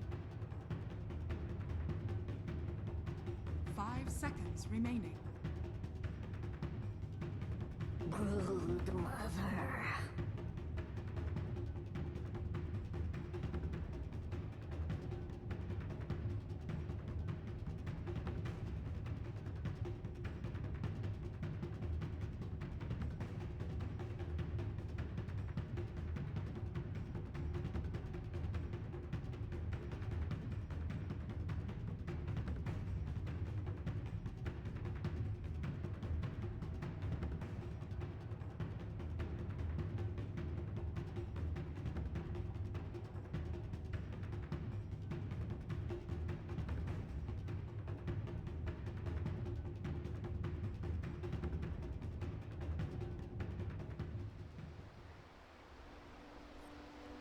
Really annoying. I don't think Navi are very well equipped to deal with this at all. I mean, they have nothing, right? Yeah, like who do you actually put against the Brood? You don't have a Dark The SF, Seer, do you you- don't have an Axe, you don't have a Tidehunter. Safe lane the SF and the Leshrac or something and just max razors to kill off spiderlings? But You it doesn't- can't. It's not going to work because Shadow Fiend needs levels. No, I think they're in a lot of trouble. Then again, I said that last game, and Navi somehow salvaged it with their mid-game team fighting, but they also kept some map control. Yeah, they gave up kills, but they still had towers, whereas I think if you give up those kills early, you're losing all your towers to Broodmother this time around. Ah, they've swapped. Okay, Pycat's playing the Lesh now. That's a nice adjustment, I guess. You can just go for the Okay. like Lightning Storm and clear out spiderlings. And I was going to say I've seen some weird. I think they heroes- were planning on a carry then Yeah, for sure. until they saw the Brood pick. So I'm pretty sure this is a direct response to the Brood. Yeah, I agree. Go into matchups against Brood and be expected to lose. Like there was a Clock versus Brood 1v1 matchup, and pretty much everyone said that the Clockwork was going to lose just because Brood can spam him out of lane. The webs are going to give the Brood regen, and the Clockwork doesn't have any way to deal with it. and I can't remember who it was, but they went Poor Man Shield Clock and just maxed Rocket and killed Spiderlings over and over again, and it was the most farmed Clockwork I have ever seen. You know, pro players, they will find a way, some way, to deal with Broodmother, no matter how unconventional it is. So Pycat Dust on the one roll Lash, fair enough. Yeah, killing her early obviously is really nice, and they definitely can kill Brood if they catch her, especially in the early laning stage. They've got 3 stuns, they have Dust, they start with a single sentry here in Armin, so killing the Brood early is certainly possible. A farm Lesh can deal with the Spiderlings very well come mid-game. It's like that 0 to 10 minute mark before he gets tanky in farm where you do, I think, worry a bit more. But if they can get through the laning stage without giving up too much territory to Brood, they'll actually be in good shape come mid-game. So with the Lesh core swap, I like Navi's chances of dealing with this a lot better. Am I missing something? Where's Brood's second web? 30 seconds to battle. Did he just place that one? I think he Yeah. just placed that one. Yeah, but I mean, where's the second one? Because you meant to have 2 webs, right? Oh, he's going to place it, right? Did he already... You only start with the one Oh, you charge, start don't with one charge. I think so. Yeah. I'm not a Brood player. Me neither. This hero's been out for so long. Yeah, I think he's going to plant it now. Okay. Oh yeah, you start with one charge. The battle I'm dumb. begins. It's okay, we can be dumb together. DK Phobos is the Brood player. Now he has 2 webs. I'm just thinking back to the days when, you know, you used to start off Broodmother, run to a lane, plant the web, then TP to the lane and, you know, fake out your opponents. But So, no more. so off-lane Brood, I'm not really too often you see anything else. But I think we saw Wings run like a crazy mid-Brood one time. But yeah, so Navi expect these lanes. They know the Brood is coming. They do have a ward for her. Yeah, like C9 runs the mid Brood, but that's just a Baby Knight special. That's like completely out of the ordinary. See, the thing about the Brood, though, is now it puts Dendi in a really tough spot, right? Because... Actually killing Brood. DK Phobos is dead, actually. Oh. The sentry into Dust into triple stun from Navi. So they get the kill. The thing is, though, like, she can die once, and if they just leave this lane, she's still going to have a great time against the Leshrac. So they want to help Dendi mid, but they have to be careful not to overcommit to helping him. Where Spirit, they know as long as Navi's busy tri-laning to deal with the Brood, they can make these aggressive plays on Dendi, and they're doing it now. FNG moving into position. He's got the cogs. I don't know if they can actually dive this, though. They're going to try for it with the Astro, but FNG tanking tower shots. Here we go. Sets up on Dendi. Won't quite kill him, although he gets pushed out of the cogs. He's going to take a lot of damage from this, but now FNG tower aggro. tanking that tower. Maybe a bit overzealous. Dendi was like 7 mana away from being able to take that kill, I think, with a 3rd raise. But Uh-oh. Dendi got a salve cancel, though, so his lane got a lot harder. Like, even though Clockwork not having a great time, he can go back to well and heal up. Dendi may have to hit the shrine very early. yeah, looks like he will. And like you said, Broodmother's just been lurking around waiting, making sure she doesn't die, but loses a sentry straight away there. De-warded out by Navi. So Struggle a little bit. they are sticking to the full tri-lane to deal with the Brood. We'll see how much Dendi struggles. He's doing really well in terms of CS, all things considered, though. 6-2 right now, matching the OD. That is an excellent start for him. Yeah, with the 2 levels in raise, he's able to clear out these creep waves and at least get his bottle at a reasonable time. It's going to be about 2.5, maybe 2 minutes 45 when he gets that. A bit delayed, but like you said, with the pressure that he's been under, it's still a reasonably good start for Dendi. While General up on top lane, he's not doing too poorly. 3 and 4. He's been shoved back by Dazzle and Troll a couple of times, but he's denying farm from BZZ, and he'll be keeping this tower safe up on the top lane. FNG invis. He's looking for General, but look at the patience from this man. The Enigma just sits behind the tier 1, waiting for the creep wave to come in. He's about to get ganked, though. FNG sneaking around from the side. And General with no TP. I don't think they can really help him. They're going to try to, but this is going to free things up elsewhere. Biver coming into the fray, but he might get punished, though. FNG moving in with the battery assault, wants to dive this quite a bit. BZZ also in pursuit, tanking tower shots. That's mega awkward. The Ugh. salve cancelled? Wait, no, never mind, it's a tower hit. No, it's a tower. Enigma didn't get the shot off. Mega awkward when the Slardar TP's into your cogs and you're kind of trapped in there with him. Enigma just on the outside. don't lose out on too much. It's going to free things up a bit here for DK Phobos, though, bottom. But they have to get something out of the Brood. So right now, Phobos, only 7 CS, will be looking to play catch-up here. And Biver looking to secure this 4-minute rune, I imagine. Heads up towards top. Maybe contest these poles a bit. But this is the window where Phobos has to get a lot done. If they're gonna only run a dual lane, he needs to be getting a lot of experience, pressuring the Leshrac, because you let the Leshrac get to like level 7 or 8, get his first couple items, and suddenly he's not really afraid of being doped by Spiderlings any longer.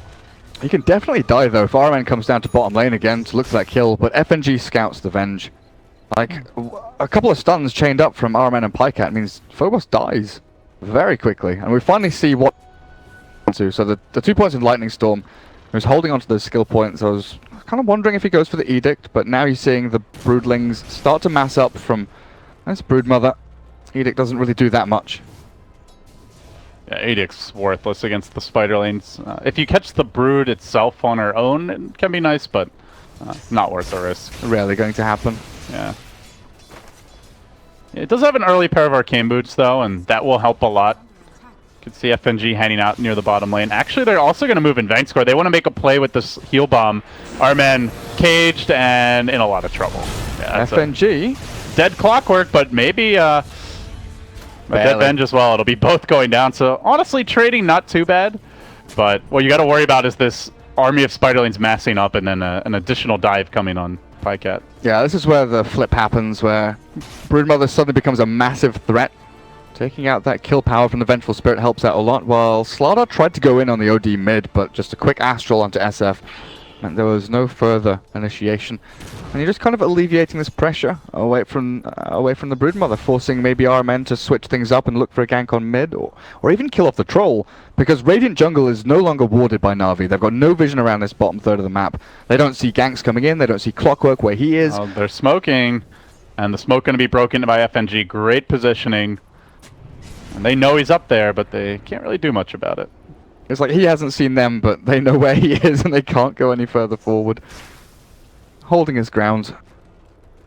He's just not doing anything. I mean, the trouble is, you know, like we're kind of saying in the draft, Slardar's going to get his levels, he's going to get his farm somehow, while Clockwork, he's not going to get level 3 this way.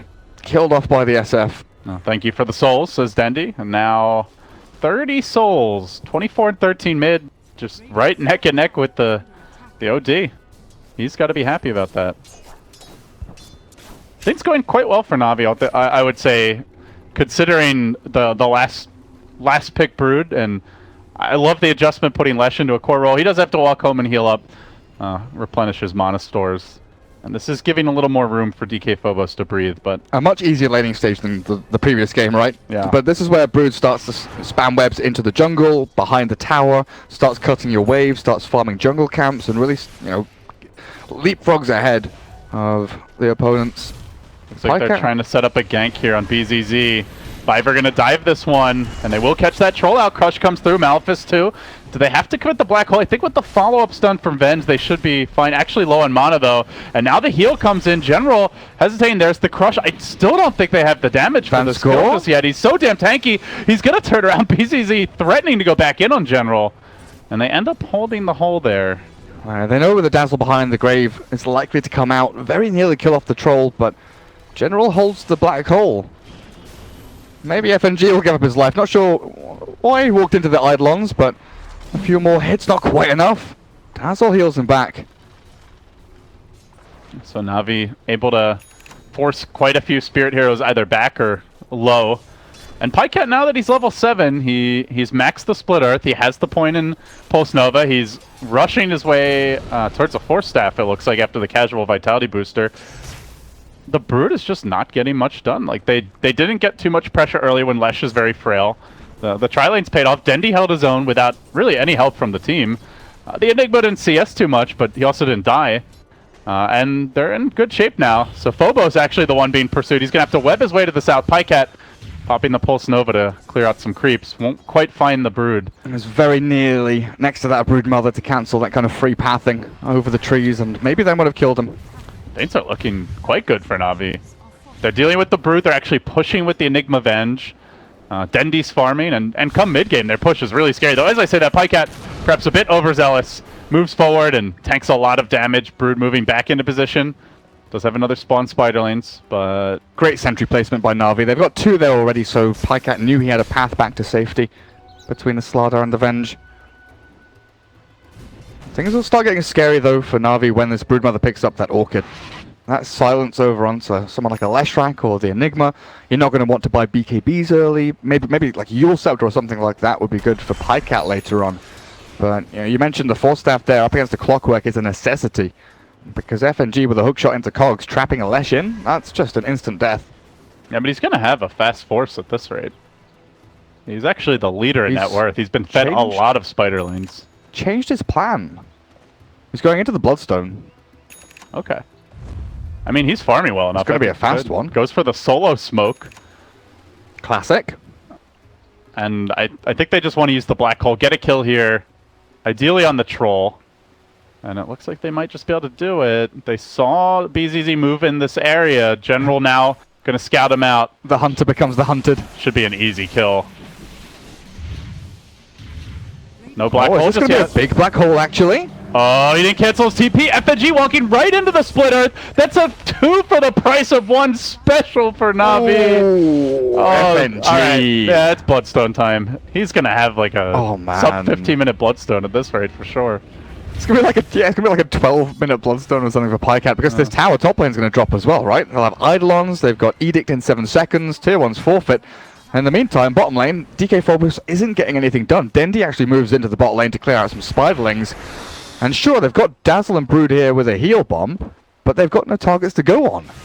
It's looking really bad for Spirit now, because come mid-game, you've got a farm Leshrac who can easily do a Spiderling. Shadow Fiend who, yeah, is pretty squishy early to mid, but once he has the level 4 raises, he's got the raindrops, the Achille, he gets quite a bit tankier.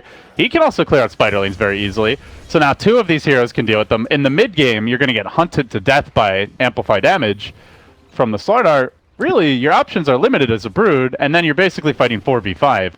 So things are looking very bad for Spirit now with this last-second draft adjustment, putting the Lesh into a core role when he's always a support for RMN. Yeah, one thing to look forward to, though, is Team Spirit will have that Midas OD ramping up pretty nicely into the Hurricane Pike, into the Blink and the BKB, as well as the Battle Trance Troll, so work towards. But Spirit don't have like the best Roshing lineup. They've got Dazzle Troll that can try and punch into it, but I think Navi will likely be the ones to take the first Aegis in this game. Yeah, you're talking about Roche for Spirit, but they're not looking like they'll have much map control to contest that Roche, and they're about to lose their Tier 1 mid. That's both of their most crucial Roche towers down, and the deny attempted mid by Iceberg. Not going to get it, though. Last hit to Dendi. Pycat. This is a dangerous hero to dive, though. He's very tanky. You got to be careful not to feed these Spiderlings. A couple die. But they're running, right? They're not spreading their legs and diving into your jungle there. They're scurrying away to safety, which in and of itself is kind of a win for Navi as they smoke. They're gonna head on to Iceberg mid. Might lose some efficiency here as that Midas is coming off cooldown soon. There's the swap into the Crush, into the Malefice, and won't even get a self-astral off. That was honestly great chaining. I was wondering if they had the ability to chain stun him before he can astral. Maybe with a TP from Dazzle coming into Grave, there's an opportunity there for Spirit to save their OD. But the swap into Malefice and Crush, and then Magic Missile to follow through was perfect from them. Troll. He's graved up, but where does he go? Where does he run? He's just chain stunned into Oblivion, and one more hit is all they need to finish him off, and that's it. The Pulse Nova finds it. While in the backline, Vansko is being chased by Biver. Well, Dendi just raising them down. That's 3 for nothing. Oh, Navi clearing styling on Spirit. This is going to be a quick series and maybe shorten the overall CIS qualifiers final day as they still have the Black Hole cooling down, the mech about to come out for the Enigma, the Bloodstone already complete for Pycat at only 12.5 minutes into the game. Shadowblade nearly done for Dendi. RMN already got his level 6, so he's happy as a clam. The Blink Dagger suit for Slaughter, everything Navi needs, and then some coming their way. Yeah. 6,000 gold lead. I just opened that as well, and I was like... 5,000 experience lead. And to make matters worse, Spirit, they're not even like really angling for the late game. They have that one Midas on OD, but it's an Orchid Broodmother. Orchid under construction, not done yet. Yeah, he gets the tier 1 bottom, but that's kind of expected. Gareth, the Navi are just firing on all cylinders now. Mech for general as well. Honestly, there's nothing stopping them from just grouping up as 5. Team Spirit, what does their team fight consist of? A hook shot? And it's a support clock. He just dies. There's no blade mail, no force staff. The OD needs to, come in and out of team fights, gain intelligence, and then come through with the ultimate, which he's not even skilled up yet, understandably, really. And more importantly, when you hook in, there's a swap out, there's a force out, there's a mech to heal whoever's trapped there. Like these were Team Spirit heroes that were meant to smash their lanes and snowball into, taking Roshan, kind of similar to game 1. Did he just hook shot a creep?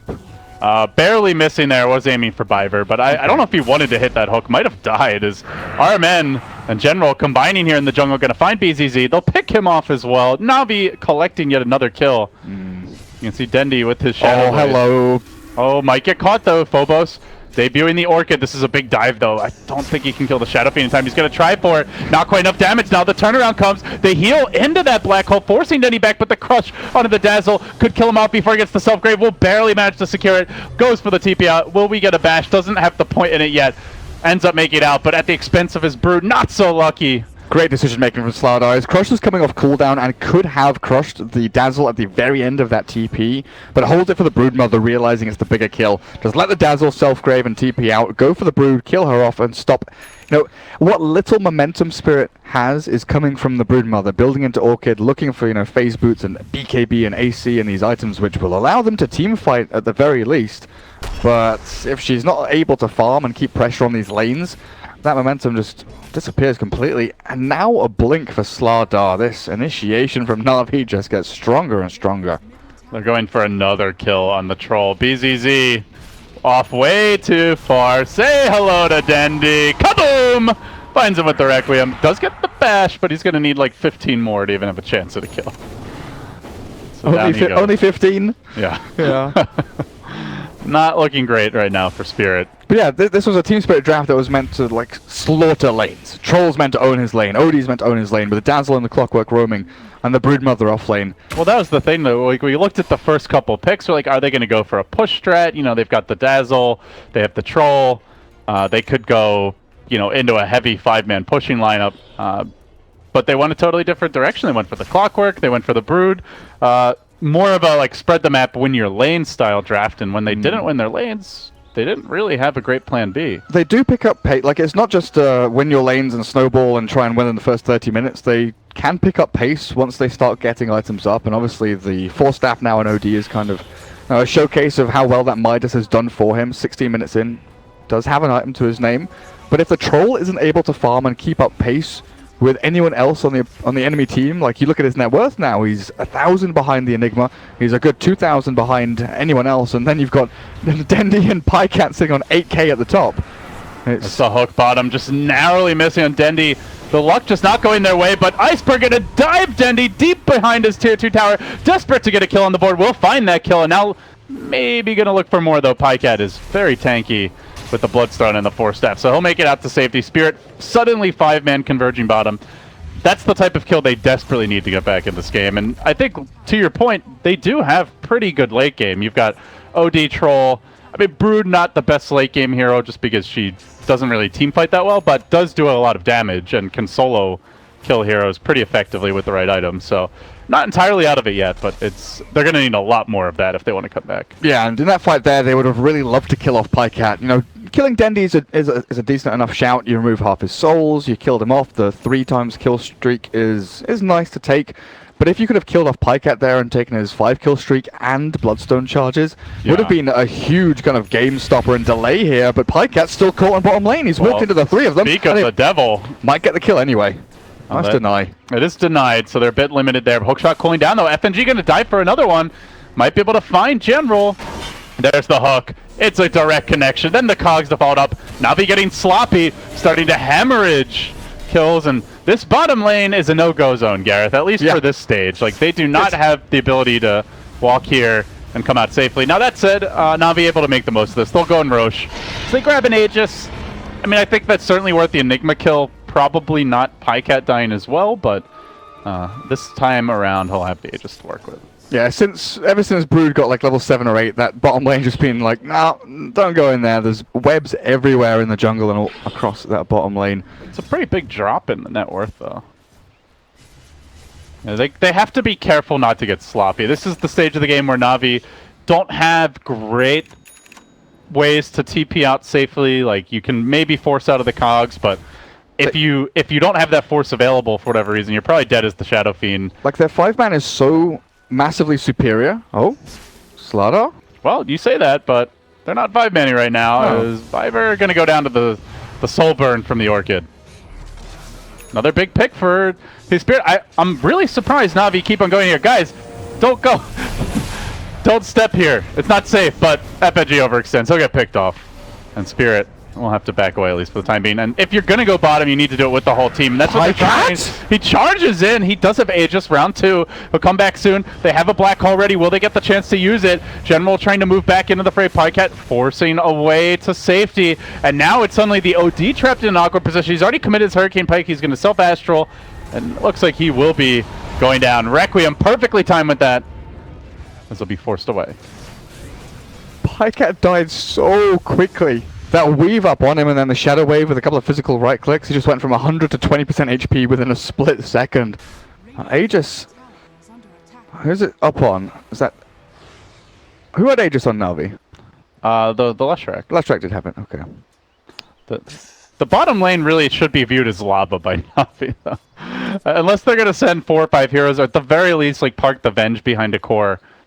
It's not safe when Spirit have 5 bottom, and you know that's because they've lost the two towers. So they really don't have the best map control. But Navi reestablishing control at least for now, and with that reestablishing their lead. So they decided instead of sending 1 hero down at a time, we'll send all 5 hero at once. It's been a pretty quiet game for the troll though. I feel like we haven't seen really anything out of BZZ. Mostly just trying to farm the top lane. 0-4. He just got ganked over and over again. RMN is caught.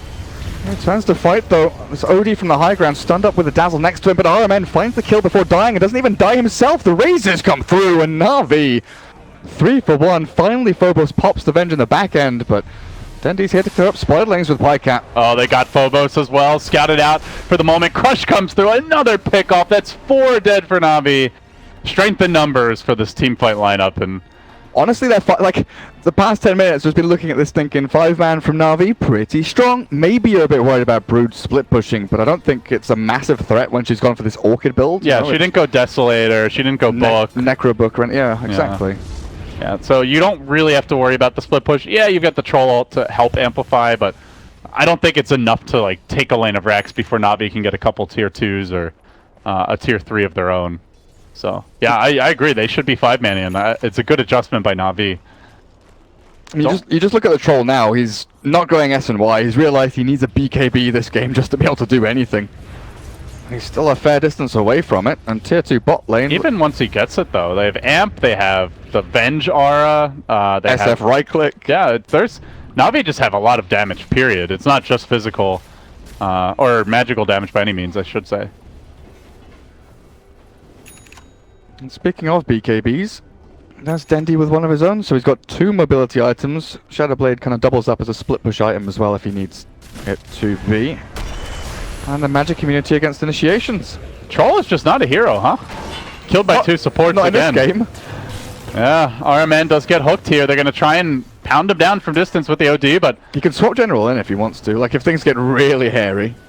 You take the casualty. Nah, you swap General in and you black hole the 3 of them, I think. Yeah, General has another 4 staff coming in. Oh, nice. This is the problem with Clockwork, is if the enemy supports get farmed, he's not very effective, and Navi, their supports all starting to feel very farmed at this point. They've got, I think, triple 4 staff now, or yeah, triple force coming out. Spirit have sentries, but they don't see Dendy coming in. The Pebble thrown, but the Grave is there in time from Van Score, and he TP's out. Oh, maybe not. Maybe not. With the Slaughter coming in to crush him up. I think you go high ground now. This is the potentially lane of Brack. Spirit gonna have a tough time defending. They have no dazzle. Their deep push is very underwhelming. We talked about it towards the end of the draft that Navi were looking like a pushing lineup, and Spirit not very well equipped to directly stop a push head on. They try for the split, but Brood not even at the tier 3. Navi already banging at the front door. They knock down the tower. They turn onto the melee rack. Spirit need to muster a defense. FNG hook cooling down in 3, but he's just hooking into certain death, and while he's hesitating, BZZ is caught. Swapped, Astral defensively used, but they're going to drop the Midnight Pulse. They blow him up. God. Pycatcher's nuking him to smithereens, and now straight onto the top lane. This is looking like 2 lanes. Quite possibly the game. They'll send one home, the Enigma, to slow down the push, and as soon as that Enigma retreats, in jumps FNG, and Vangscore says, let's think about it for a moment. Yeah, Vanscore was still in Fountain 5-6 seconds ago, and I was wondering why he wasn't moving. I don't know if he's having a few issues. Looks like there's some lag because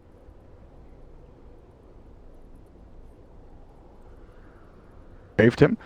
It was going to be a close one anyway, and maybe Troll just dies regardless because you've got these 2 saving mechanisms that don't move him out of position, and with Pycat just standing next to you with Pulse Nova, probably doesn't matter too much. Oh, welcome in everybody who is joining us now as we get the CIS final day of qualifier action started.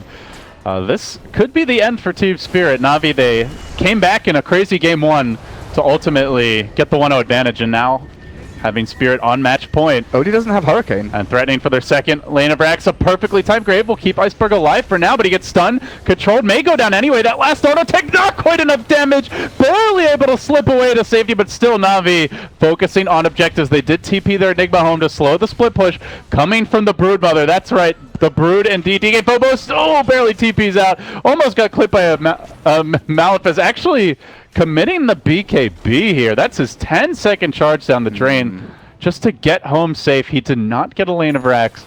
So Navi, a full lane advantage. Clean at that, and with how quickly they push Garrett, they get these lanes shoved out, they could easily just take a second, if not straight mega creeps. DK Phobos, dude, who TPing out of one stun into another. He has to put the BKB to make sure Pycat doesn't clip him with a split earth, because that would undoubtedly have been his death as well. The fact that Dendy's nearby, and he's got so much damage. He's packing a massive punch with Requiem up to level 3 and ready. I mean, even if you do BKB, though, you could get swapped, black hold, right-clicked, amplify damage on you. You may die regardless. So that's the thing, is you need BKB this game, just for the Leshrac alone, but it's not a get-out-of-jail-free card by any means. I have seen OD come back from situations like this before, you know, where the game goes longer and longer, gets dragged out, but usually it's when the secondary core has had at least a decent start and broken even in the game. You know, this Troll is a non-factor. 0-6-1, unfortunately for BZZ. BKB is still 1,000 gold away. Oh, that's some next level tactics. They're trying to gank the 6th man. The Courier? Yeah. 6th player of Team Spirit. The amp damage on the Courier. You know, we see you, Courier. We see you. Say Navi. Push just continues top lane. Eidolons. Is that a DD Dendy? Not for too much longer. About 10 seconds left. Still should be enough damage with no glyph out for Spirit. There's the Hurricane Pike. A bit of harass on the Dendy, but he'll Shadow Blade it off. Comes back in. Bear in mind, he has a BKB. He is going to be a big force in these team fights. No way to interrupt a Requiem aside from a bash or a hook shot. They know where FNG is. And if you're standing next to Dendy as this troll without a BKB, you're in a lot of trouble. Doesn't have it yet, about 1,000 gold short. Range racks down. Navi straight onto the melee. This could be the second lane. Spirit just not showing any signs of a head-on engagement. And while they hesitate, Viper finds the opening. But the hook's there to counter. And FNG sacrificing his life for the cause. But how much good will it actually do? He's down immediately. And then General from behind finds 2. Line him up. Knock him down. Navi, stay alive. They've got a date with Empire as they crush their way through Spirit here in game number 2. General Black Hole's 2 full HP heroes. Dendy just rolls up and slaps them down. 1 hit each and they're gone. Didn't even need the Requiem. Didn't even need the Requiem. My goodness. Again, it was one of these things where Navi realized where their weak...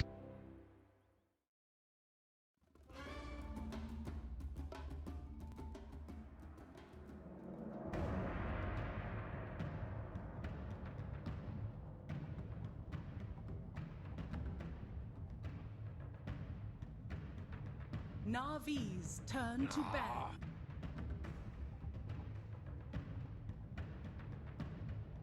Navi's turn to ban.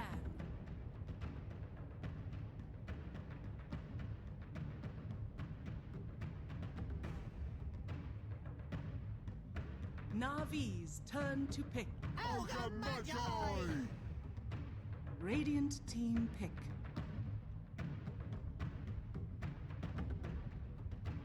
Quick, War Chief. Navi's turn to pick.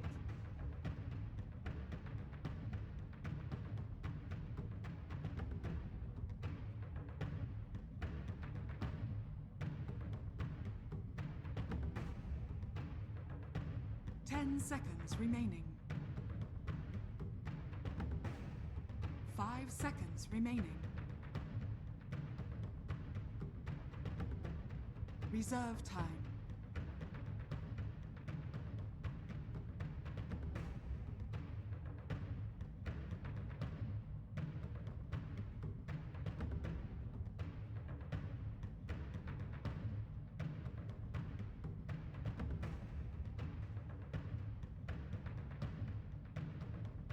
The sack.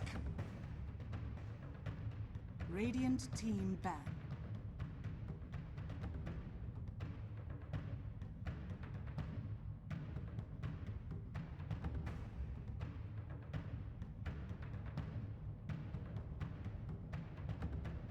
Ten seconds remaining.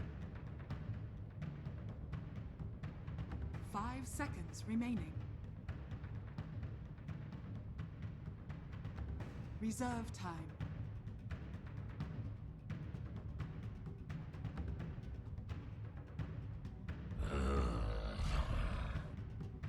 Navi's turn to ban.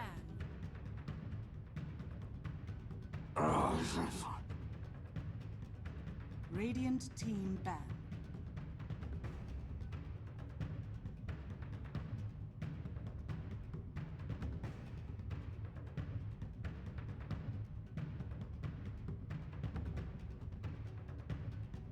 Ten seconds remaining. 5 seconds remaining. Reserve time.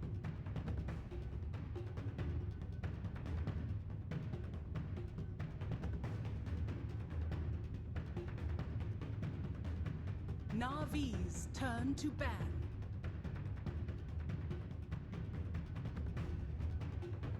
Radiant team pick.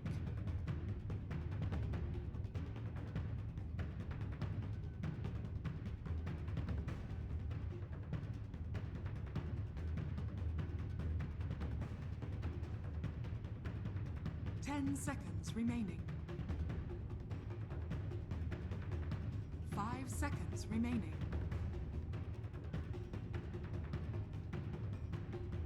Reserve time.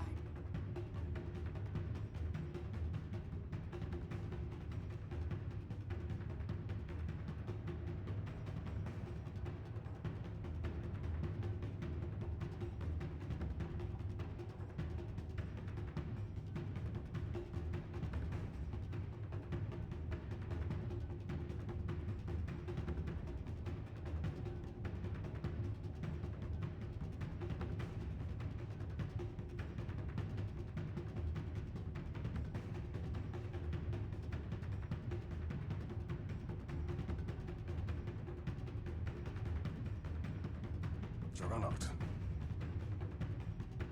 Navi's turn to pick.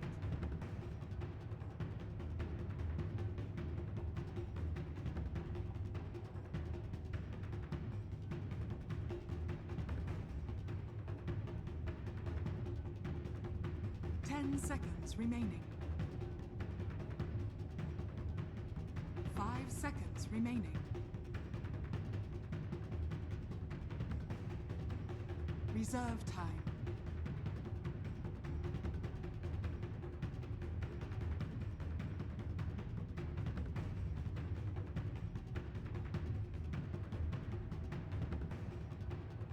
Shadow Fiend. Radiant team pick.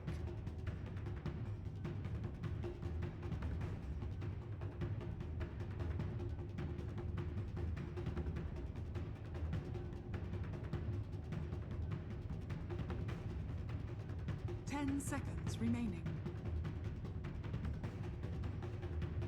5 seconds remaining.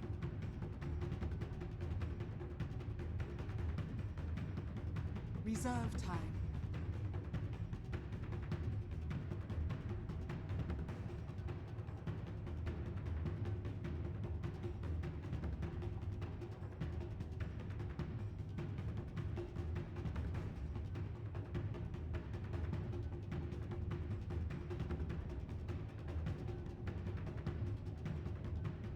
Earth Spirit. Navi's turn to pick.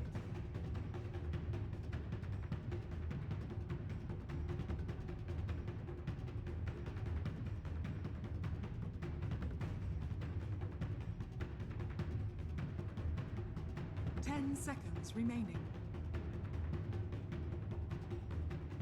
5 seconds remaining.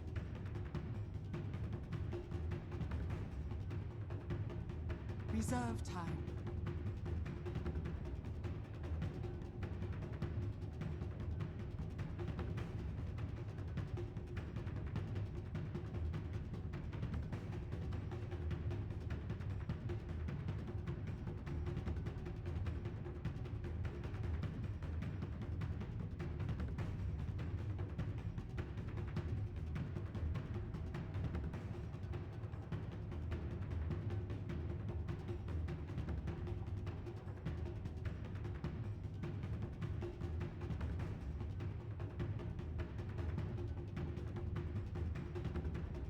Night Stalker.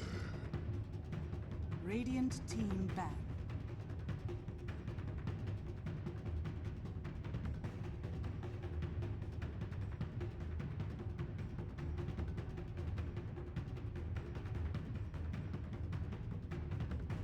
Ten seconds remaining. 5 seconds remaining.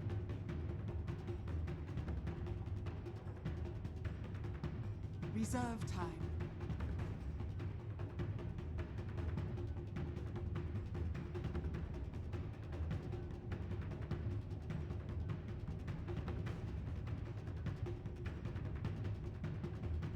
Navi's turn to ban.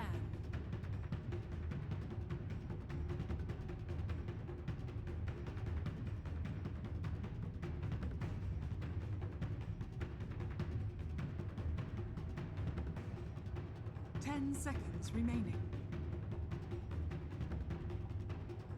5 seconds remaining.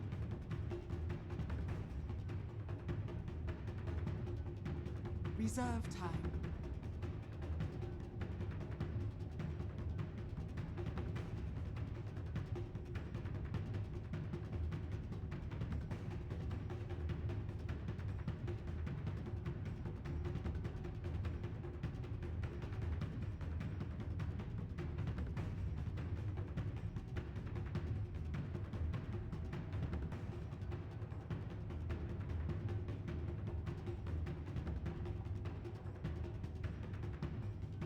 Navi's turn to pick.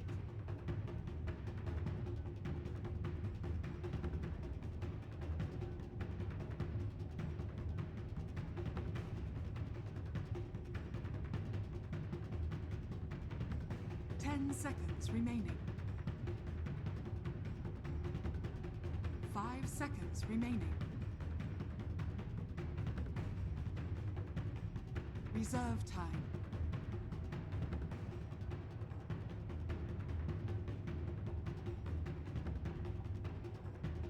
Seconds remaining. Vengeful spirit. Radiant team pick.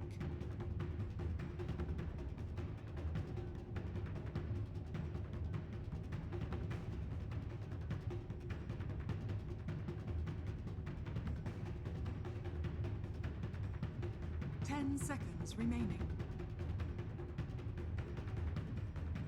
5 seconds remaining.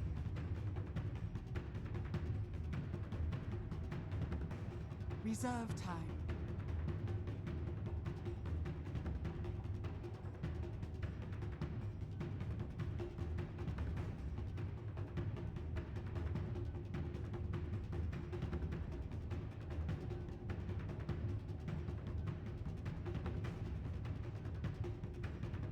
Ten seconds remaining. 5 seconds remaining. Evoker.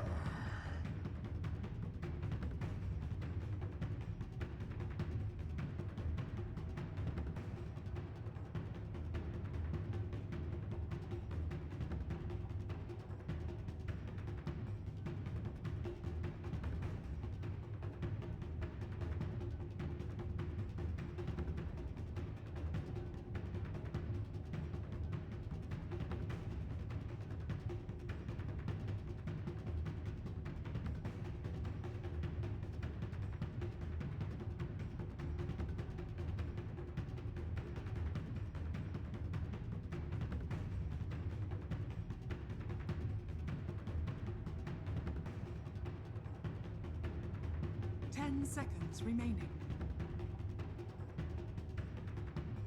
5 seconds remaining.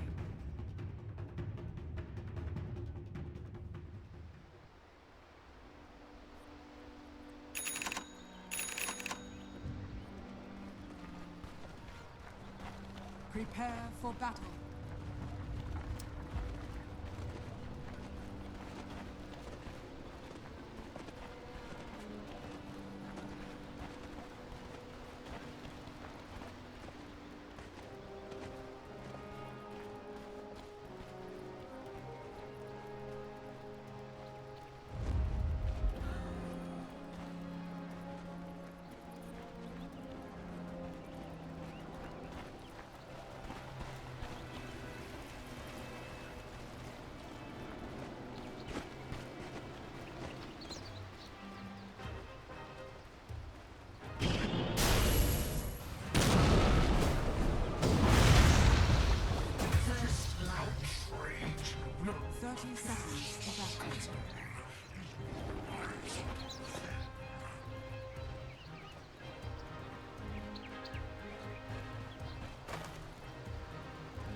The battle begins.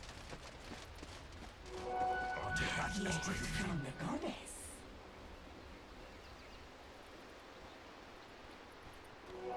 Flesh sustains, gold remains.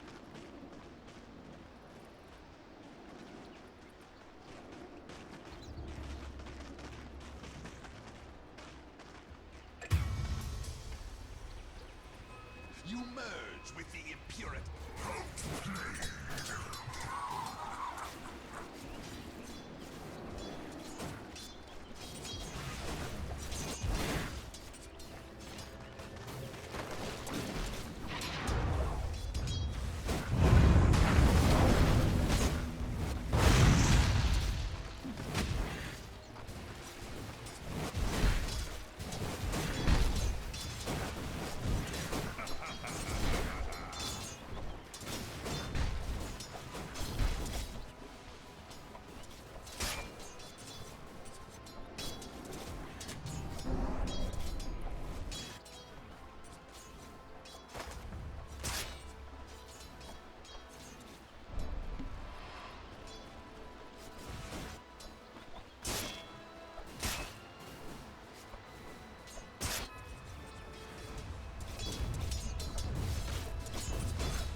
Radiant's top tower is under attack.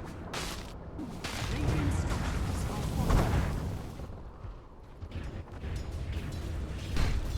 I guess they don't really want to do that in case. Yeah, or Rubik's already coming up. Just fix for that. Oh, Rubik made a big. Oh no, he's toast. King R. Ghost Stick was like, Yeah, yeah. he's like, I don't really want to. Yeah, you're on your own. Dude. I apologize, dude. And First tower, 4.5 minutes. yeah, Very very fast, huh? Yeah, Invoker's sitting comfortably on 9 CS. Really, really, it's 2 minutes. wishing he has. Yeah. Yeah, apparently, Wishing. Dire's bottom tower dude, is under you're a bounty attack. room getter. This is real bad, right? Yeah, Yeah. this is He's super gonna bad. boost at 5 minutes in. Invoker is easily, he a can kind of catch mid-hero. up if his team can make space. He gets a Sunstrike killer too. He only catches up because he. No, it's not like he. This build is actually gained popularity. Us? Go straight, exort works. Yeah, and then just meteor play. Chunk clarities. Like, or 4 expert. You Really. Yeah, something like that. I used to do the stacking creep. Dire's top tower is under attack. Couple or two. what do you think? What's that guy? As for Sunstrike, was it the Iron Talon? Actually, I much prefer playing Dire. Because you can just stand here. And you can kill these creeps. It's very effective. You don't even need, it doesn't even need to be that late. Mid First lane behind to the enemy. start pushing this town. All these guys are What just is deep. happening? They are confused. Side they're on. What? Been spotted. You want mana as well. But in for this flashback though. You don't do much without any mana on Invoker.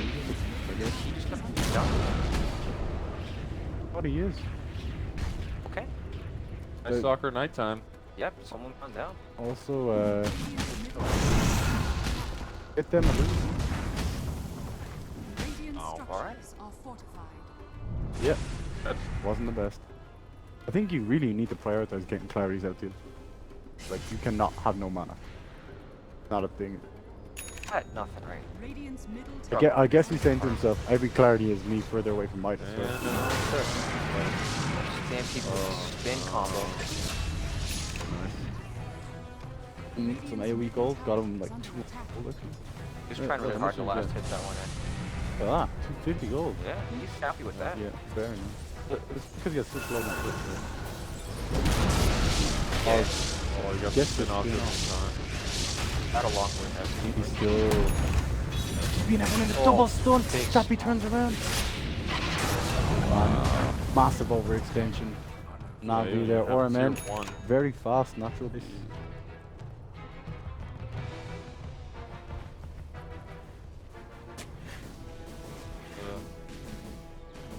Best rack combo is heading down bottom. Top. Take a tower in like 30 seconds. We were saying the hero struggles with come back or, you know, keeping up with farm. farm. And That's one way to do it, right? With the definitely miners. an answer. The attack speed is insane, right? When he finishes the treads, he has the bloodlust on. Don't know me. It's not like it makes him. The heroes are already like naturally pretty good. It's Right? based off stats and all his abilities, right? He needs levels and his stacking. Levels are good.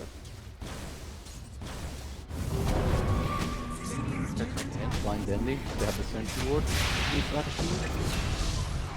Back The to back second death. deaths. SF was something is mid. Radiant's bottom tower And he had an is under amazing start, attack. right? We were, Yeah. The Walker was Dire's really top having a tower tough is under time. attack. and now he's not doing so bad. Radiant's Like maybe he's bottom alright, tower doesn't much is for me. Maybe. That worth look like? Oh, Die. Bottom tower has a fault. See that one This Venge is pretty big. yeah. Dire's Iron up in the level? Oh, let's check a Purge's stat actually. Oh, the experience point at the top of the Oh, He's gaining so much experience. 450 a minute. Really leveling Missing up a lot of fast. You missed CS. 3 CS in a row. But it's okay Happens. because, you know, Experience. We weren't looking at net worth with there. We wanted to kill them as quick as possible. Oh, FN. Soccer's in a great offer. He doesn't have the OP. He's only level. God. Alright. Offlane Night Stalker only level 5. The issue is in events like this, right? You need your teammates to be able to do. You're not really like a solo game winner hero. You're like a group up and fight as 5 kind of hero. And if your team is You bring struggling, so much with like all your, You're never your gonna- passive, everything. Never gonna solo carry a game with revenge, right? It's like a team. yeah, exactly. So when your teammates are struggling, they're running around on no items, no levels. It's really tough. We need this like darkness, a few levels, a level of silence. Coming up to the second nighttime now. Minutes. Very scrappy, huh? Yeah. A lot of it's fought in here as well. So Navi trying to, get in there. Yeah, they're really bringing the aggression. It's not working out. Not executed. A TP. Oh. Right over the tree. Yeah, it was like Actually this really good. Yeah. right in here, right? Yep. Very nice. Some game knowledge right there from. What do you think of this? And well, the way you can put it in. Yeah, you put And then you wait. Dash, and then you wait. Yep, Until you 6 get seconds. close. Yeah. We estimate it. What is this? He's just getting some experience, I believe. He doesn't need to stand here. Radiant's middle tower is under attack.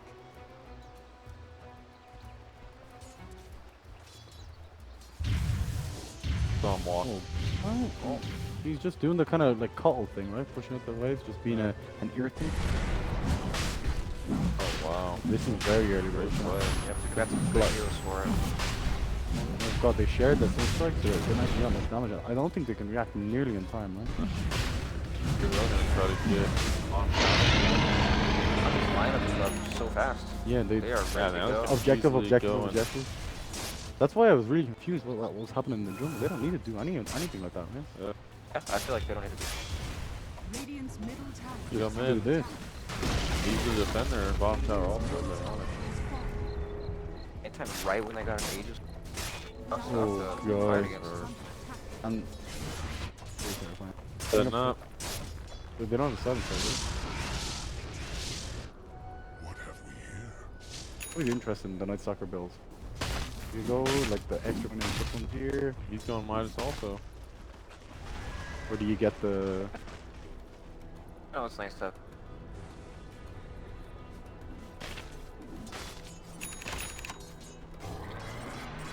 Oh yeah, it makes a huge difference. It's kind of bendy. Not enough. I feel like Third we've death. seen this movie before. Oh, look at you hot. I up on the net. And Pykat's got his back though. He's got a lot of farm. Very large. I think it's very interesting the way they gave the Aegis thing. Yes, he does have the swap ability. So if You they're can swap in and then if they're die. 5 mana, they could save the Shadow Fiend, right? I think if SF was having a better game.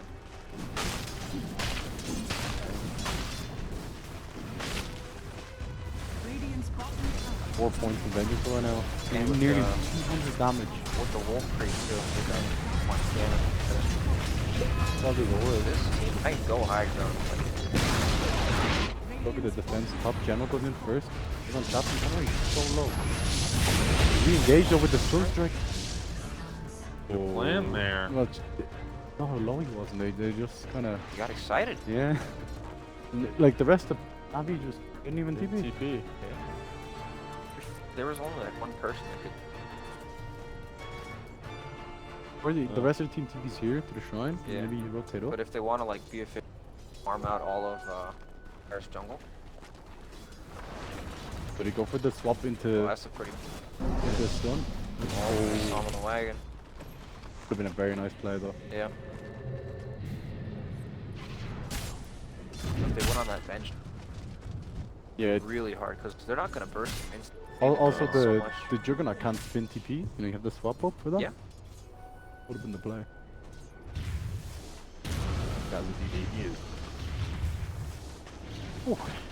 Look, it just keeps going Max up. Vengeance Orbs, yeah. Up here. Absolutely, that's it.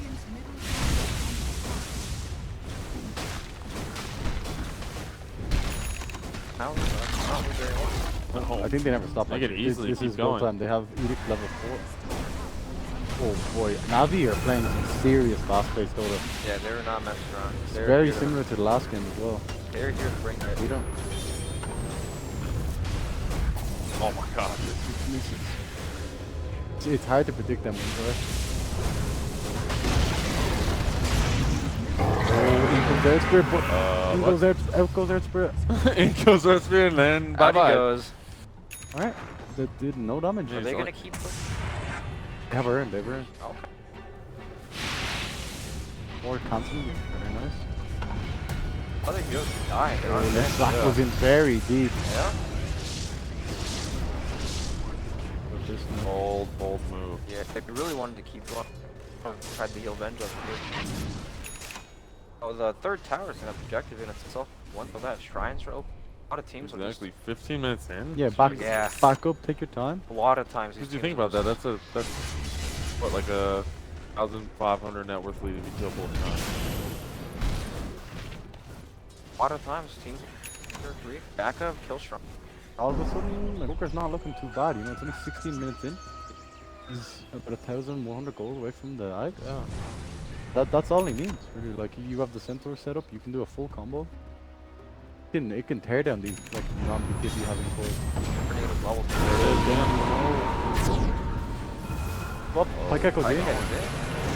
Let's kill the Centaur. Yeah. Pyke Drop the lead. the rest of Empire are out. So you can find Chappie. Oh, they don't have a swap. They used it earlier. Yeah. That's an issue. Are they just running? Yeah, I was like, I don't know if this is very easy. good. Just go take Shrine. Good little spot. I think that's what they're doing. Blink power. Yeah. I just see not. Yeah, they're definitely gamers. They're looking big. When you see this face at the top of the Yeah. screen, That's you, when you press your TP. you double click that tap your TP. TP. Yeah. Oh my god! Like, okay, can we? Like this? Like, look at what they can see my right now. God! The Night Stalker ultimate, their vision, absolutely nothing. They've all got their blinders on. You know, like you can literally walk into a tree at the. They actually like Dire's middle tower they attack things at max range. No, I can't. Man. That's ridiculous. Imagine playing sniper into this. Oh. Terrible. Maybe that's the counter to the lone druid, and yeah, how can he? Well, he has the bears. Still, he can't attack. Oh, wow. Probably shouldn't have said that. Should have kept that down, dude. Yeah, that. It's like half the game. Probably Daytime. awful. You get level 18. It's a pretty large uptime to do. Yeah. At that stage of the game, if you have Ags on Night Stalker, everything can't do. One of the most kind of taking control, dominant.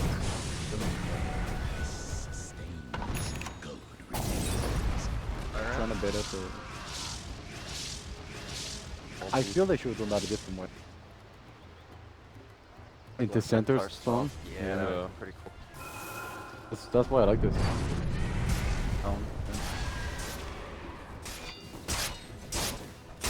Okay, SF back to the second network. Yeah, what going for? KB. Nearly has it. Like they're going to wait.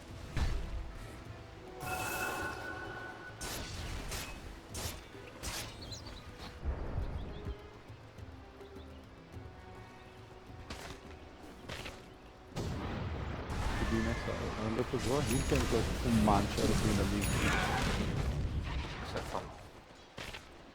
Not a way.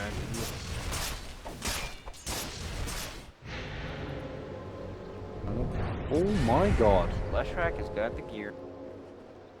Told you. He's This. Leshrac is a hero, man. All these towers, just so early. You're doing TG. Okay, this is. Warding, trying to clear up this kind of zone. Knowing the next Roshan is coming. Yeah, they know that Roshan is next objective. God, your wards do nothing, dude. Like, See any. oh. Let's just stay in this. Terrifying, right? This is actually frightening. You see some Venge here for a second. Oh god, there's the centaur scouting you. Jesus. And you're like, shit, kill it. Yeah, quick. Alright, go back. Yeah, it's so terrifying. Here they're all holding hands. They don't. Tags.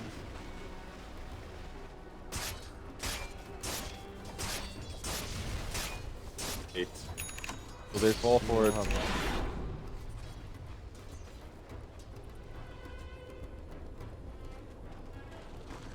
They're doing great. That start was horribly difficult. Ogre, Yeah. Shadow Fiend mid. I played this matchup. Whenever you get behind at the start, you can't. Not fun at all. Yeah. Levels too. He has Kill blood. potential, but- He has Bloodlust as well. You know, he can walk in and get the raises off easier. Yep.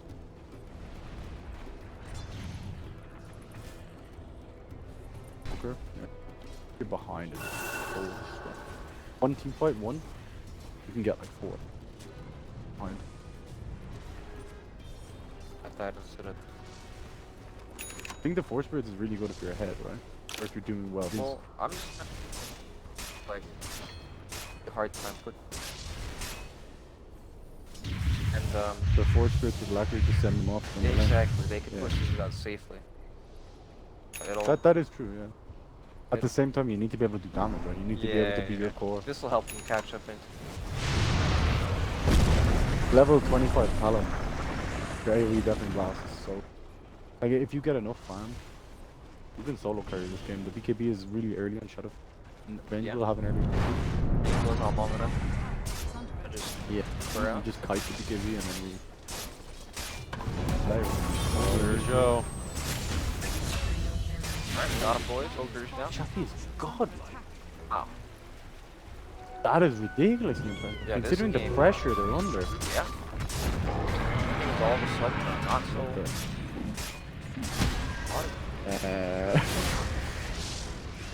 Alright. I looked at everywhere on the map and I was like, help. You know, like, am I missing something? Right. I guess that was a misclick, right?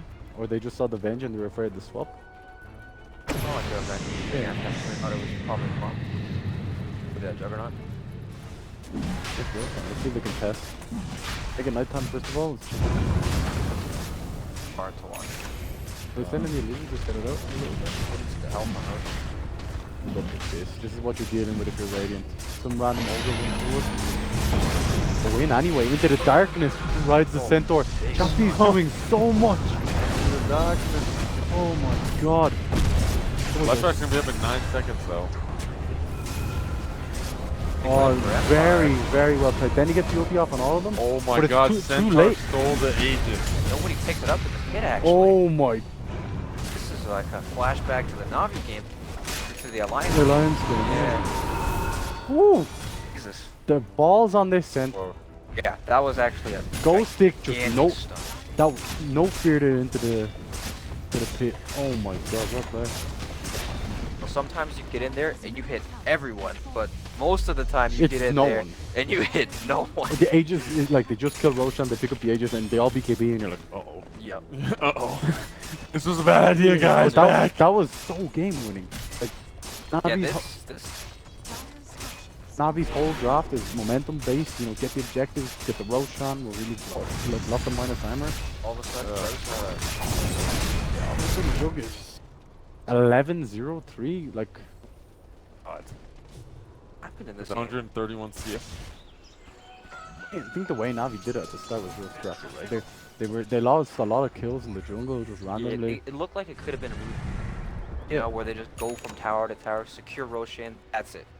Game over. Right? Yeah, I know that like only lost like that fight bottom because Centaur got like a pretty big play with the teleport down the trees. There was other ones before that, right? Yeah, that's true. Like things like that, they don't go your way. Someone turn a corner and you walk into like a pump or something like that.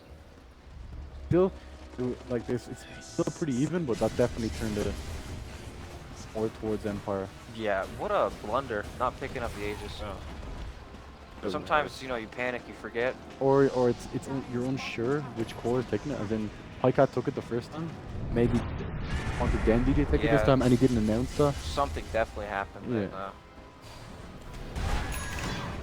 And, this guy's attacking. Yeah, stuff. Yeah. Is under attack. At level 20.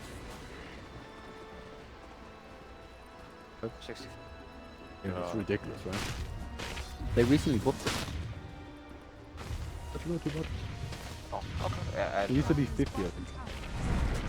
Dire's bottom tower has fallen. Parts are coming out. Oh, this is Big invoker play as well. Oh, I think that tornado Yeah, it made was a- actually real not bad. so good, It was actually. real bad. It should have been Cappy's gets controlled by his teammate with the tornado. Oh god, alright, yeah. I thought it was giving time to Yeah. reset with BKBs. First Spirit had the double stun with the boulder kick. Yeah. Centaur was coming in hot, but we're yellow. A lot of miscommunication there, I think. Mad about that one. mad for this corner. I just saw the tornado. I was like, oh shit. Yeah, and then Hey, they he- just dropped down and their BKB shit. Yeah. Fucked up, guys. I'm sorry. That happens. It Yeah. happens so much when It you play does Volker. happen. That was very big. Pretty shitty. Oh, Yeah. Pycat's in a very nice. Oh. Okay. Now this, God, 30 seconds? Go for this trying to take the play. There we go. That's a better play to Yeah, make for definitely. sure. Just remove more map control. Yeah, they're thinking.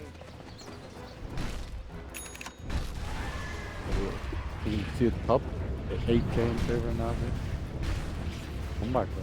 That was Empire. So they can Especially the good mom, good boulder kick. They can pull up. No tornado castle. Remove that one from the invoker. Yeah. Look at this vision. Not Jesus Christ. Yeah, this is hard to play. That be like I feel a little scared going out for that. in DCS. This would actually recently played. Yeah, that bench has a shadow blade. Oh God, you're entering this close. Oh God. I'm really I'm scared of that. Yeah, I'm scared for them. Like this is ridiculous. 4-man farming crew. pretty much. I kind of like doing this. Can't go anywhere without your buddy. To really Yeah. experience what they're dealing with Yeah, right now. exactly. Oh God, we put it in place of wood, but it does nothing. There's nothing. It's That's like pretty it's cool. just standing there. How he destroys the trees. That was very nice. Like, cover nice. Nice little God. All of a sudden it's happened. Yep. Oh, yeah, Zag. Very nice play from Empire. Oh my Alright, Ag Sentinel doing work. God, from Chappie as well. From the, that was an indistinct like that. Very nice play. And again. Going in, but BKB's good. He does a lot of damage. That's a very large. Oh, the uphill miss. Whoop. The kick away into the roll. Oh, Shadow Fiend hat. For the, What's going on, guys? I don't know. I have really no idea. Shadow Fiend just didn't TP that entire time. Yeah. That was weird. Man. That was real weird, right? Yeah, TP up. Could easily TP the shrine. Greg, solve that case for us there, will you? Does he have blink? let me Does the bring out Shadow my Fiend have detective blink? hat. No, he does not. I mean, he wouldn't have been able to. I don't think that's happening. Yeah. Even when Venge was like getting run up by a Juggernaut and BKB and you know, yeah, They okay. killed the Jug without him, right? He got stunned into Leshrac Split Earth and died. Back to well, Invis has the nighttime vision from the Ags. Fine. That was our Stampede to save him that time. You just have to not be afraid, right? When you play against this, Exactly. If you play too afraid, you just won't be able to get enough. That's You just kind of have to man up and go. I like that. Good knowledge of Invoker there. Yeah, these guys are on his Oh case. my god, he might even die. Oh no, he's feeling scared for his life right Oh now. god, they They're see pinging him. out. It's a bit slow. Yeah, he actually like knew the exact time of the level 4 quast tornado, so he could go to.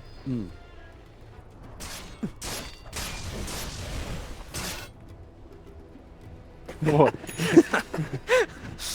I don't know. I just like weird Invoker shit like that. No, It's no, it excites you. cool. Yeah, cool.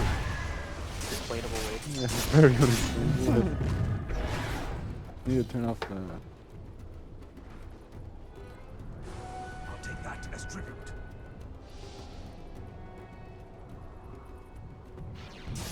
That was good. Everything's good to go? Good. Yeah, he's back. Yeah, well, man. That was coming for him.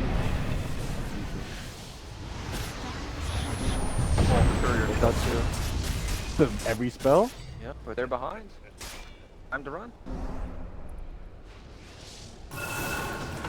Good vision. Like that's coming in from behind. Ready? They're going in. Like I really wants this kill. SF speaking Yes, beat on the he- back oh, line. it's Back line. Like I swaps him away from it. Alright, very nice. I've had the SF back had the home. foreback. Then we're Team. very nice to engage. Shoot straight away. Invoke the nice wall. Alright. Just split up. Nice SF flanking in the back Oh, line. what he's trying to SF do. seems to be on a different page. Dendy's Yeah, not really Dendy's reading the just same doing book. his own thing. Maybe I'm telling you. he needs to catch up. Maybe he's saying to the team, I need this AC, I believe. He like went in the back to like try to fight from behind, but Yeah. they went on him, and he had the BKB. It was the Invoker and What do you think of AC on Shadowfiend? not the best item. He could have, but it makes sense what they're gonna do, right? Yeah. They want to like group up and like 5-man and push up. That it's pretty. Getting really hard. All of a sudden, Invokers. Yeah, this guy's looking scary right now. He's almost level 25. Got it, right? He's 24. Okay. Away from the tornado pool. He might be a lot. Oh no, it doesn't like the fog. Those fogs and they don't reveal. So that's that. Centaur ultimate, pretty good spell. Yeah, and it's up in about 40 seconds now. Yep, guys, we have 40 seconds to end the game or we're dead. Yeah, it's so shit. They're actually doing Roshan right now too.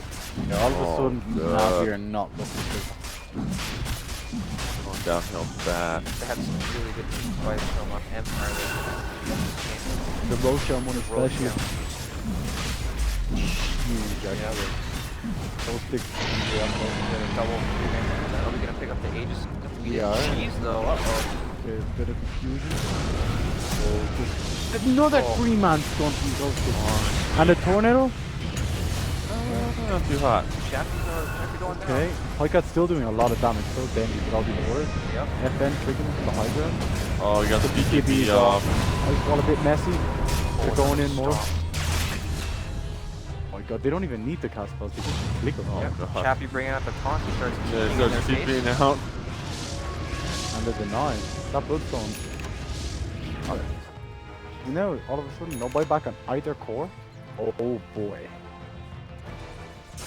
Roller coaster. Not the Iraq. Having level 20 after that fight, right?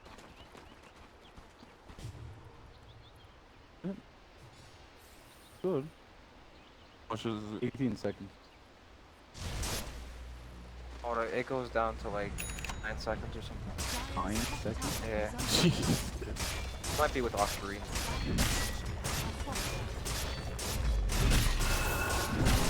Yeah. It's very good to fight people.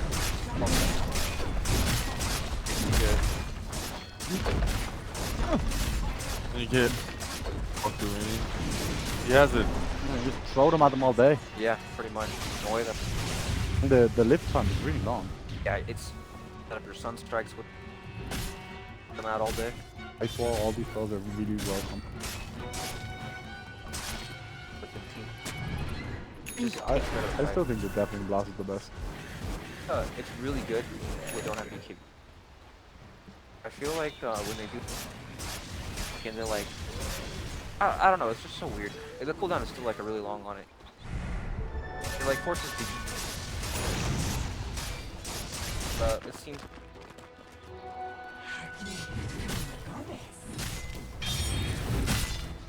Oh, that's cool looking. Oh, definitely. Oh, DD. On. Oh, that's This could be huge. Jug though? Alright. Oh, he's not finishing the creep with the spooky time. He knows. Oh, sorry, I missed it. Wait, this is. He's so Let's scared. check out the vision. Let's check out the other vision. Oh, they have all the vision filled. Doesn't see them at all. God. Jesus, so scary. Christ, look at the contrast. There's no way he sees this coming. Centaur will be saving him. Hates wolves. Then he gets off the open. Oh God, no. Not being able to use the BKB was. Yeah. This game's looking really tough. I'm very impressed with Navi. Or, like with Empire actually. Being able to fight into this Night Stalker? No, they're not afraid at all. At all. They actually can't see anything with. They're running head on into all these spells. It's. I understand how they're doing so well. It's ridiculous. I just have no fear. Yeah. Centaur's broken. Yeah, it's a lot to do with Centaur It actually. definitely has a lot to do with You this. literally just press the R when they come out on Yeah, you. like, they're And like, then okay, you we can don't run and see everything. Yeah, as that- you run over everybody. That's their plan, right? Yeah. They're like, okay, we just tank it, and the second we see someone, we just ulti on Centaur, and then we try and figure out what's happening from there. Exactly. Yeah. We got the minus tornado for vision. Advantage going on these targets that you can't kill. No. Once Yeah, the yeah. stampede comes down, it's just run down. She has to use her BKB to run away, right? That's Yeah. Exactly. real one on BKB usage. Large now. 0.3 in the This pocket. is 1-0 was ridiculous. This is the most fun in the entire game of Dota 2 in this hero at this level.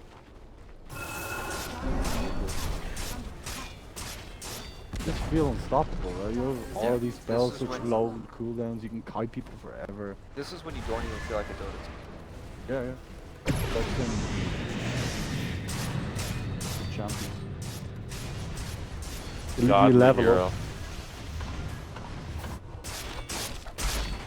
What they're dealing with, right? That 30% experience for hit 25 so quickly.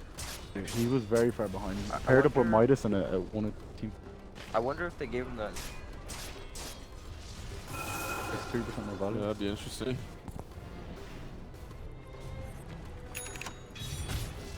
Big Oh, got really a got the SF SF ult. There's some serious plays to be made with this. Especially with Centaur ult. Oh, yeah. God. No vision ever. Yeah. Like they're playing They into shouldn't this. even buy wards at this point, No, right? look at this. Boker just got. It worked. Alright, fly. okay. Great ward, they saw him. You have to put the wood with this, right? Yeah. FN's going in. This is the combo. Ogre is out of the fight. And they're all coming out, double stun. Going in to get the Omni Cross off on everyone. Oh. High tech swaps out. Sacrifices general. Oh my The pure god. sacrifice. Dendy's on the back lines. He uses BKB to escape, but. Oh my god. All of a sudden they're like, wait, why don't we just kill this? Yeah, there's one right here. Yeah, I want to kill this annoying We'll kill hero. this We'll dude. finish him off. 300 damage is good enough. Oh. The 9. Alright. He's still out of the game though. For 2 fights. This could be it right here. Healing Yeah. ward's up too. Stuff. No buyback. Alacrity with the stats of. He's Gonna. hitting Oh, really okay.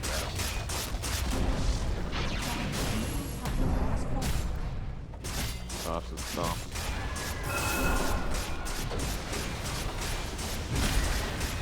Tornado ice ball. Check it in. Oh man. And so. Oh my god. And then you get the BM. Now you can't get out. Oh, so close to Damn. sniping Pike at there. That deafening blast would have hit. Blast? If the blast, Blast hit, hit, it blast would've pushed hit, her yeah. back. Alright. Butterfly. Holy. Yeah. Alright. Yeah. Alright. Take a drink. Uh-huh. I've ever seen butterfly. Where have I? He's fast as balls. Yeah. That's easy when he flutters. Max, I presume. Yeah. Yeah, he just has to. Test it. Yeah. He's next. Ran right into a silence. Yep, does not care. Gotta be a great feeling when you can play against the Night Stalkers, run into their team. And not care. Yeah. Just one more time. Oh, he's taunting. We're just gonna see what they're playing with. This is the most terrifying thing of all of those. Look at my Pashka. He's like, whatever. You know, I'm just gonna cruise Just around gonna here. walk through the river. Go on, man. You know, challenging them. They're blinking into the darkness. Not dark anymore. Was so. Okay, I thought you meant like night. They blink like just aggressively into. Yeah, exactly. Don't care. Oh. Just baiting out the BKB. Or sorry. I got saves him. Or BKB no mana. Whacking.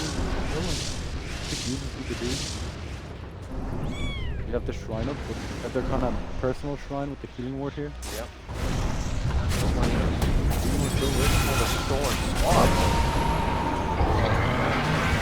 Centaur ulti on top, all of a sudden no one's doing any damage. SF buyback. Seraphine's doing the spells. Comes out. Then he gets the ulti off on the left. Okay. The reset this. Another Big 6 Centaur. stone. Literally. Oh, and the stolen requiem. Oh my god. Dominant play from Empire. Yeah. GG is called. That one's gotta be quite a hard game to live down after having such a lead. Unless we can play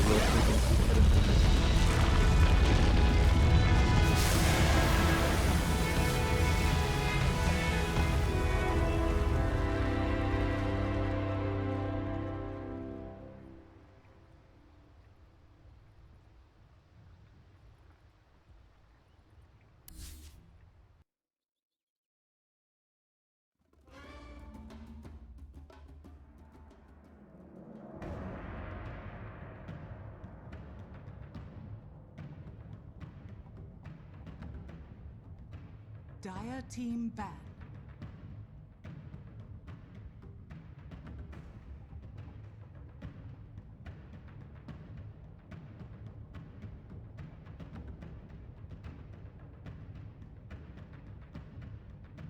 Dire team ban.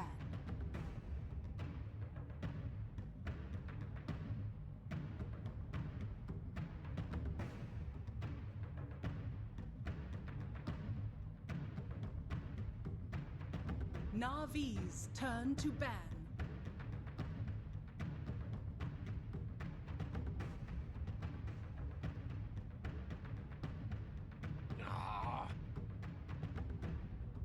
Dire Navi's turn to pick.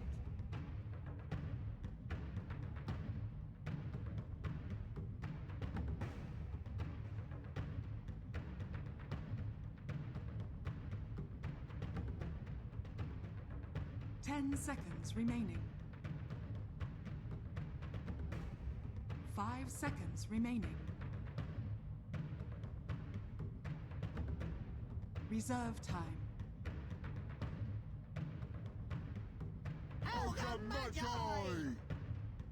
Navi's turn to pick.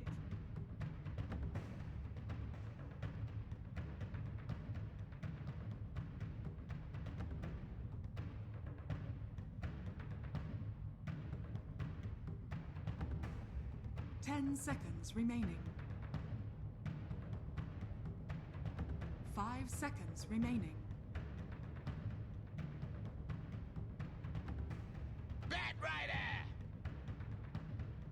Dire team pick.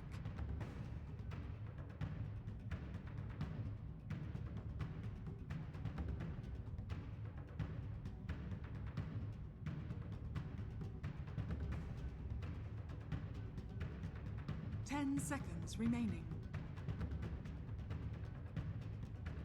5 seconds remaining. Life Stealer.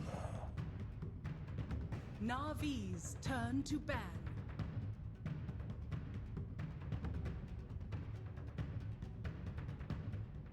Dire team ban.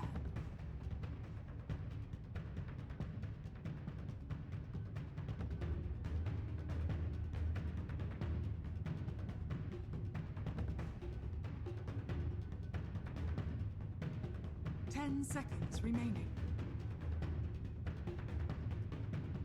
5 seconds remaining.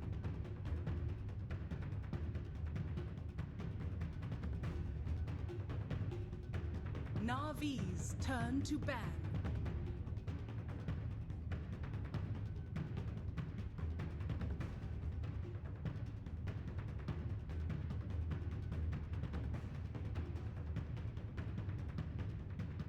Seconds remaining.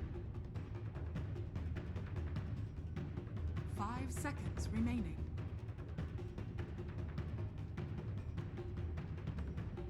Reserve time.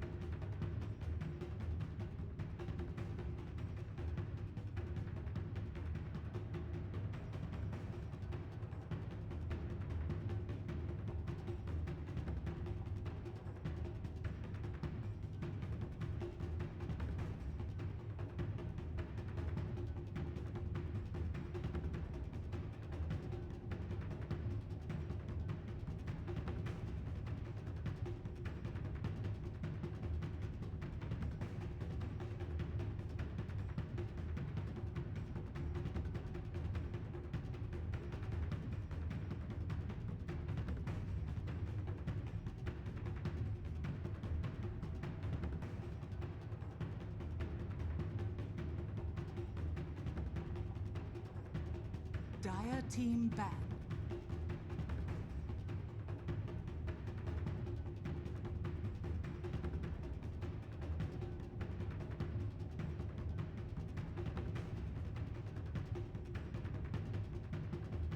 Seconds remaining. 5 seconds remaining. Reserve time.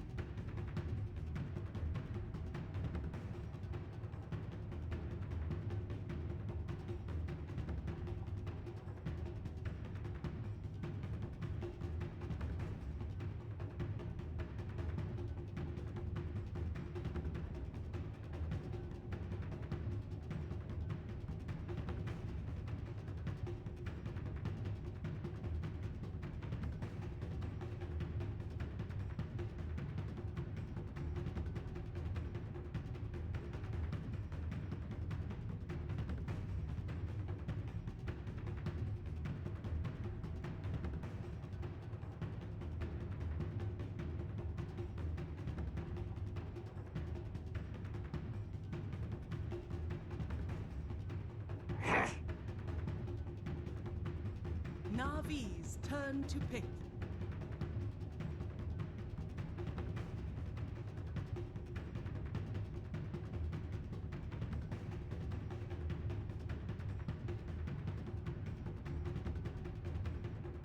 Seconds remaining.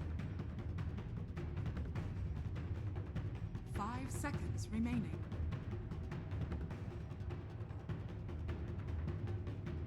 Reserve time.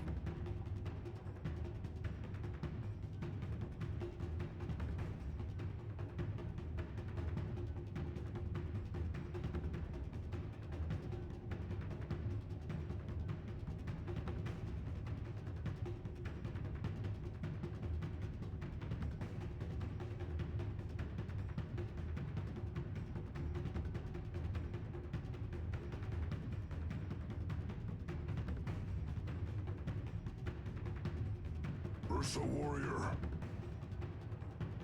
Dire team pick.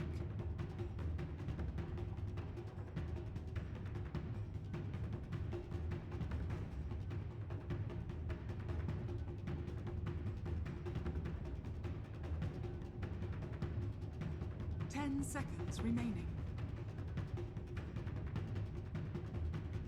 seconds remaining. Reserve time.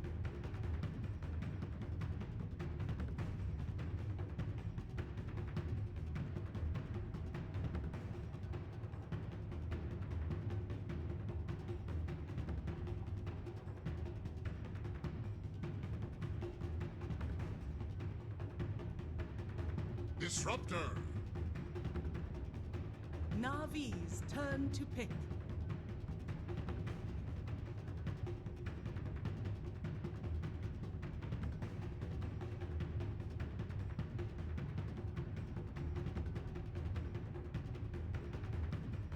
Seconds remaining.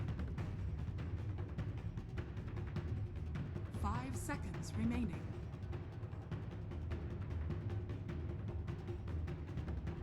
Reserve time.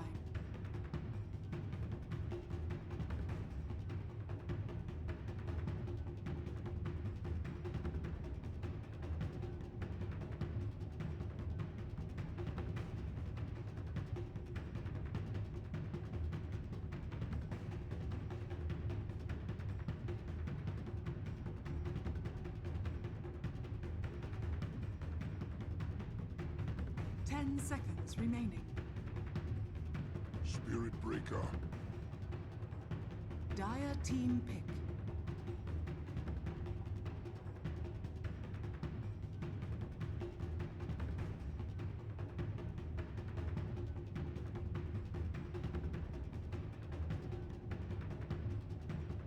Seconds remaining. 5 seconds remaining. This thing's amazing. Okay, guys, we're not going to watch the game anymore. Dude. Yeah, Compendium, level 28. Where is it? 28. Yeah, dude. He does that he does that while charging. The Raging Bull. It's actually really insane, and I think it's slightly pay to win, because if you're charging someone and you use a taunt, you can't tell who... It's very hard to tell who's getting charged because he's turning while he's doing it. That's so weird. And like all the dust... Awesome! Like all the dust appears and stuff as well. And well, he's like already black while he's charging, so I don't exactly know, but he's hard to see regardless. And so it's kind of like the Undying Taunt where he does the spin, you don't know which way he's facing, which way he's running. Yeah, but worse because he's charging at like Yeah. 1,000 move speed. Yeah, it's great, dude. I really hope he has a taunt and uses it. It's also a lot of fun because when you're Spirit Breaker and you're charging, your hands are usually off the keyboard, or you're not doing anything. But taking a sip of your drink, you can press the taunt key. Yeah, while you're at it. Spam that taunt key. Invoker again for Empire, of course. One of the better mids versus Spirit Breaker. Cold Snap, instant cast, stops Spirit Breaker dead in his tracks. Tornado later on in the game against Bat and Spirit Breaker because Navi seem very... and Ursa, oh no. And Ursa, yeah, oh yeah. Rough. That is really difficult. This Invoker like counters 3 out of the 4. I don't think he counters Bat though. Bat I think actually does very well versus Invoker, but he does well versus Ursa. But I mean, if Batrider's initiating on anyone except Invoker, like mid game with a Tornado, Cold Snap. I mean, he usually has BKB by then, or he has Force Staff, and Invoker can't really react that fast generally. Or he gets lassoed himself, and then what? And then what? And then yeah, that's a good point. And then what?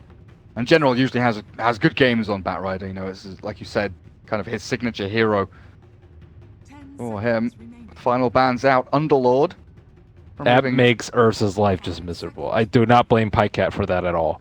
It's like game losing to have to play Ursa against Underlord. It's good in lane, but mid game you just want to quit the game with the Pit of Malice. I was gonna say it's not really just the Atropure, it's the Pit of Malice, the multiple. Oh no, it's like just the Pit of Malice. Yeah.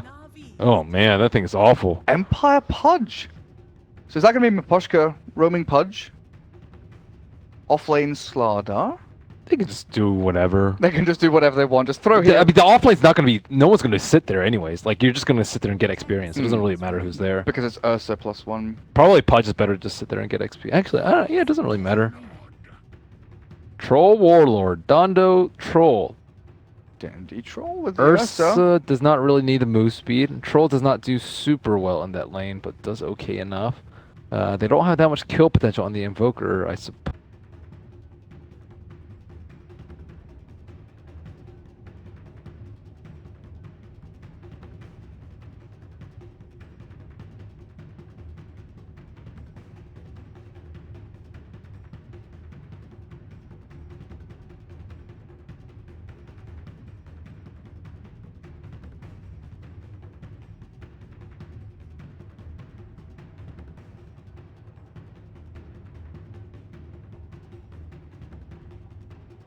10 seconds remaining.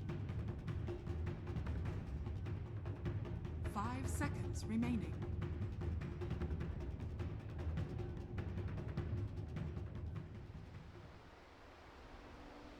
Breaker single target so with Ursa. How are you going to kill multiple people?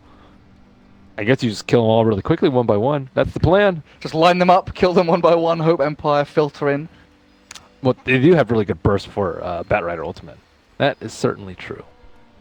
They sure do. Well, Empire will be the Okay. Maposhka Pudge. I gotta check this taunt. Does he have it equipped? Can you check? He you can does check not now. have it Oh. equipped. Oh no. Disaster. He doesn't even have any cosmetics for him. No taunt. Why does it have the anti-mage icon? I'm not sure. Ah. Broken game, literally unplayable. Oh well. Maybe it's just like Anti-Mage trying to troll you. It's like his face. It's like, ha, no taunt here, sir. It's not as though he's like the first hero in the list either. Nope, That's Abba. Alchemist. Oh, it's a Abaddon now. Yeah, Jeez. not Alchemist. How could I forget about Abaddon? The NA special. So yeah. Turn off your notifications, dude. Oh, did I forget to sign out of Steam? Oh, that's very bad. His Steam name is Gareth, guys. Please spam him as punishment. Okay, M-Dog. Well, they saw your icon. They don't know my icon. I don't know your icon either. Excellent. Let's keep it that way. They can just see like friends in common, or look for, I don't know, other people who you're friends with. Or they could that just you're the see real Gareth with the No, icon. they can just go to your Dota buff verified page and see that that's the real one. You've got no escape, Molini. You've got no escape. I have Smurfs. Okay. I have a Smurf by the name of Melrini. I'm not even kidding. It's great. The real Melrini police. No, it's just Melrini Melrini. with the J Spellerin icon. Oh dear. So Ghostic, he will be going bottom lane. Do you think he will just buy Iron Talon? AFK in the jungle a bit? Nope. Get chased down by the Spirit Breaker? Nope. What's he gonna do? Sitting in the trees on the right side, I think is probably a little bit better. Boots first, or? Yeah, I would prefer that for sure. Iron Talon's also okay, but like you can troll. Sorry, Ursa's not that threatening because he has no gap closer. Like Urshak is very, very, very short range, and he has to get charged in order to die. And he can, if he's really good about it, he can stun. So Sauter does go boost first. I do approve of this choice. Iron Taloning offlane is just not really that great anymore, unless you have a position forward that soaks up the XP in the offlane, which does not seem like that is their plan. Maposhka puts an observer ward. It is not really that deep. It doesn't scout the bounty rune. Doesn't scout any neutral camps aside from the one ancient camp. This ward generally not terribly favorable at the start. However, it is very unlikely to be dewarded, and you can place it really quickly. So they usually have no idea that it's there, and it does give them both runes. Yeah, and across the river you can see both wards actually. Up towards the Roche Pit, there's the other dire ward there as well. And I guess that one's really good because you can see the Iron Talon jungler, and you can see the bounty rune. And I guess it sort of creates this line of vision where if Spirit Breaker is sort of charging into lanes, you know, you're always going to be able to catch him, right? There's always going to be. Definitely why those two observer wards are good. Good point, Gareth. Thank you, Ben. Yeah, that's actually a good point. That's definitely for the Spirit Breaker on both ends. So Ghostic looks like he's going to try and contest the bottom rune. He does have boots first, but he doesn't really see that many heroes there. Pycat trying to bully him out. Ghostic, does he want the bounty? Does not commit. He doesn't want to walk into Ogre Ursa. And look, Pycat's even got Orb of Venom queued up. Really wanting to smash this lane. I don't even know if he gets over Venom because I don't think he'll be able to hit anyone in the lane. If Ghostic actually comes up to hit creeps, then yeah. But he might not at all. In which case you just rush phase. Well, the lane's set up not as I expected anyway. The Ogre's going to be bottom lane with the Ursa. They're not going to run that Bat Ogre that they've done previously in some other games. So it'll be general Bat with RMN Spirit Breaker up at top. King R just going to wait out for the creep block to come through. Make sure the ranged creep does not go first. But general hasn't blocked it that way anyway. Chappie Lifestealer there just behind them as FN and Dendi. The mid matchup of Invoker and Troll. And Miposhka is going to be able to pull this across. Yeah, this is the only camp that works consistently still, even after the changes of Hook having the buffer time where it doesn't draw aggro. I think I tried a bunch of other camps. I tested this a lot. I think there are windows when you can get like the Radiant offlane camp to go, but the window's so tight that it's just like not worth it to try consistently. But the dire camp you can, and then you can pull across the Ancients, deny out an entire wave, and with Alacrity, FN up to 5-0 on his last hits, while Dendy 4-0, missing out on a fair amount of CS up at top. Chappie's being chased down with 3 sticky napalm stacks up on him and slowed down by RMN in general. Not enough damage to kill him off, and they force out the salve. So in all, the lane's going pretty well. Oh, that was not the hook. The death of Ghost Stick? That should be the death. He still has 4 stacks on him, so if he decides to stay around the shrine, he's still going to get hit for a lot. Piecat fighting under the shrine. The clap not going to hit. Earthshock off the mark, and now Miposhka turns back onto Biver. They've got another crush, and they've got a hook as well, right? There's Sunstrike coming through. Looks like it might be the end of the Ogre. They'll find him with the final click out. What a play from Miposhka. Good stuff. Missed the hook to bait them in. All intentional, right? All intentional. In the meantime, as I miss out on that one, they do kill off another Chappie. Turns to fight Rage in a second. He's going to chase this one down, but he can't keep up to General. Oh, maybe he can. One more click, but it's not enough. That bash. General. Oh, wow. Armen. That bash right as Rage came out. That was great. Right at the very end. Right at the very end. So this dual lane already winning out from Navi. Killing off both of the heroes here. Empire losing out a little bit. Charge from RMN. He wants go to Shrine. Yeah, they just want to Shrine up together. That's pretty cool as well. General gives vision of the creep. RMN charges through bottom. Ghost Stick again with a crush. These observer wards are kind of useless though. They've been parked there for 4 minutes, yet they've seen nothing because Spirit Breaker is not really moving from the lane. So they're hurting a lot because of that. Because like as a result of these observer wards, they aren't able to like block the bottom spawn, let's say. So Beaver is able to stack up the Centaur Conqueror, pull it to the lane. They're able to get a lot more experience than they normally would. And Ghost Stick is having a much more difficult time than you would normally. What's RMN doing? He's like baiting with an illusion, sends it across, waiting with his real hero. Might be looking for a time to strike. FN is low on the mana, wouldn't have enough to invoke Ghostwalk and use it. RMN sees this and they're going to go in with ranged axes, but a hook from Miposhka slows everything down and brings FN to safety. Man, what if he had the foresight to try and block it with one of his illusions? Oh, that would have been sick. That would have been so sick. I don't know if he could have actually done that, though. I don't think they were close enough. But you always got to be on the lookout for those next level plays, man. Is Pudge going to try and pull again? No, he's leeching experience mid. FN's gone back to Shrine up above. Things have slowed down a little bit, though, in this game. Until now, Sunstrike with a crush. Biver one hit away from death. He'll find it, and Ghost Stick will give his life away to Piecat. Not worth. Offlane for a support and giving Piecat gold, and now enough for the phase boots. It's also not worth because Invoker didn't get the kill. If Invoker got the kill, I think it would have been fine. But he did not get the kill. I mean, that's 2 now. 2 in a row where FN has thrown Sunstrikes, done damage and landed them, but hasn't found that finishing blow onto the opponent hero. Dendy forces him out of lane a little bit there. Just throwing those ranged axes. Pudge is, again. Yep. Just gonna watch this because this is broken as hell. Yep. Valve have tried so hard to fix this, but not this one. But not this one. How's top lane going? RMN getting a couple of bashes into Chappie actually. 2 sticky napalm stacks onto Lifestealer. General looks like he's gonna head into the drums. Magic Wand Tranquils again. Right, she does love so much. Empire, they seem to be falling a little bit behind on all 3 lanes. Just a tiny bit, not so much. Imagine if this creep pull wasn't possible, then they'd be much further behind. But Dendy's had 2 full waves denied from him in the mid lane.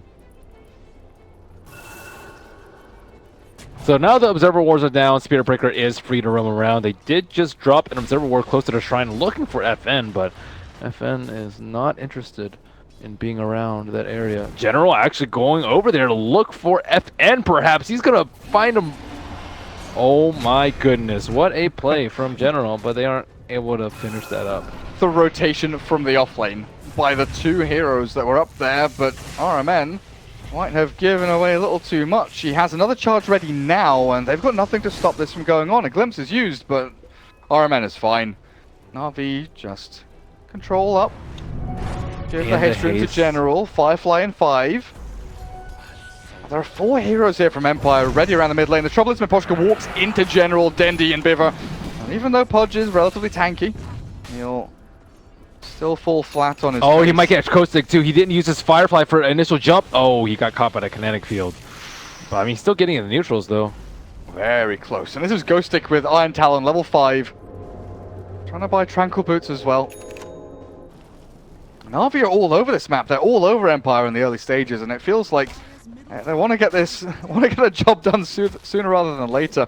Pycat, Helm of the Dominator is nearly finished. He's got like recipes and all that coming out to him. Just needs the gloves of haste. It's good for the pace that you want with an Ursa. You want to be able to control the jungle and control the enemy woods very. Like he's set up to be able to do Roshan quite soon. I would actually he went 3-1-1. He doesn't have max fury swipes. He went 3 in the Earth Shock for the lane, although Slaughter hasn't really been there. So if he had maybe 2 points in Earth Shock, he could do it at 8 with 3 fury swipes, but it's a good enrage by Pycat, making sure that the Crush Sunstrike doesn't come through, and well, Sunstrike, he'll land between a bunch of them, but already Slaughter and Pudge are dead. The deny from Miposhka will take that golden XP away from Navi, but that enrage from Pycat at just the right time made sure that there wasn't the instant pop kill between Slardar and the Invoker. Now he's got his helm. Yeah, he needs a shrine though if he wants to be able to do Roche, but Mid, Dendi diving in. He's gone a little bit too far, I feel, here. Sunstrike off the money, but they've got the 2 supports ready and available for FN to stand his ground and battle up against the troll. He's probably really frustrated. General? He didn't have those creeps. General? Well, he wanted in, but FN has retreated the long way around, keeping his hero to that tree line on the right-hand side, making sure the General didn't have an easy move across and close that gap. He's getting all the good runes. How's Chappie been doing? Because he's been left alone for a couple of minutes now. Phase boots up. He's poor. Making his way towards Helm, but you're right. He's what, 1,000, 1,200 away from that Ursa's net worth. As mid lane, Miposhka charged and killed. Dendi and RMN again pairing up on this mid lane to find yet another. Looks like the ping is thrown Chappie out. also uses TP for that. He used it and then canceled it. Oh, he was trying to TP mid to save him? Yeah, he was trying to TP mid to save him, so he might not be able to move around for this Roshan. That is happening right now. Level 2 level 2 Fury Swipes looks like it will be enough with the Wild Wing Ripper tanking. I think Ogre is the best creep to tank it with, but Wild Wing is probably second. Maybe the Hellbear for the attack speed aura. There is an infested Centaur Conqueror going in. He might come in at the right time. Oh my god. This is so close. Wait, they've taken it. They've helmed it. They've taken it. Pycat gets the Aegis. They killed it as well. Now they turn to fight with the amp damage onto Pycat. Chappie has to run away. He's stunned up. He has no armor and no infest. A Crush will keep the Ogre on lockdown, but with this shrine available, Empire at least have a little bit of respite to stand and turn, and Dendi amped up. Needs to sprint away. Navi realized that with Aegis and Roshan in their hands, there's no reason to go running up onto high ground, even when they've got vision there into the shrine. That could have been so much worse. Oh my god. If Spirit Breaker were 6, look how close he is to 6 too. If he were 6, boom, ulti the Life Stealer during Rage, and you are dead. And then they might have been able to die the shrine there. So Empire, they dodged a lot of bullets. They dodged like an AK right there, dude. Oh my god, that could have been like game-losing, game-ending fight for them.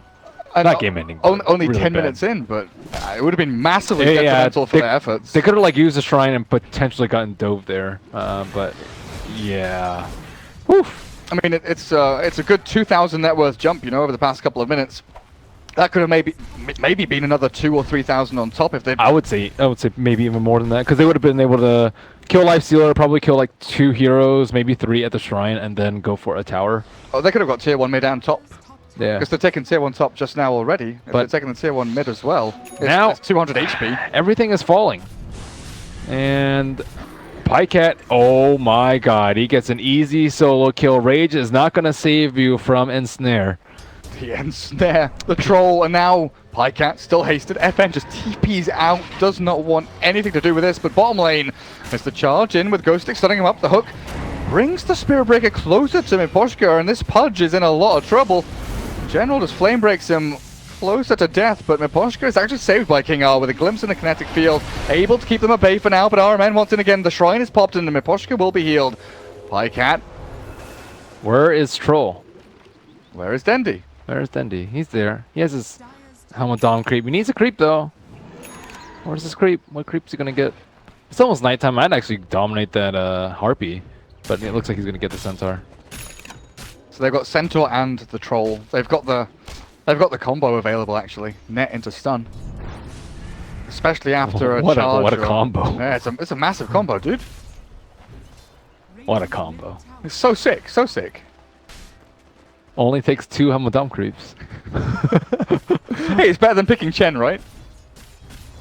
Chen's awesome. Well, I really dislike Chen. Really? Yeah. Chen's a good hero. I don't know, I just don't like him. He's hard to play.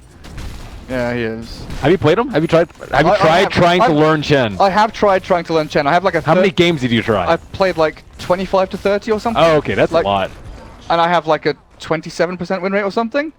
I am not good. I am not good with Chen. Maybe you're just traumatized from your experience. I'm going to tell you right now, I am very not good with Chen. Can you play Enchantress? And yeah, I can play Ench fine. Like one or two creeps is okay. It's just like a hard Enchantress. It is. It's like Enchantress. But with Ench, right, you can like buy triple null blade mail Aghanims and Dragonlance and stuff and do whatever. With Chen, you can buy Dagon 5. That's true. I think the few wins I have on Chen is when I've gone mid, the old penitence, and I've gone max penitence with Dagon 5. Oh, here they go. High ground, Dendi. Yeah. Only level 2 in Fervor, so he's not the best at hitting towers. Centaur blocking the hook path as well. Dendi, he's got this. He knows what's going on. And now in goes RMN. They find Miposhka, ignite across. Dismembers down onto that Spirit Breaker though. It looks like he'll drop, but that's so much expenditure for just a support as Dendi dies to Chappie in the meantime. They've got the lasso back onto him, but look at this Pycat Ursa in the middle of the battle. The hook back to save the Lifestealer, but it's chased down by General's Bat. 1-2 punches. Pycat picks up a double kill, and the Centaur is one hit away from killing the Pudge, and he finds it. Dendi gets a kill from the grave with the help of his Dom creep, but Tier 3 still stands, and Navi have been repelled. This is exactly like last game. They played very well in the early game. They got the Aegis. They pushed high ground very early, and let's see if they can learn from their mistakes last game. Last game, they kind of just after this exact point, they're just like, we are not a team. But it's like, I don't know you guys, dude. What was the lead they had in the last game? It was like 8. Not that much. Maybe same as it was now. Like 8. It was like 8K or something. Was it 8K? I can check. Because they got tier 3 mid. They did like exceptionally well. They did like super well. I don't think they were that far ahead when they took it down though. Okay. Well, they still had a lead and then kind of plateaued then and then plummeted. Yeah, it pretty hard for sure. And with Invoker now, halfway towards his Aghanim Scepter, he's got point booster, 1600 gold saved up. The Midas is kicking in, pushing him up to level 12. He's tied up with the Ursa Warrior. Sunstrike comes in, but Dendi actually still alive, and the jump in from Pycat and General glimpse away, and Ghost Stick trapped in with a stick in napalm, and that nasty old flame break burning through onto him. They find 2 for nothing. Man, General's bat is so good. He's just been like, he's that bat that you're just like, I know he's gonna come out from this tree from this angle at any time, and he was there in the mid lane. He was there to lasso the lifestyle. I really like his bat. So anyone aspiring to play bat should watch a little bit of General. Always active, gets his farm on, controls the runes. He just has like no redundant movements, right? Every time you look at him, he is doing something efficiently, whether it's stacking or farming or killing. He knows what to do though on the hero. Even when he's like super far behind, he somehow finds a way back in. Like on his Night Stalker, he's like wasn't sure where he should farm, what items to buy. RMN going in. Sack Storm's gonna whiff as well, and Pycat has free reign in this fight. Enrages up, but the Deafening Blast holds him for a second. Dendi, in the meantime, has killed off Pudge once more. They have a lot of good lockdown for Lifestealer. Lifestealer's Rage is not very good here. Spearbreaker ult, Ursa right clicks you, Battle Trance, and Lasso. So 4 even Bloodlust moves. He's actually quite annoying for an open wounds rage lifestealer to deal with. And they've got the double bash you were mentioning as well, between Troll and Let's make it triple. Actually, no, Ursa's going for Aghanim Scepter. Aghanims into Basher. He's got Basher queued up. This is a lot. That's the only good thing I'm probably going for them is that they didn't lose T3, so that the shrines are still available to them. But all of the tier 1s are standing for Navi. Yeah, this Goldly is pretty nasty. 10k, going up to like 11 or 12. I wonder if they would be this far ahead in the alternate universe where they killed Lifestealer there at that fight. Probably more. I don't know. It just seems like they got away by the skin of their teeth in that fight, and Empire still just lost miserably after that, despite all that. They're trying to fight it head on. I mean, their lineup's not particularly well suited for late game, but the big issue is they haven't used Slardar Blink yet. He does have his Blink Dagger. Blink Dagger plus Lifestealer. It works wonders when you're behind like this. Yeah, they tried to walk it in, but it's so hard when you're being flame braked and bashed and charged and all of that.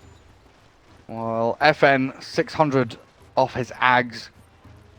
Nearly maxed out the Exort as well. He can do a little bit of split pushing here and just farm up this bottom wave. But killing off towers is so hard. You know, you're talking about General coming out from the trees and surprising you with his movements. You never know when or where you are going to get jumped on from. I don't know. For Empire, it almost feels like they need, you know, a bunch of Lincolns and Lotus Orbs just to be able to survive in fights. Or jump the bat. They don't have any save for the bat. I guess maybe... Ooh, King R gets charged. They did drop an Obsword, but it gets immediately killed by General. Yeah, I think they had to jump the bat first. But how? How, Ben? Slardar Lifestealer. He doesn't have that much armor.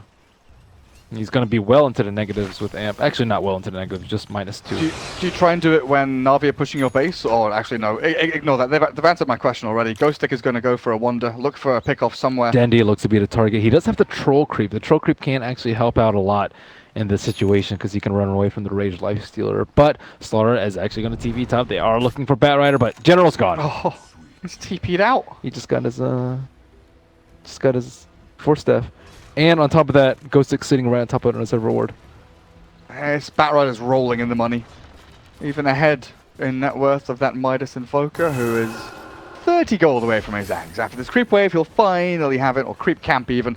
Na'Vi, they've settled a little bit. They've fallen back, probably waiting for next Roshan. They've got the Troll in there, waiting to see when the big man's up. About 1:15.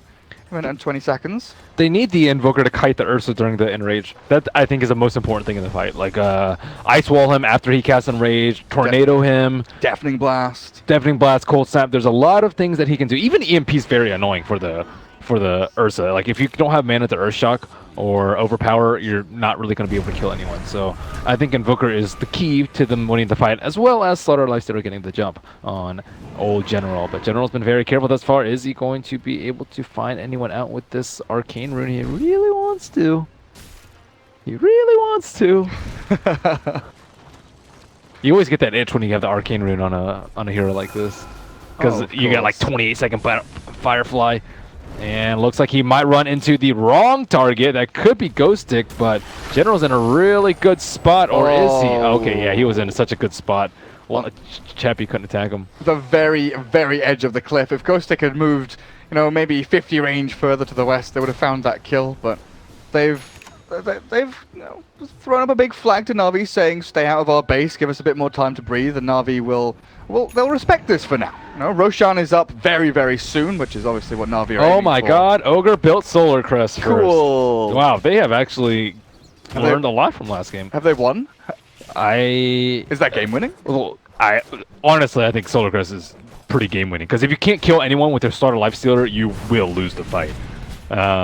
Also, it helped them take Roach in a comfortable amount of time. So... You know, they built the right items this game. They have not just completely thrown after getting the Roshan. They are actually fighting together. Dendy has been with them. He is 5-2-5. Much better than his record on the Shadow Fiend last game. He has more kill involvement than Pycat. And they are all very, very farmed. So do you think with Empire, can they hold high ground with the spells that they've got? Not if someone gets lassoed into the low ground. Okay. So I'm just looking at the Ghost Stick and Ghost Stick Slardar and seeing he's eyeing a hand of Midas. And I guess Empire really don't have much to do in the next 3-4 minutes apart from defend their base, as Ghost Stick will blink away, but the chase is on with the drums popped.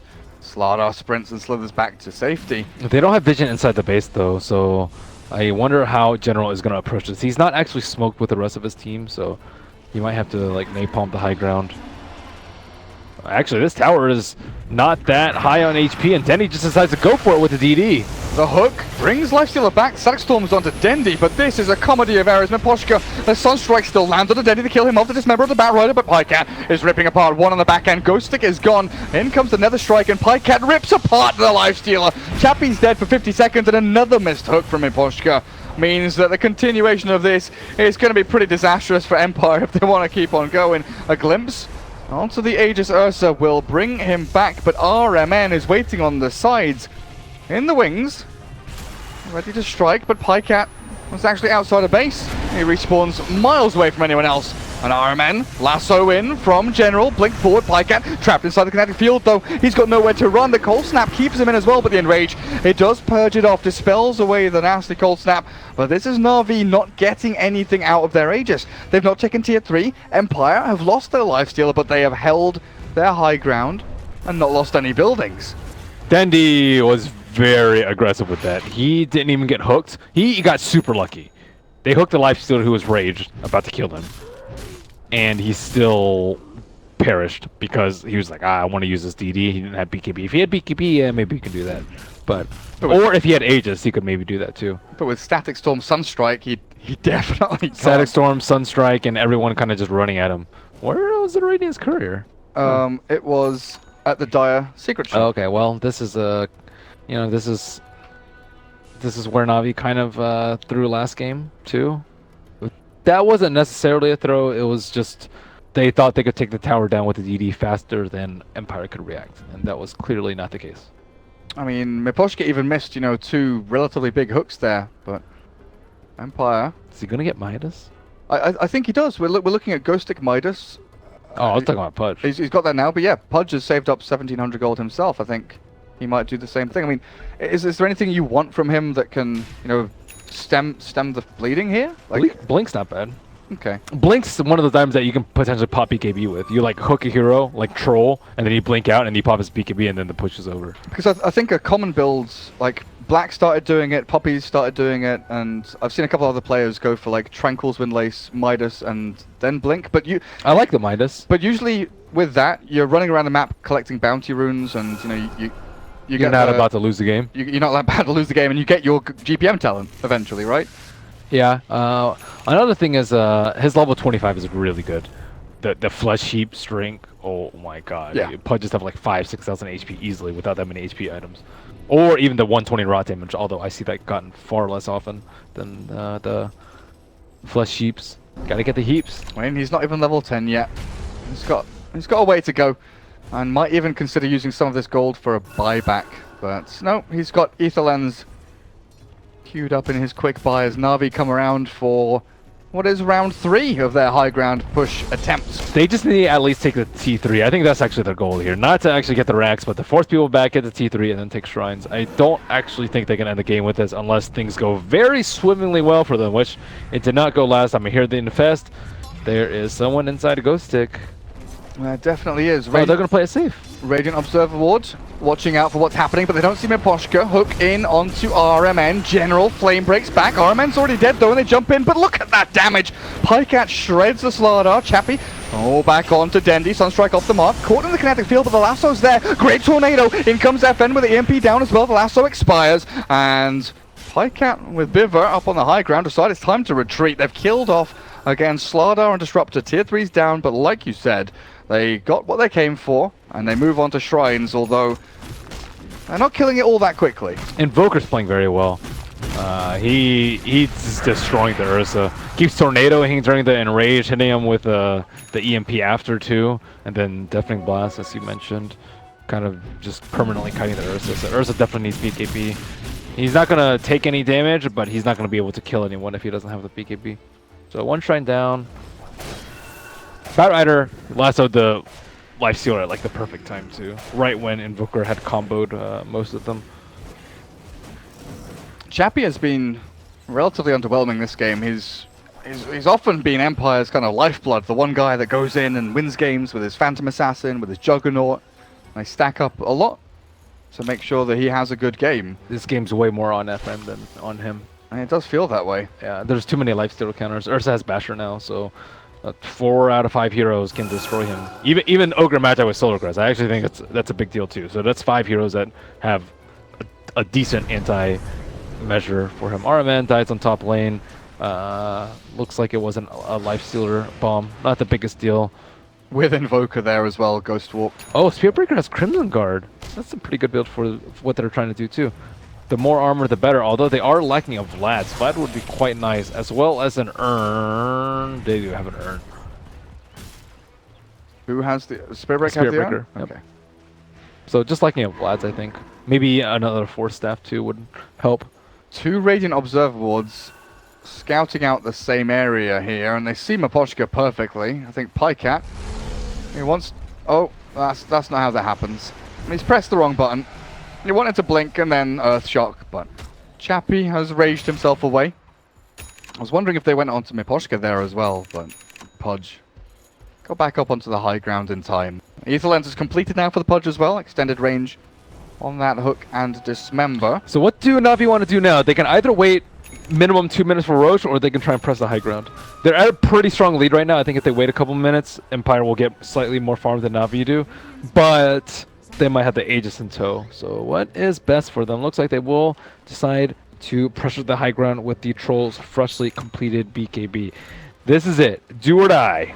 This is going to be a hard one for Empire to repel the smoke up in behind their tier 4s. FN getting ready, but it looks like they're going to be losing buildings here. They jump onto Dendy, and he is almost obliterated instantly. The BKB's popped, but he's on 10% HP with Chappie charged through, back onto the Invoker. Cold Snap cancels that one out. Dismember on the back end. Dendy's sprinting away, but it's General forcing the Pudge to retreat, and Empire have held their high ground once more, and now they're looking to leave the base. No, they will go back up the ramp, not chasing. They are being very, very patient, very, very disciplined, and not giving anything away to Navi and not overextending at all. That just shows you how strong the Lifestealer Slaughter combination is. I do think that Denny should have just popped his BKB to hit the Rex. They would have just taken down the Rex and just ran away. And then he would have had plenty of time on his BKB, I think, to not get glimpsed back. Or he could just TP out if he's like really feeling scared, but I don't know. That's really not that safe because there's a Pudge there, but I don't know. I think like it's one of those moments where you want to preemptively BKB in case things go poorly. He almost died before anything happened. If they had a hook come out, he would have just died before he could pop his BKB. So that there was still the chance for catastrophic failure, and I think that's what BKB is there for, to prevent catastrophic failure in certain team fights. General, Gem, and Lotus Orb now. Get rid of amp damage, bounce back. On open wounds, Dismember. Cold Snap. Cold Snap, Glimpse. Thunderstrike. Okay, I'm done. Anything else? Not that I can think of. There are no like Force Staffs or anything, no Yule Scepters, no Hexes. Nothing like that. Dismember's big though. Yeah, Dismember's pretty cool. Sunstrike into where? Oh. Okay, cool. He Sunstrikes the high ground so his Forge Spirit can actually kill off the Obs Ward after they sentried. Nice little safe play. Ghost Stick is going deep on a mission somewhere. Not sure what Ghost Stick was doing actually, but over on the Radiant side of the map is Dendy. Pops into the Roche Pit, another minute and a half until the big man's up. And Empire, as always, in their base, waiting for Navi to mess up. Now they might make a move out of their base with Ghost Stick and Lifestealer infested, paired up together. They know if they just push with Ace of Cheese, they're likely going to lose a Rex. Even if if Empire win the fight, they're likely still going to lose that melee Rex. So they feel like they need to do something now. Things could go poorly for Old Navi. See, he's up in front. Ogre's like, you know, if they're going to jump me, whatever, I'm going to die. That's Ogre's job right there. Stand out in front. If they Lifestealer bomb you, you lasso the Lifestealer and just kill him afterwards, and you trade a life. That's perfectly okay, and he needs to be doing this. It's underrated support just running out in the middle of nowhere for apparently no good reason. Yeah, force your opponents to sink damage, sink spells and cooldowns into you, and you've even got an Observer Ward up on the high ground now, so you're looking for that in the last couple of team fights. He might not even die, too. If Batrider's fast, he can Force Staff the Ogre out and then Blink Lasso, or just Blink Lasso the Lifestealer, but it depends on how fast they are. General seems to be pretty on the ball, so Navi impatiently waiting for Roche, pacing around the pit, back and forth. They jump the Pudge. That should be a simple kill, right? There's no one in the vicinity from Empire to actually stop this from happening. And Roshan is about to respawn. 2 Helm creeps nearby, but with a Pudge dead for 40 seconds, do you try and chip I think you just do away Roche. at tier 3? Or? I would personally just do Roche, because if you by chance lose the fight due to buybacks, then the opponents get the Roche. It's much safer to, I think, just take Roche, and then you're pretty much guaranteed Roche because Pudge is dead. And then if you lose the fight afterwards, you won't concede the Roche as well. You'll only just lose the fight, which is fine. And you'll likely trade that for buybacks, which is perfectly okay. Okay, are they going to be able to get any kills? Biber! The first tier 1 tower of the game for Empire. They finally kill a building. They get an Ogre as their free gift to go along with it. TP away, everyone get back to base. And there's no way that Ghost Stick is going to get caught here at all now. That Hand of Midas has kind of enabled him to build into what looks like a Force Staff nearly done. He's got enough money for it, but with Aegis in the hands of Navi, you're saying this is like, you know, very important for them. They can maybe now look for tier 3s and barracks and look to close out this game. How important are buybacks for Empire in this for specific Very heroes? important. If they can lose the game if they don't have buybacks. They might lose the game anyways, but it's definitely a higher chance of losing if they don't have buybacks right now. It's super important. I would say Invoker's actually not very likely to die. He's been positioned very well in the fights, so I would say for him it's actually not that important. He can just buy Octarine or Lincolns or whatever he wants. He actually went for Lincolns. That's fine. Lifestealer is very likely to die. He's the one that's most likely to get lassoed into Ursa or Troll and just blown up, or Spearbreaker ultied. He's 160 gold away, and you can see him sort of making a beeline for this mid lane. Kill off some creeps, get your buyback. He is the #1, and then the supports are actually pretty important too. Maybe Slardar. He has a reliable goal from Midas, so he shouldn't be that far off. Actually, FN hasn't died this game again. Yeah, he 4-0-4. He's been playing incredibly well. Death's not found, indeed. He's a good lad. This FN. He's pretty good on the Dota 2 game. It's not very easy for him to not die too in these fights too, because like Batrider's always looking for the Invoker. If you can see Invoker, yeah, you just jump on him immediately every time you see him. But he's been like really far in the back. Now he has a Lincoln, so Batrider has to commit his Force Staff potentially to pop his Lincolns. It's not easy. Things have gotten a lot harder for General, and one of the big problems to Ursa is ending the game. You win the lanes, you win the early game, you win the mid game, you have Aegis, but can you end the game? Can you end the game, indeed? It's why we saw for a period of, what, like a week and a half, 2 weeks, there were a number of people going Desolator on Ursa, just so you can go and hit buildings. Yeah, just because Aoi wins games with Ursa, and he gets Deso, so people are like, he's winning games, what is he doing different now? He buys Deso. He's closing things out. What's going on? Yeah. Deso actually helps a lot for the fights, too. Because Fury Swipes is physical, so you can burst people down. I wouldn't say not nearly as reliable as Basher, but definitely quicker. You don't get owned as by Force Staffs as much, because Force Staff requires a lot of reaction time, whereas Basher is not as much damage, but the person itself can't do anything. But if you go Deso, the person who's Force Staffing and the person who's getting hit might not react in time. Okay. Navi are setting up. Ogre is a fair distance away, but he's got Bloodlust and TP to Shrine, so he'll be ready. Dire Observer Wall's already placed out, but in kind of awkward positions. Sees the Batrider. Batrider might actually get jumped here. He tries the hook, but General skirts the outline there as they jump on in. Now they jump on out. Force Staff away. The glimpse back. Batrider sent further away. The glyph is forced out as well, but this is why Navi have the advantage. They're on the high ground. They've got their BKBs. Aramendo is found by Chappie as well, but Static Storm, he's dead. Well, this is big ultimates expended as Pycat pops the Enrage and turns the fight up against the Lifestealer. The Fury Swipe stacks, getting built up here. Chappie lassoed as well, dragged into the danger zone as Dendi slams him down, and Pycat, he's still pretty free to roam through this. Aegis available. The Ice Walls drop with the Kinetic Field down as well, but Navi, they've got what they came for. The racks have fallen.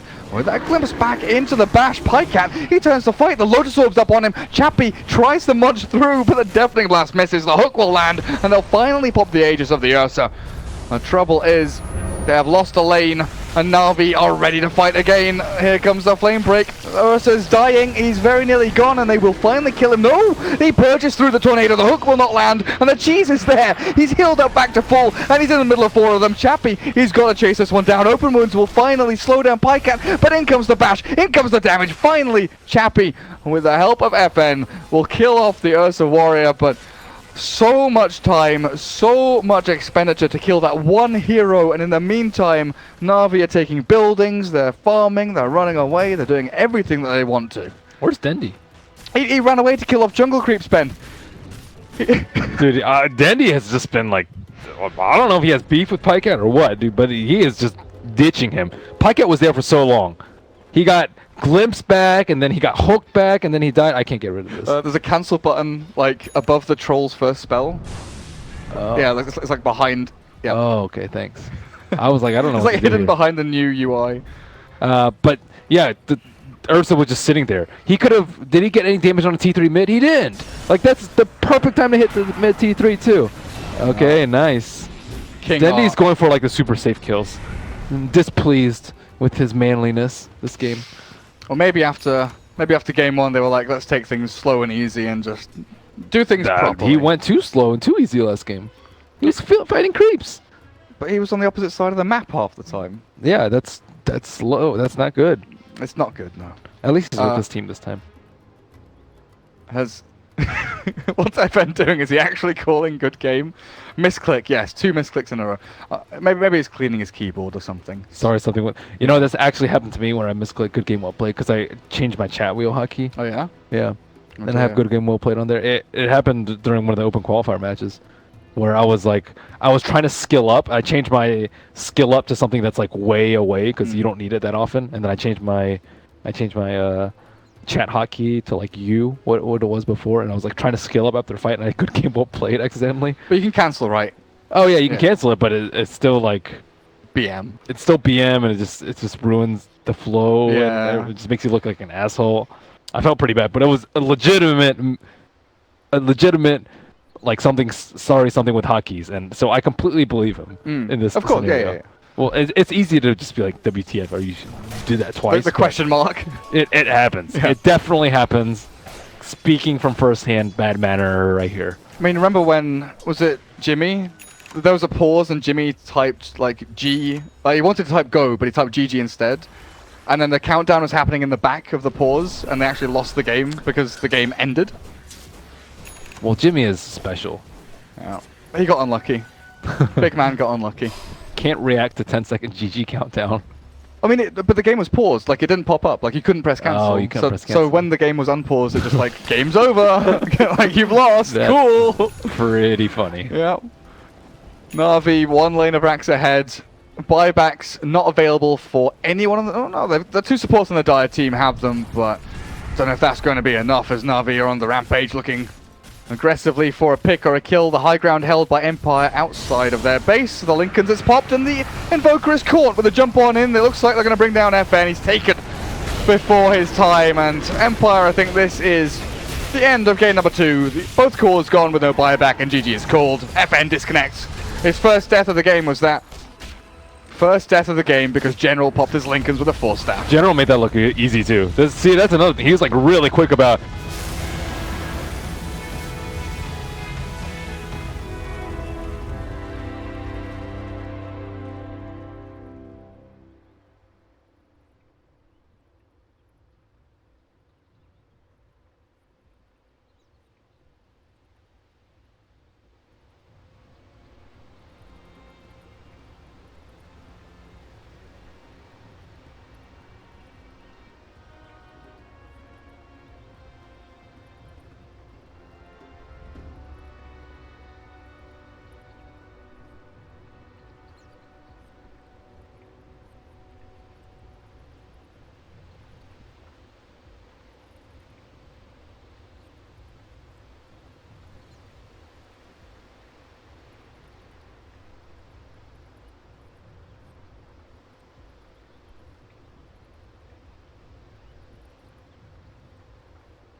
Dire team banned.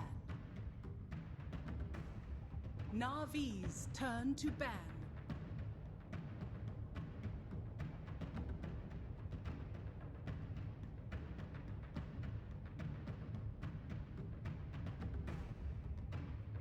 Dire team ban.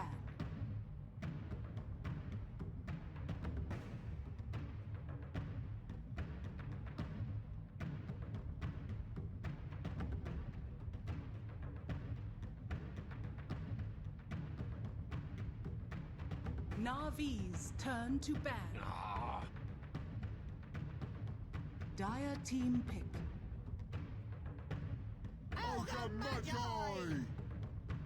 Navi's turn to pick.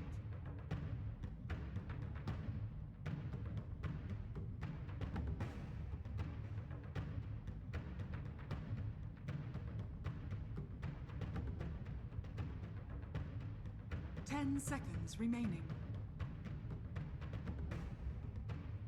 5 seconds remaining.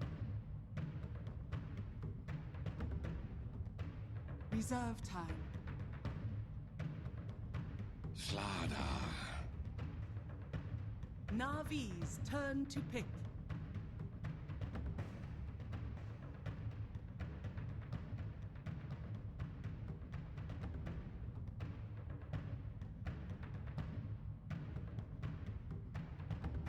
Ten seconds remaining. 5 seconds remaining. Reserve time.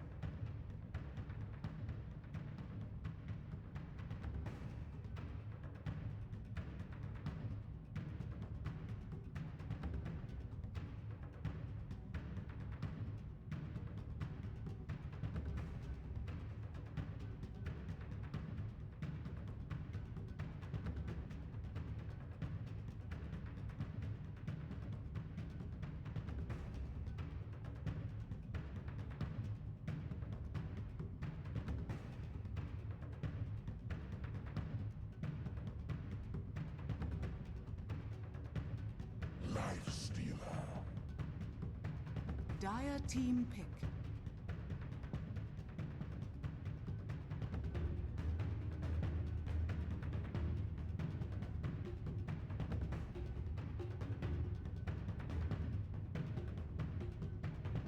Ten seconds remaining. 5 seconds remaining. Reserve time.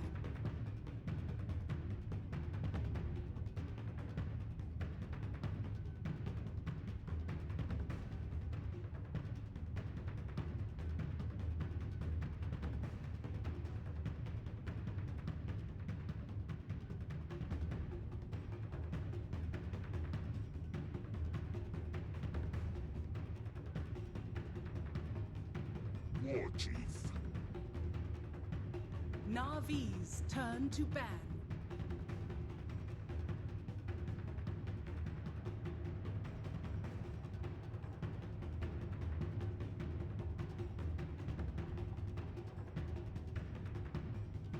Ten seconds remaining. 5 seconds remaining.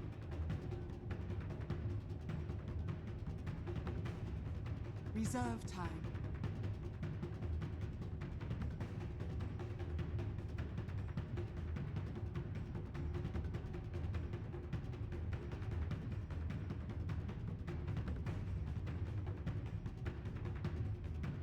Dire team ban.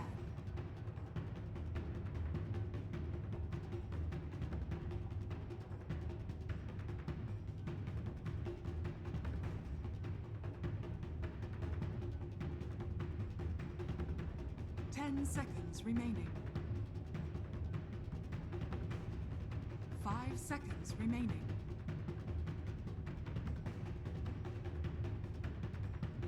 Reserve time.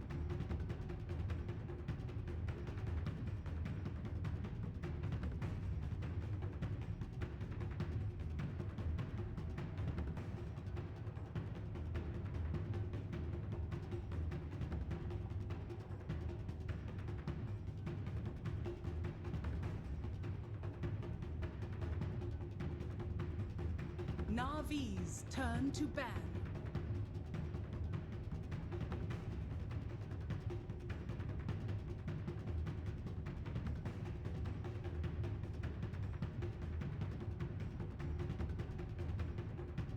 Seconds remaining. 5 seconds remaining. Reserve time.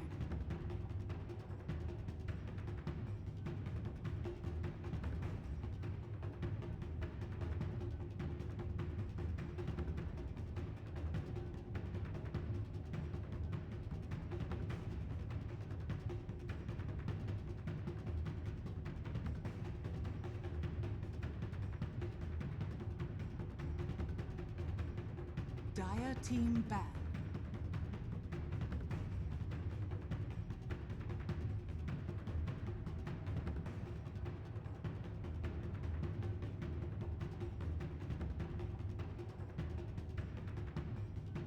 Seconds remaining. 5 seconds remaining.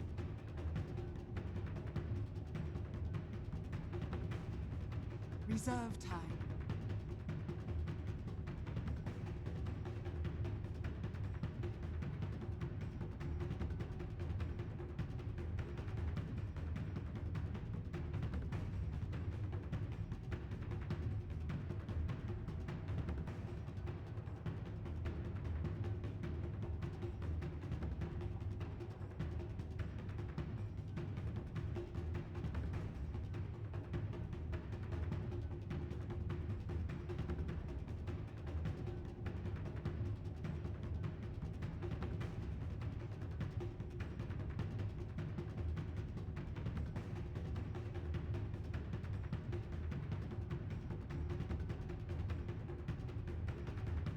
Navi's turn to pick.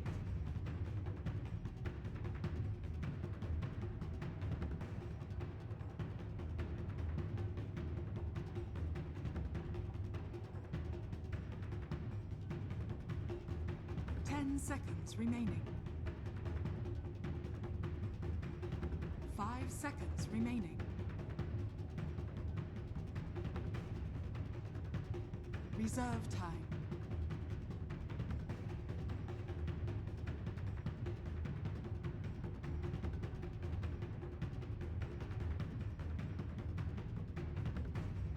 Keeper of the light. Dire team pick.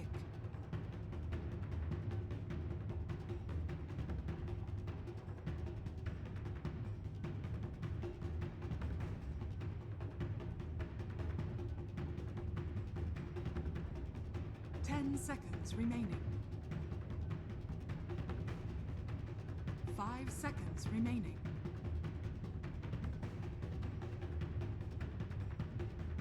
Reserve time.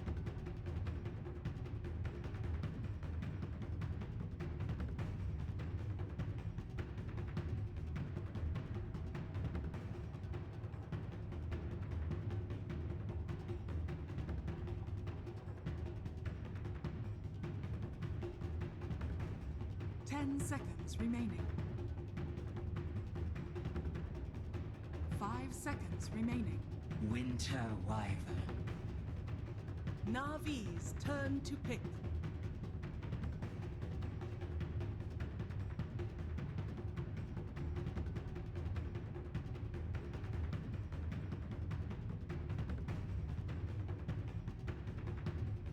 Seconds remaining.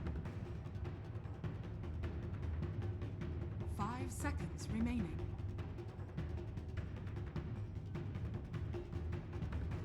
Reserve time.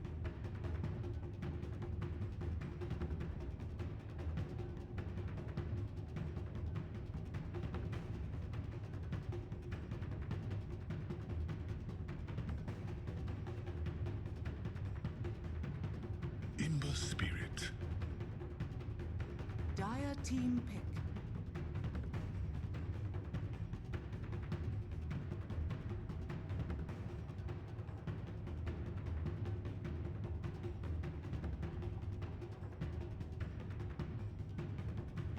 10 seconds remaining. or something like that, then things could be pretty good. Oh. Oh. Navi's turn. FN likes this hero.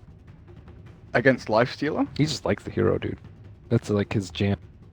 You know, there's one of those heroes when you're having, you know, you just have time for one game. You just want to have a really good game. You know, You be pick nice and Al. relax.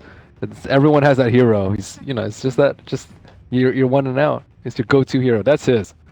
5 seconds. Do you have a what's your go-to hero? Invoker. Invoker? Yeah. Just with that one game and out? Yeah. Mine is Naga.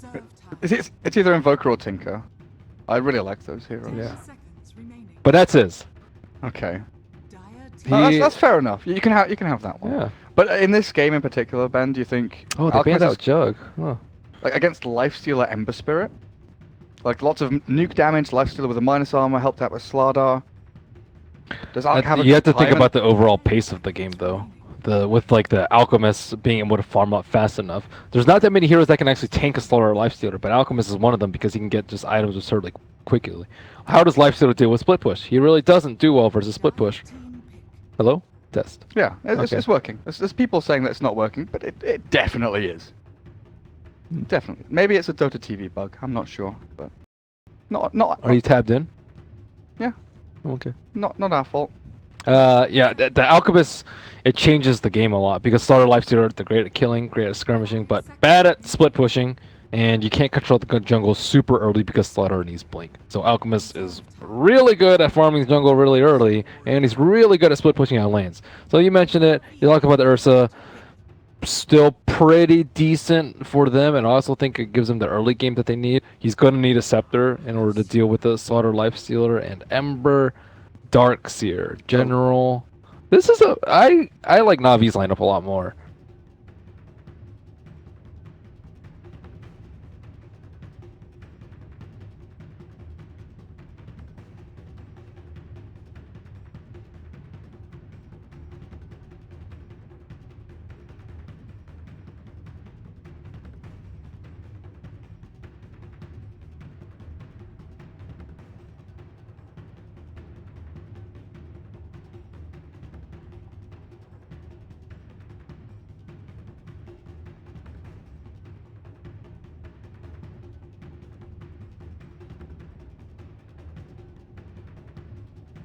Seconds remaining.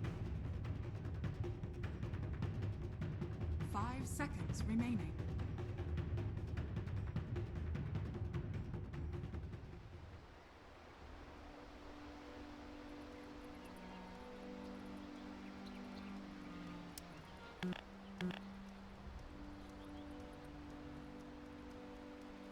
Do I think he's going to go for the Radiance build? Yeah. I haven't seen a non-Radiance build in a really long time. Yeah, same. I liked it when it was kind of coming out. You know, Miracle played it a little bit. There was the South American teams that were like playing Armlet S and Y, the Solar Crest build occasionally, but I think Radiance kind of just took over. The fact that you have lower cooldown ulti, you farm like a madman, even after the nerf where illusions don't get the Greevil's Greed stuff. And then to change the Greevil's Greed so you get less gold from bounty runes, he still gets so much farm. Yeah, now he has talents. And yeah, yeah, that's His true. talents are not very good, though. They're not amazing, but out of the gates we go. First ward down, and Ogre gets it over towards that mid lane after smoking up and TPing. And that's like the first game I've seen in a long time where there aren't 3 or 4 observer wards down at the very start of the game. There's only one. Navi didn't go rushing out to place any down. Are they holding on to some? There's one on Kotl, and there's one on Slardar. The thing about Darkseer is you actually don't care if they pull because you can just steal it. You get free newts along with it. So Darkseer is, I think, one of the ones that doesn't actually care too much about having either of those camps block. You actually want to be able to stack the big camp yourself or pull it yourself. But yeah, Centaur.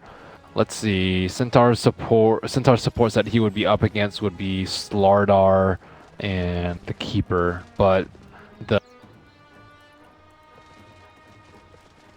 Centaur is actually not that scared either. But I don't know. If I were a Centaur team, I'd be scared of the Kotl constantly pulling and stacking because Kotl is really good at that. They're playing aggressively into this bounty rune though. Navi looking to contest and get 3 to their name, and it looks like they will succeed. Chappie though, at the very least, gets his bounty rune with the Grievel's Greed. Already up to 330 gold. Brown Boots and Iron Talon in the quick buy. Uh-oh, are they skipping the creep wave? Oh my god, it I looks think like they it. are. Ben, I think you're right with double Iron Shell. They might even look for a kill here, you know? They tango up already. In they go. RMN slowed, though, with the Arctic Burn. In general, we'll just have to kill the creeps while RMN forces FN back to his tier 1. General's lost a lot of HP, though. And FN wants to come back in, it looks like. A crush to slow down his advance, but they've dragged the creep wave across, forcing Ursa to last hit under tower. And also getting free farm for your General Darkseer. Yep, Pochka can't really do anything about this because he is a melee ogre. And they can just try up if they'd like. Slardar hasn't taken enough damage yet, so maybe go in a little bit with the Slar, bait out a few more spells before they want to use that shrine. Well, there's the CS, and like you're saying, wander over to the shrine, and everything's going to be fine for them. Dendi mid against the Alchemist, 4-1 against the 2-1 now for Chappie. But Dendi, poor man's shield is up, he's got an okay amount of armor through that, but Ember isn't a hero that starts with a lot of armor. 2 is anyway. okay to you? I mean, like, he gets a little bit from the poor man's shield, but his starting Yeah. armor is not amazing. Poor Ember, armor issues. Especially when he's an agi hero, right? Yeah, he's not. I mean, he's not played like an agi hero though. He's a spellcaster. Yeah, now he is. Dendi's doing very well in CS. One thing about Dendi is he gets sick amounts of denies. Every game I see him, he's just like on top of the deny chart. I don't know why, but he just loves denying creeps. As you say it, he gets 2 more to his name, taking all these creeps away from the Alchemist. I think he has the highest average denies of any mid player in Dota 2 history, period. Okay. Like, he just has, he just denies a lot. Hey, Knoxville, if you're watching, thank you. Please tweet. Get this stat out there. Let's see who it is. I'm pretty sure it's Dendi. Well, if you probably need, like, you know, at least 100 games minimum or something like that, let's say. But yeah. I think 50 he's games definitely minimum up is there. usually the... Oh, okay. I wouldn't disagree with you, though. Some of us like large sample sizes. Sample sizes, man. Whatever, dude. I mean, 50 is not bad. 50 is not bad. But then you get into the thing of, like, what counts as a game? You know, like, do you only count like premier tournaments? Do you count amateur tournaments? Right. Do you count professional tournaments? Yeah, okay. So, you know, it's... Okay. I get you now. Yeah, it's not so easy, dude. Stats are not easy. Nope. They definitely are not. Definitely are not. Pycat, Lifestealer bottom lane, farming away like a champ, and of course Kotl. Ooh, he gets to pull off barely in across into that creep camp. That is a sad half horse, half man. That is Ghost Stick wandering back into the jungle. He's got Quelling Blade and Poor Man's Shield though, so he can go and hit some creeps over there.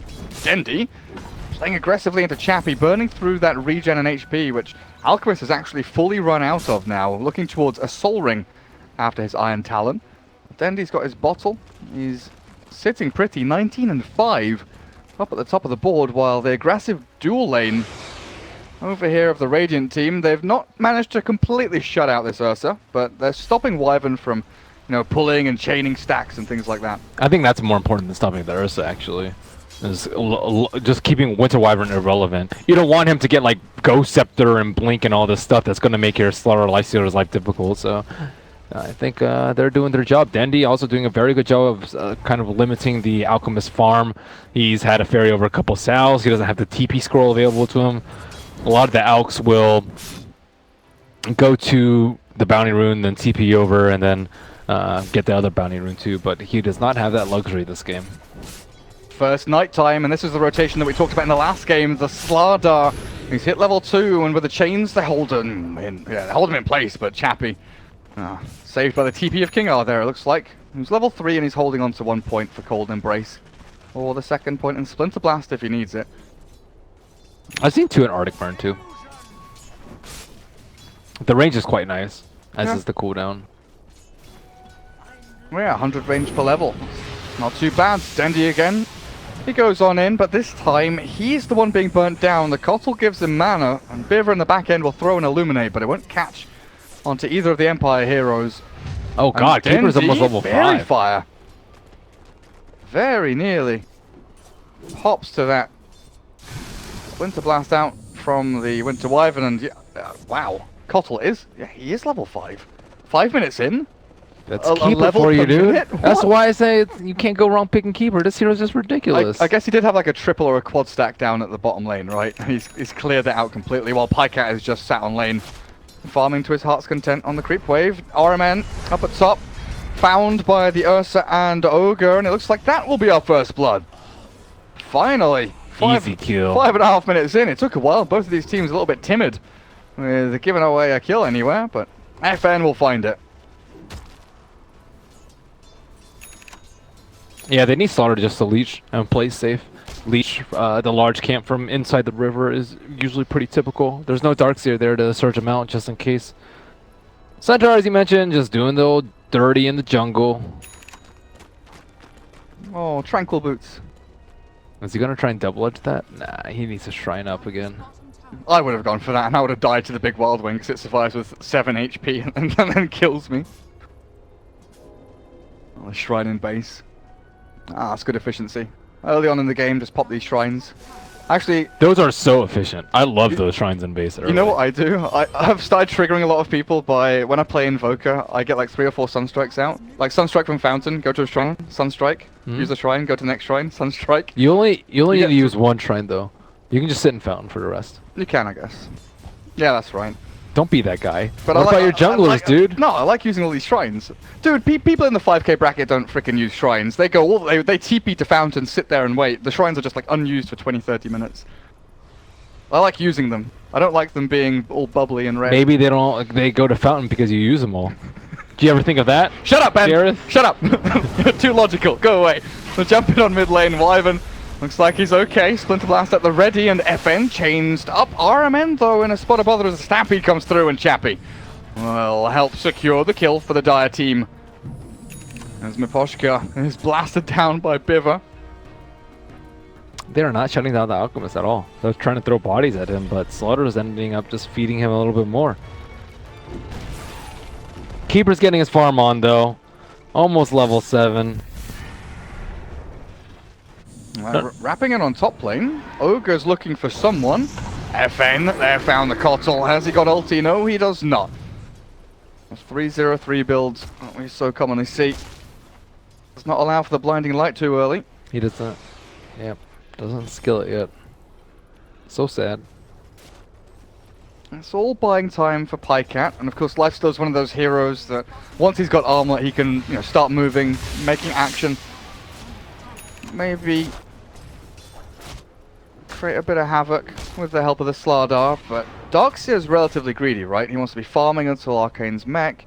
You can maybe fight once you're like, you know, level 7, level 8 with a couple of points in vacuum or 1 point in wall. You can fight earlier than that, I think, because you have the Ember Spirit. You just throw on the Ion Shield and the Ember Spirit, and the Ember Spirit can go crazy. But things are a little bit quiet now. Dendi is just going to sit in the middle lane. Alchemist is going to sit in the jungle right now. Ursa's going to try and sneak Roche when he can. But overall, it hasn't been too much happening in this early game, aside from a few failed attempts to kill the Alchemist. The Bloodlust on the top tower. What level is this Bloodlust now from Miposhka? Up to 2. Can't really hold the wave away though. We can throw an Ignite, but RMN made the nice little slip in behind the tower, looking for anyone that was trying to push them back, and now they go in with the Ignite stun. TP from FN. RMN crushes and will allow the retreat of the rest of his team. In the meantime, Dendi's got free reign in middle lane because where's Alchemist? He's tried to stack, but he's not got there. Almost done though. Chappie now will build into the Radiance. Things are all sort of clicking into place. You know, it's a well-oiled machine. Everything's slowly but surely moving forward for Empire. Does Navi need to... What was that Stampede for? What are they running from? Top lane? Oh yeah. Miposhka ran in, ran out, ran in. It's in the hokey pokey up there for some reason, but is there anything specifically you feel that Navi needs to do to stop this Alchemist now, or is it too late to stop Alchemist and you have to think about how to beat him in the mid game, or once he has... They need to run at people with Ember. Okay. They have 0 kills. So then they need some kills. Run at people with Ember and Ion Shell. Okay. I think that's look at their lineup. Slarlar, Ember, Lifestealer. These heroes want to be running at people. Guaranteed kill makers. I mean, Centaur, Ghost Stick is level 7. Roshan's fallen to the Ursa. It almost feels like Empire have just had a free game at this point. Pycat, oh, that's a good TP. Crushes there from RMN though. Nice attempt by Ghostic. He'll go back for the stomp, but Pycat turn. Oh, RMN very nearly dead to that Centaur double edge. Yeah, the thing about it is they're able to use Stampede for every fight on Empire, and Navi aren't really forcing anything. Like normally, you'd get punished for using Stampede and not on yourself, and you die a lot more often. But you know the pressure has not really been mounting for Navi. They haven't really been able to push that many towers. Like mid and bottom are still alive, and top's actually still alive too. Everyone's alive, Ben. Everyone's alive, but Chappie, he's collecting bounty runes, he's running around, he's got this top lane to farm now because FN, of course, went to Roshan and now hiding in the jungle, making sure that the opponents cannot see him. While they're a little bit afraid for their lives. Kotl. Nothing on the courier for him, just Tranquil Boots and Windlace, but Dendi has the Boots of Travel. I'll allow him to jump around the map a little bit more efficiently, but it's actually FN that's caught at mid. Has Enrage, and of course the Aegis. There's the Winter's Curse onto Dendi, but it doesn't catch anyone around him, and the Surge out from General allows Dendi to maybe run forward with the Iron Shell onto Miposhka. Chains again. The TP away from Ogre means that he's safe and happy back in Fountain. And all that aggression for nothing. Empire playing a great keep away game right now. Ursa has not died. He didn't even lose his Aegis right there, and they're just buying time for the Radiance unless he dies right here. Cold Embrace is there. Chappie can maybe armor toggle this off and on. No, he can't. Toggle Ion through shell. double Ion Shell. Yeah, maybe not. I don't think that's even possible. I was being a little bit optimistic, just a little bit optimistic, but you never know. Maybe if he toggled armor off while being Cold Embraced. Maybe, but they finally got a kill. Alchemist down, loses a couple of 100 gold, and still 1,000 away from that relic. That's another kill on the board for Navi. They're making things happen. Just do worry a little bit about them when Ghostic gets this Blink Dagger. He's 800 gold away, and he's farming bottom lane completely freely. Where's Araman going? Is he warding in behind this tower? He's actually going deep into the dire jungle, looking for a place to... That's how you kill Alchemist. Down this Obs ward. Ward up the jungle regions where Alk is farming. Trouble is, Alk isn't there. He's over towards the eastern jungles. Easy bounty rune access. You've got Ancients, you've got 2 camps to farm. Mid lane's being held by the 2 supports. He just killed the large troll first. Why? Oh, I didn't let the skeleton spawn? Yeah, he did not. Oh. Of all the heroes, Alchemist is definitely the hero you let the skeleton spawn. Like Alk, basically anyone with cleave and Alk. Alk is way more than anyone else, though. Yeah, he for gets sure, like, for sure. Yeah, how much gold does he get from those? Gets like plus like 30. plus 50 gold roughly from those. That's 100 gold. That's fat. That's ridiculous. It's like a bounty rune for a normal hero. That's 100 gold gone. Wasted. Slightly inefficient, but Chappie has his relic regardless. And Navi are still yet to find an opening anywhere at this mid lane. They've been grouped up as 3, just waiting patiently. The mech from General is not quite yet done, and Pycat's been left alone mid for a little bit. He'll take the tier 1 with a rage. Stampede has already been expended. FN has killed off the Kotl, but it's Miposhka who will not be able to TP away. Navi finds something in return, but the Kotl is worth way more than that Ogre. They got the mid T1. Come on. Yeah. But I mean, kill for kill. Kill for kill, yeah. FN. He's got Blink Phase Boots. Aegis is still up for another 50 seconds. I wonder what they're up to. Navi, I guess the great thing about Navi here is that they're not showing any weakness themselves. They're passively farming decently. You know, Lifestealer is kind of toe-to-toe with the Ursa Warrior. Dendi's coming in. Alchemist has 1,260 gold. He's 90 gold away from his Radiance. He might die here. He's so close. He's got his Chemical Rage up. He's still got the duration on it. And now the Concoction. Turn around. The wall is down. There's the Cold Embrace under the Wind Wyvern, but still dead. The Ghost Stick goes in. Double Edge kills himself. Dendi gets a double kill through Flame Guard. And FN chases General. One more swipe. Clapping down. Aegis going to be taken back and reclaimed by the big man, but I think this might be the death of the Ursa again. Yeah, he tries to battle through, but Pycat with Dendi, they've got more than enough to kite him and hold him in place. 3 kills to the good. Navi find a 3-for-1 trade-off and keep their tier 1 bottom lane alive. Dendi played really well that fight. He didn't go on the Alchemist. Alchemist was like, you really want to kill the Alchemist because he has Relic, he doesn't have Radiance yet, and he's the one beating on your tower. But if you go on him, you might turn around and get Winter's Curse and just get slapped by the Lifestealer. Dendi's perhaps in trouble. Oh no, Pycat's here ready with him. Chappie has his Radiance, but the rage comes through from Pycat. With the Acid Spray down, they can't chase him. A 2v1, which they just cannot go on into because Dendi has no mana remaining. In general, with the Arcane Boots, will replenish a little bit of that. Dendi going with the Veil build. That's something that was very, very popular for a long time, but more recently we've seen a number of players, you know, skip Veil and go straight Aquila Maelstrom. How do you feel about the Veil this game? As Ogre? They have the Ion Shell, so I think it's fine. In this game you can actually get a lot of damage with the Ion Shell. And Meposhka has been so good with these TPs. Like once the crush has been expended, or the chains, he just TPs out. Sometimes he dies, but most of the time he's been getting back to Fountain. But yeah, the Veil, I guess you got what? Iron Shell Illuminate on top of all of Ember Spirit stuff? Yep. Generally enough, I would say, to warrant getting it.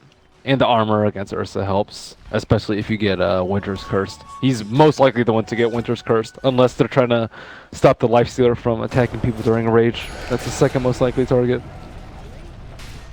Eventually, though, he's not going to be tanky enough to TP out from anything. Oh, they get a kill top lane, but Dendi's the one caught mid! Perfect timing there. Ghost Stick with the 2 others, King R and FN. They smoke and they wrap in. Navi thought they found a freebie top lane, but Ogre for an Ember Spirit. Empire will be well happy with that. And now you're looking at Chappie launching himself from Radiance into Boots of Travel in about 50 gold. After this creep, he's got it. And the Kotal, who had such an amazing start, it's now 17 minutes in. Okay, you're building into Aghanim Scepter.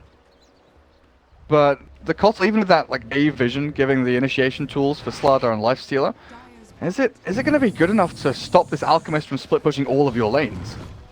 Because you're never going to see the Alch. He'll TP, pop Manta, go hide somewhere. It'll help the Lifestealer it'll help the Lifestealer in particular when he's like back in base trying to kill the illusions. Like it's a very normal thing to like you're pushing tower, but when your lane's getting pushed, you're like, okay, just TP back, I'll recall you. So it's really nice for those sort of situations. But I don't know. At this rate of Alchemist farm, I'm not sure. They're still not ahead, I would say. By net worth metric, they are ahead by 500, but in terms of how they should be faring at this point in the game and what they need to be doing at this point and how far they need to be ahead, I would say they are about 3,000, 4,000 gold away from where they would like to be, ideally, in an even match. Okay. If they can stick the next Roche, I think they'll be in a really good spot.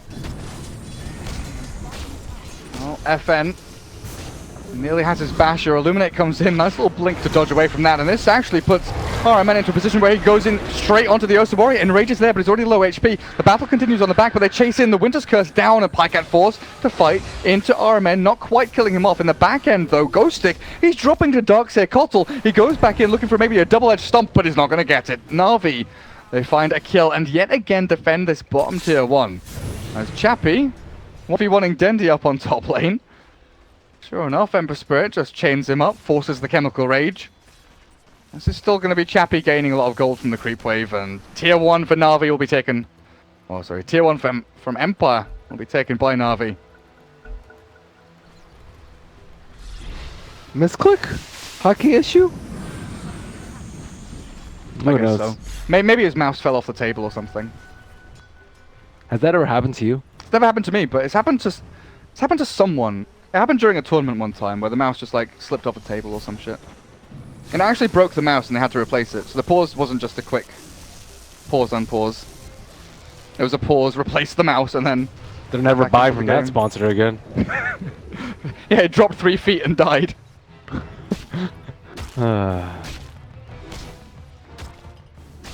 FN full Basher. Maybe this is where Ursa starts to get a little bit stronger against the Lifestealer, but it feels like Navi always get the jump. The past, 8-9 minutes or whatever, Navi have constantly been the ones forcing fights across the river, looking for these initiations, and Empire just seem to be really timid in what they're doing. Ursa is always a hero I thought was meant to, you know, go and fight, brawl as aggressively as you can, look for openings whenever possible. But with an Alc on their team, it's almost as if Empire is saying, don't fight, just farm. I will stop the Roshan from happening by Navi, though. And now the awkward dance around the pit that we've seen so often from CIS games. That sentry doesn't catch the observer. It's just out of range. Lane Crush. Oh, look at the combo! Navi, they've found them all! Ghost Stick Stampedes, but they've only killed off the Winter Wyvern. In comes the Alchemist. 1, 2, 3 slaps down RM and Slardar. And what looked like a huge wombo combo that I really thought was going to kill maybe 2 or 3 heroes of Empire there. Turns out to be just 1 support down. Navi go into the Roche pit and look to finish this off before Empire can really do anything about it. But FN with Chappie. 3 seconds until Chemical Rage, and Roshan is given up on by Navi. They don't have the Slardar for the amp. That was a really nice observer ward place. I also thought the 3 heroes were going to die, but very patient, waiting for the shrine on the Empire. That's one that you definitely wanted to have up before contesting Roche at all. And where is Slaughter going to TV? Back to mid. Alchemist is not there for the fight, but Ursa is heading on over. BOTs are up on the Alchemist in case they do want to take this, and he's already TPing in. He's coming back. Roshan, half HP. Winter Wyvern.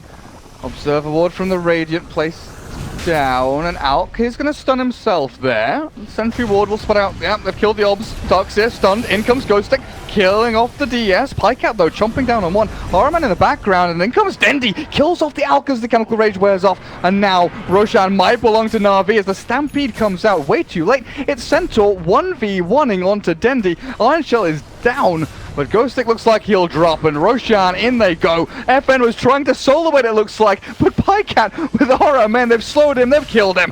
Pycat gets another dominating streak for him, and Roshan will go the way of Navi. Empire, they lose so much from this. 3 heroes gone, team fight lost, and Aegis going into the hands of Navi. Desperate play by Ursa during desperate times. I was wondering where he was during the fight, and then I looked into the pit, and he's there. Poor Winter Wyvern has not had an impact this game. And that hero is just very difficult to play in any normal situation. Also, his talents are crap. Have you seen his talents? Oh no, I've not actually. They are really underwater. They're like pre-nerf, or sorry, pre-buff Wind Rangers in terms of usefulness. 8 intel is really bad. And then the 2 good ones you have are on the level 20 line. You have to choose one of them. And its level 25 is not even that great. No. I mean, Splinter Blast cooldown is pretty good if you're defending high ground, I guess. Well, it's very good if you're defending high ground and just like spamming out waves, but... Actually, what is it? That takes it down to 4 second CD? If you're level 25. If you're level yeah. If you're level 20. Yeah, good point. Actually, I'm going to shut up. I'm going to shut up now. Hand of Midas Wyvern, here we come. Just for that talent. Have you seen carry Winter Wyverns? Oh yeah, I have. The Dragonlance, Bloodthorn, Mjolnir, yeah. That's my go-to build in Overthrow, actually. Oh, really? It's Winter Wyvern with that, yeah. Oh. It's really sick. I need to try that. It's really sick. It doesn't sound like it'd work in a real game, but in Overthrow... In Overthrow, it is actually viable. Because you are like Lone Druid is a better sniper, but Winter Wyvern is a better Lone Druid almost. In Overthrow. In Overthrow, yeah. You do actually have to keep adding that because we're not talking about the real game. 4 people from Empire grouping up top. RMN was maybe aiming for someone, but this is one of the biggest strengths of the Keeper of the Light. You look for a gank 1 lane, don't find anything. You move to another lane, and you try again. Keep on trying. But this is one of the difficulties Empire has, right? Their draft is much more nuanced. Their heroes like the Wyvern are harder to play. Navi, I don't feel they have any difficulties executing. It seems to be much easier for them to, wander into a team fight, find an initiation, and just throw their spells in. I agree. That's way easier to execute. Stampede in, and there's the execution. Kill off Alchemist instantly. Ghost Stick does land his stomp onto Lifestealer, but the chase on the eastern side. Winter Wyvern's caught and killed, it looks like. as Navi are starting to run rampant with this game. Miposhka, mana leaked up. Dendi, well, he's popped his veil down onto him, and Ogre, 1, 2, 3, down he goes. Pyket finds the final blow, and a magical streak goes his way. Tier 2 towers look like they will be forfeit, at least the one at middle lane as the lane pushes in with that creep wave. I'm actually a little sad that FN's not playing the Alk. Yeah, when you said it and we realized Chappie was playing, I thought, oh dear. They even took it mid too. Maybe they were trying to pull some next level stuff with the lanes. I don't know. Regardless, Ember would have actually struggled a lot more versus the Ursa, I think. Alk would have been pressured really hard though by the DS on top, so I don't know if that was a trade-off that they were willing to do. However, Ursa and Alchemist just don't have that great a synergy just because like there's never a time when both of you guys are really strong. Like early game Ursa's really strong, you get the Aegis, Ursa's still really strong. By the time you get second Aegis, you're starting to fall off, and that's when Alchemist kind of has like Radiance plus one more item. And then Ghost Stick is Oh, the first hit bash, yeah, cool. Mega dead. Cool. He's gone. Yep. Another kill. 17 to 9. Oh, the lead is about 4,000 in net worth. We're going to jump up to about 5k. Experience-wise, though, it's close to 8 or 9,000 for Navi as we look at the hero levels. 18 Ember, but it's the supports really. Kotl up to level 15, Darkseer 14. That's the big difference maker there. As poor little Winter Wyvern still stuck down at level 9. Hard hero to pull off. I can't even blame King Arthur feeding. Nope. Only 0-4. It's not that bad. The problem is the way he dies in team fights. He just gets run at by Ember. With no spells cast. Yeah, with no spells. What are they supposed to do when the Ember runs at him? Ursa can think about hitting him, but that's about the only hero that can actually do something versus him. Just Winter's Curse the closest enemy unit, whether it be a creep or a neutral or whatever, just throw it. That just pauses the fight for like 3 or 4 seconds though, unless it gets a really good one. Really good one is like one on the Ember Spirit with the Lifestealer's Rage on cooldown or something like that. That's like a really good one, but he hasn't been able to pull anything out of his hat so far. Maybe he'll transition into Winter Wyvern carry. Not with Arcane Boots. Not with Arcane Boots. Aether Lens so you can spam more Splitter Bass to get more gold to get your level 25. That's definitely how it works. Is there a full item coming for Alk? He's given Ags to Centaur, actually. So oh, that's a game changer. Chappie gives Ghost Stick Aghanim Scepter for that Stampede. Now, are Empire going to smoke and go and look for a fight? Again, angry scribbling from RMN as he says, this area is a no-go zone, let's group up and maybe even smoke themselves. He's holding on to one. They do have the Centaur Axe though. You know, that's kind of crazy that Alk, his best 4,200 gold, for him to survive is an Axe that buffs everyone, not just one person. It buffs everyone. That is very good. That is very good. Does Wyvern have an... Oh yeah, Axe Wyvern is a stupid Arctic Burn nonsense. That's why Carry Wyvern works. Yeah, I forgot about that for a second. There's no one else that really needs Axe on the team, I guess. Ursa's okay, but... Ursa's definitely. He might... I guess if he goes BKB, he can just have it given. There's no slot redundancy there. But Ghost Stick is... Well, it's not slot redundant because when you get jumped on by Slaughter Lifestealer, you can enrage out of it. But I mean, if he's given it by Alk, he doesn't have the slot wasted by buying one himself. Yeah, he definitely needs it. Yeah. I think BKB is not particularly great here. I'd much prefer to just have the Ags on the Ursa. But then again, I mean, this way he can have both. But then where's his deeps, yo? Yeah. That's a good question. And he's not even finishing Abyssal Blade. He's buying Diffusal Blade. Purge off amp damage? Purge Flame Guard? Can't purge amp. What's he purging then? Surge. Surge? Surge is pretty good. Flame Guard's pretty good. Okay. It's not amazing, but he doesn't have too many options right now.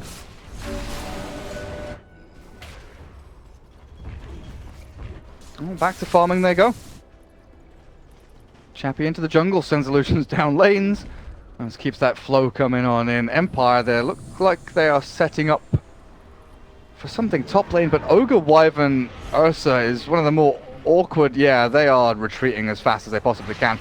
Those three heroes like one of the more awkward trios to try and gank with. You've got like no instant stun. You ignite. You try and blink in with the Ursa and finish them off. But yeah, no solution for it's like for the Ember until you probably get the Abyssal Blade on the Ogre. Mm. Or sorry, on the Ursa. Ursa, yeah, like you talked about. But then there's like blinding light on Kotal. I don't know. So BKB is for. Nah, I guess. Hard counter the blinding light. Roshan potentially up in the next 15 seconds or so. Dendi looks like he wants to push this top lane a little bit further in. Empire have to come back and deal with this. It's not going to be a second axe from Chappie though. It will be the Octarine Core. As well as the plate mail he's picked up as a kind of a casual item for himself and probably built into the Shiver's Guard. This means that FN won't have an axe for himself in the near future at all. Well, you look at the Kotal, 4-staff axe and gem. And when is the next daytime? A minute and a half until next daytime when they can start sweeping across this map, looking for all these Dire Observer wards. Maybe even making a play around this Roshan, but Empire are the ones storming forward. The smoke is broken. Pycat, he's down on the low ground and Empire can't find anyone. Maybe they see the Kotal and he'll walk straight on into them. They see him now. They definitely know what's up. Blink, stomp, crush, dead. Kotal gone. Or was the blinding light? Maybe RMN gets caught as well? No, he's fine. Where was the blinding light? I don't know. He just ran away without blinding lighting. Like if he blinding light, at least the Ursa has to pop this in rage, which is a small thing, but it certainly still helps.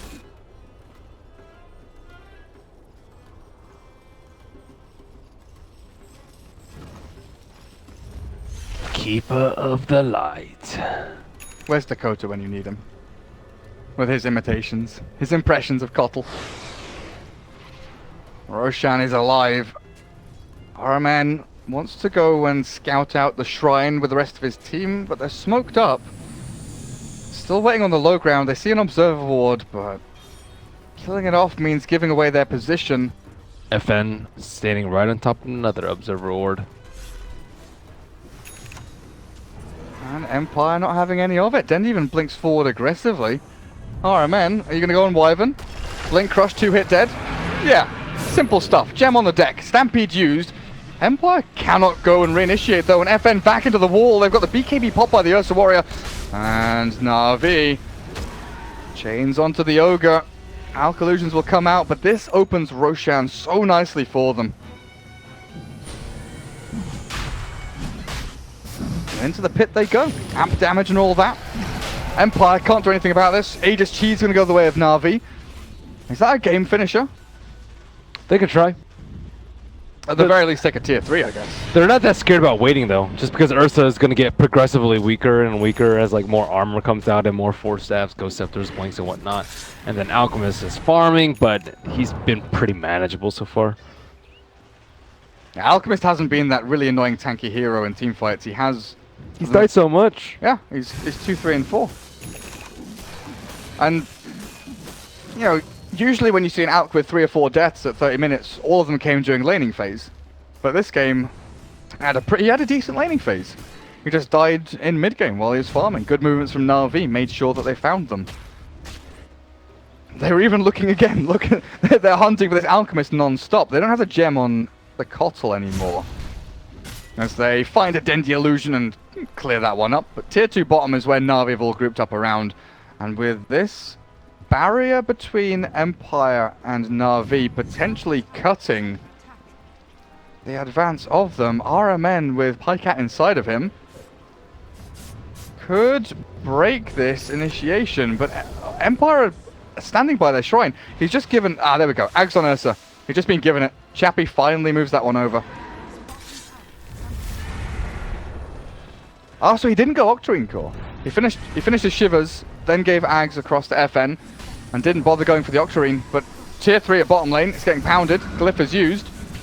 Empire are coming in from the western side. They're going to look for this Kotal, but in comes General. Vacuum misses completely. Cheese popped by Dendi. Kotal's already dead. RMN chased down as well by the Ogre, but the Winter's Curse. It's down onto Lifestealer. Dendi does like no physical damage at all, and now they've changed up the Ogre and the Alch. The Cold Embrace comes in, but Dendi remnants forward, finishes off one. Looks for another. Chappie stunned. Bash. Pycat killing him off. Pycat's still alive, but the Aegis will be taken out of his hands.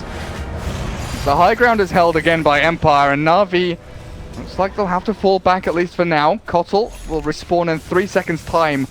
I wonder if they'll try and continue this push. The TP to the shrine, Kotl wants to get back in.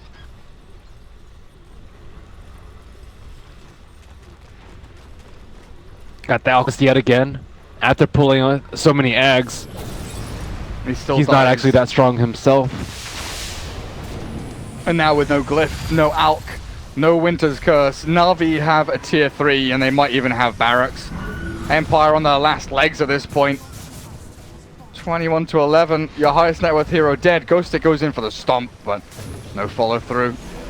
FN might have to save his Ogre here. The vacuum back into Crush, the combo! They've got them! 3 of them dead, godlike streak for Dendi.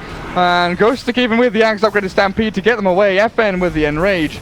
Will retreat back into the fountain. The chains catches too though, and I think Dendi wants to go in for more. RMN with another Crush. And Ghostic, he thought he was safe, but he's really not. The Winter's Curse finally catches Dendi, but there's no one nearby to punch him, apart from the Darkseer, and another falls. The dieback from Winter Wyvern. 4 dead from Empire, and Alchemist, when he finally respawns, there's no one left to support him. RMN's playing this guerrilla tactic warfare style, jumping in, jumping out, looking for crushes, but FN with the first hit, bash the concoction lands as well. RMN's gonna sprint himself away from this, and he might just be able to. The radius is burning down, but Pycat comes in, bashes up FN, the Desolator doing work, and Dendi slowed somehow there, but still gets the chains, the vac. Chappie forced back to his shrine, and Dendi finally gives up on the kill. Another Rex falls mid lane, 1.5 lanes gone.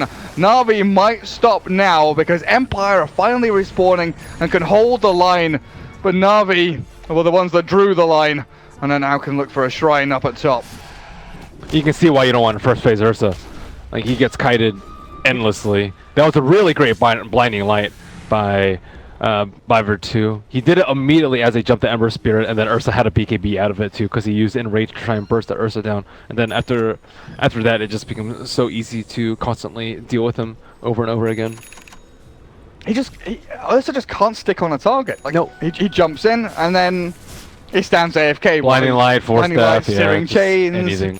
Force staffs and BKBs. The thing is, he got pulled in Ags too, and he still can't stick on a target. But a lot of that is because of his teammates too. We haven't seen any really good Winter's Curse coming out from Winter Wyvern too. Winter Wyvern hasn't been able to even slow people from the Arctic Burn to prevent them from running away from this Ursa. And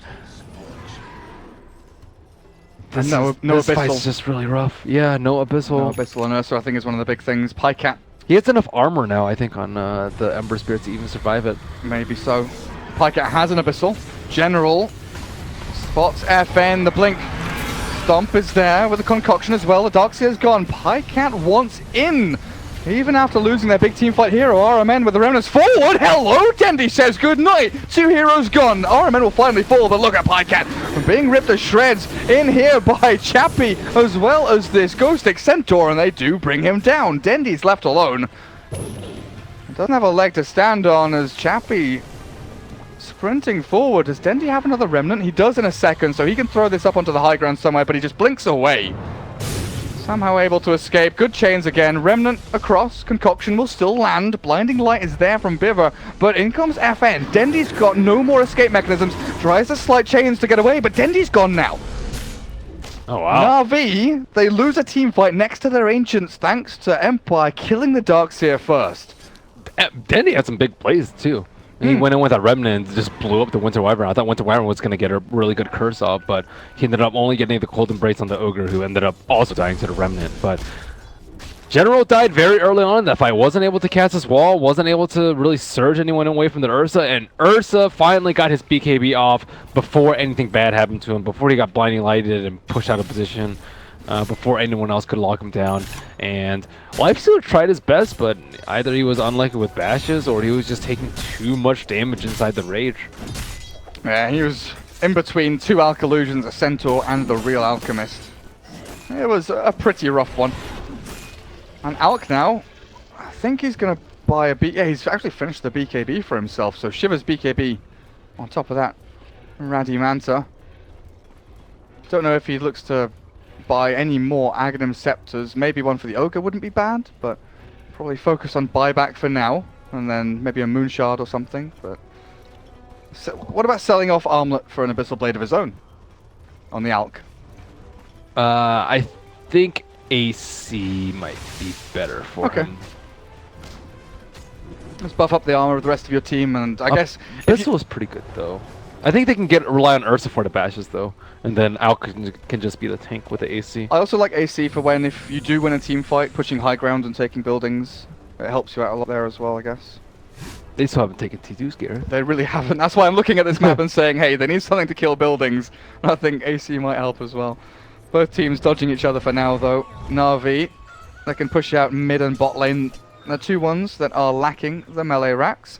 Daytime fight could be a lot different for them, as Kato does have flying vision over all of these heroes. There is no shrine on the top side. Empire might get caught out here.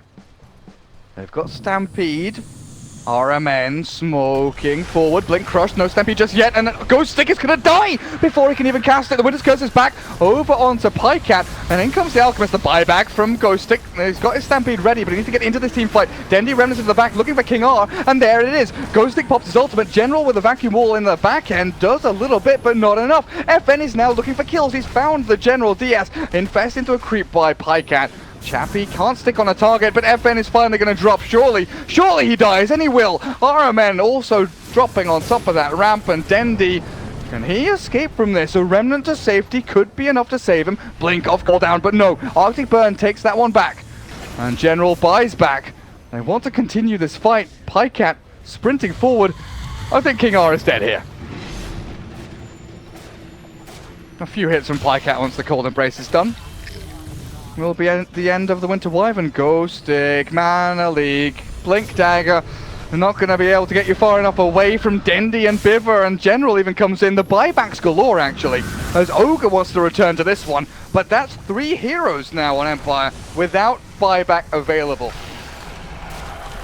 Alchemist. He really wants to stun Dendi.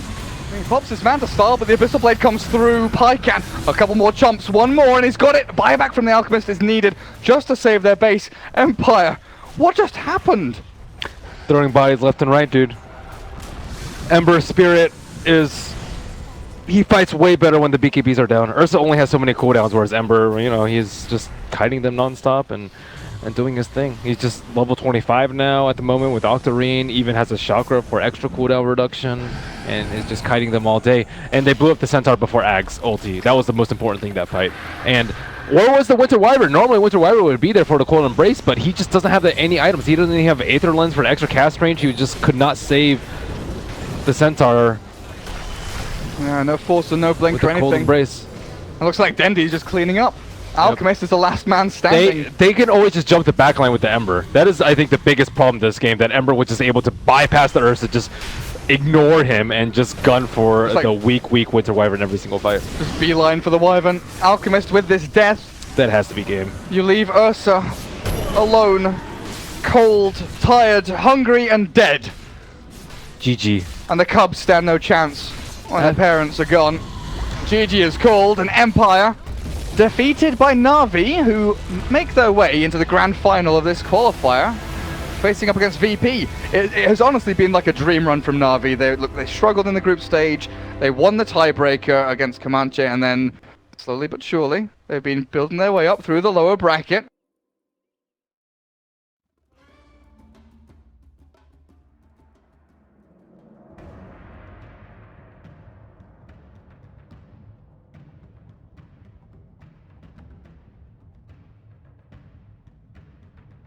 Navi's turn to ban.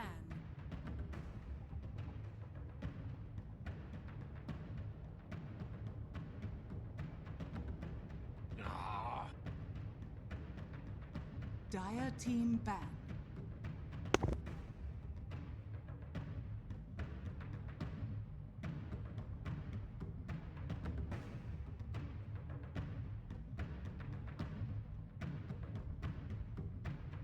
Navi's turn to ban. Dire team ban.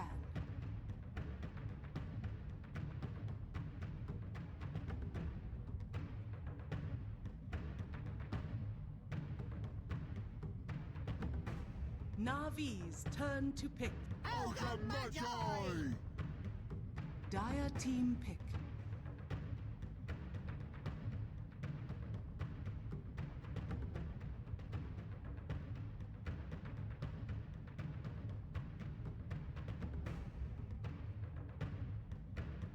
Ten seconds remaining. 5. Dark Seer. Dire team pick.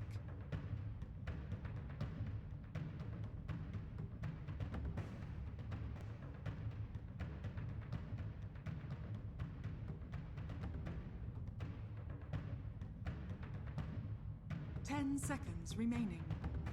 Hello, ladies and gentlemen. Welcome. Kiev 5 Major seconds remaining. Fire Finals. Long last, we get to know Reserve time. the home team. Your MLD. Your, my God. Navi. They're, I think, third at NC. They took one game off Ursa of the Warrior. this game. They're now 1 and Navi's turn Qualifier. to pick. they do it. Final.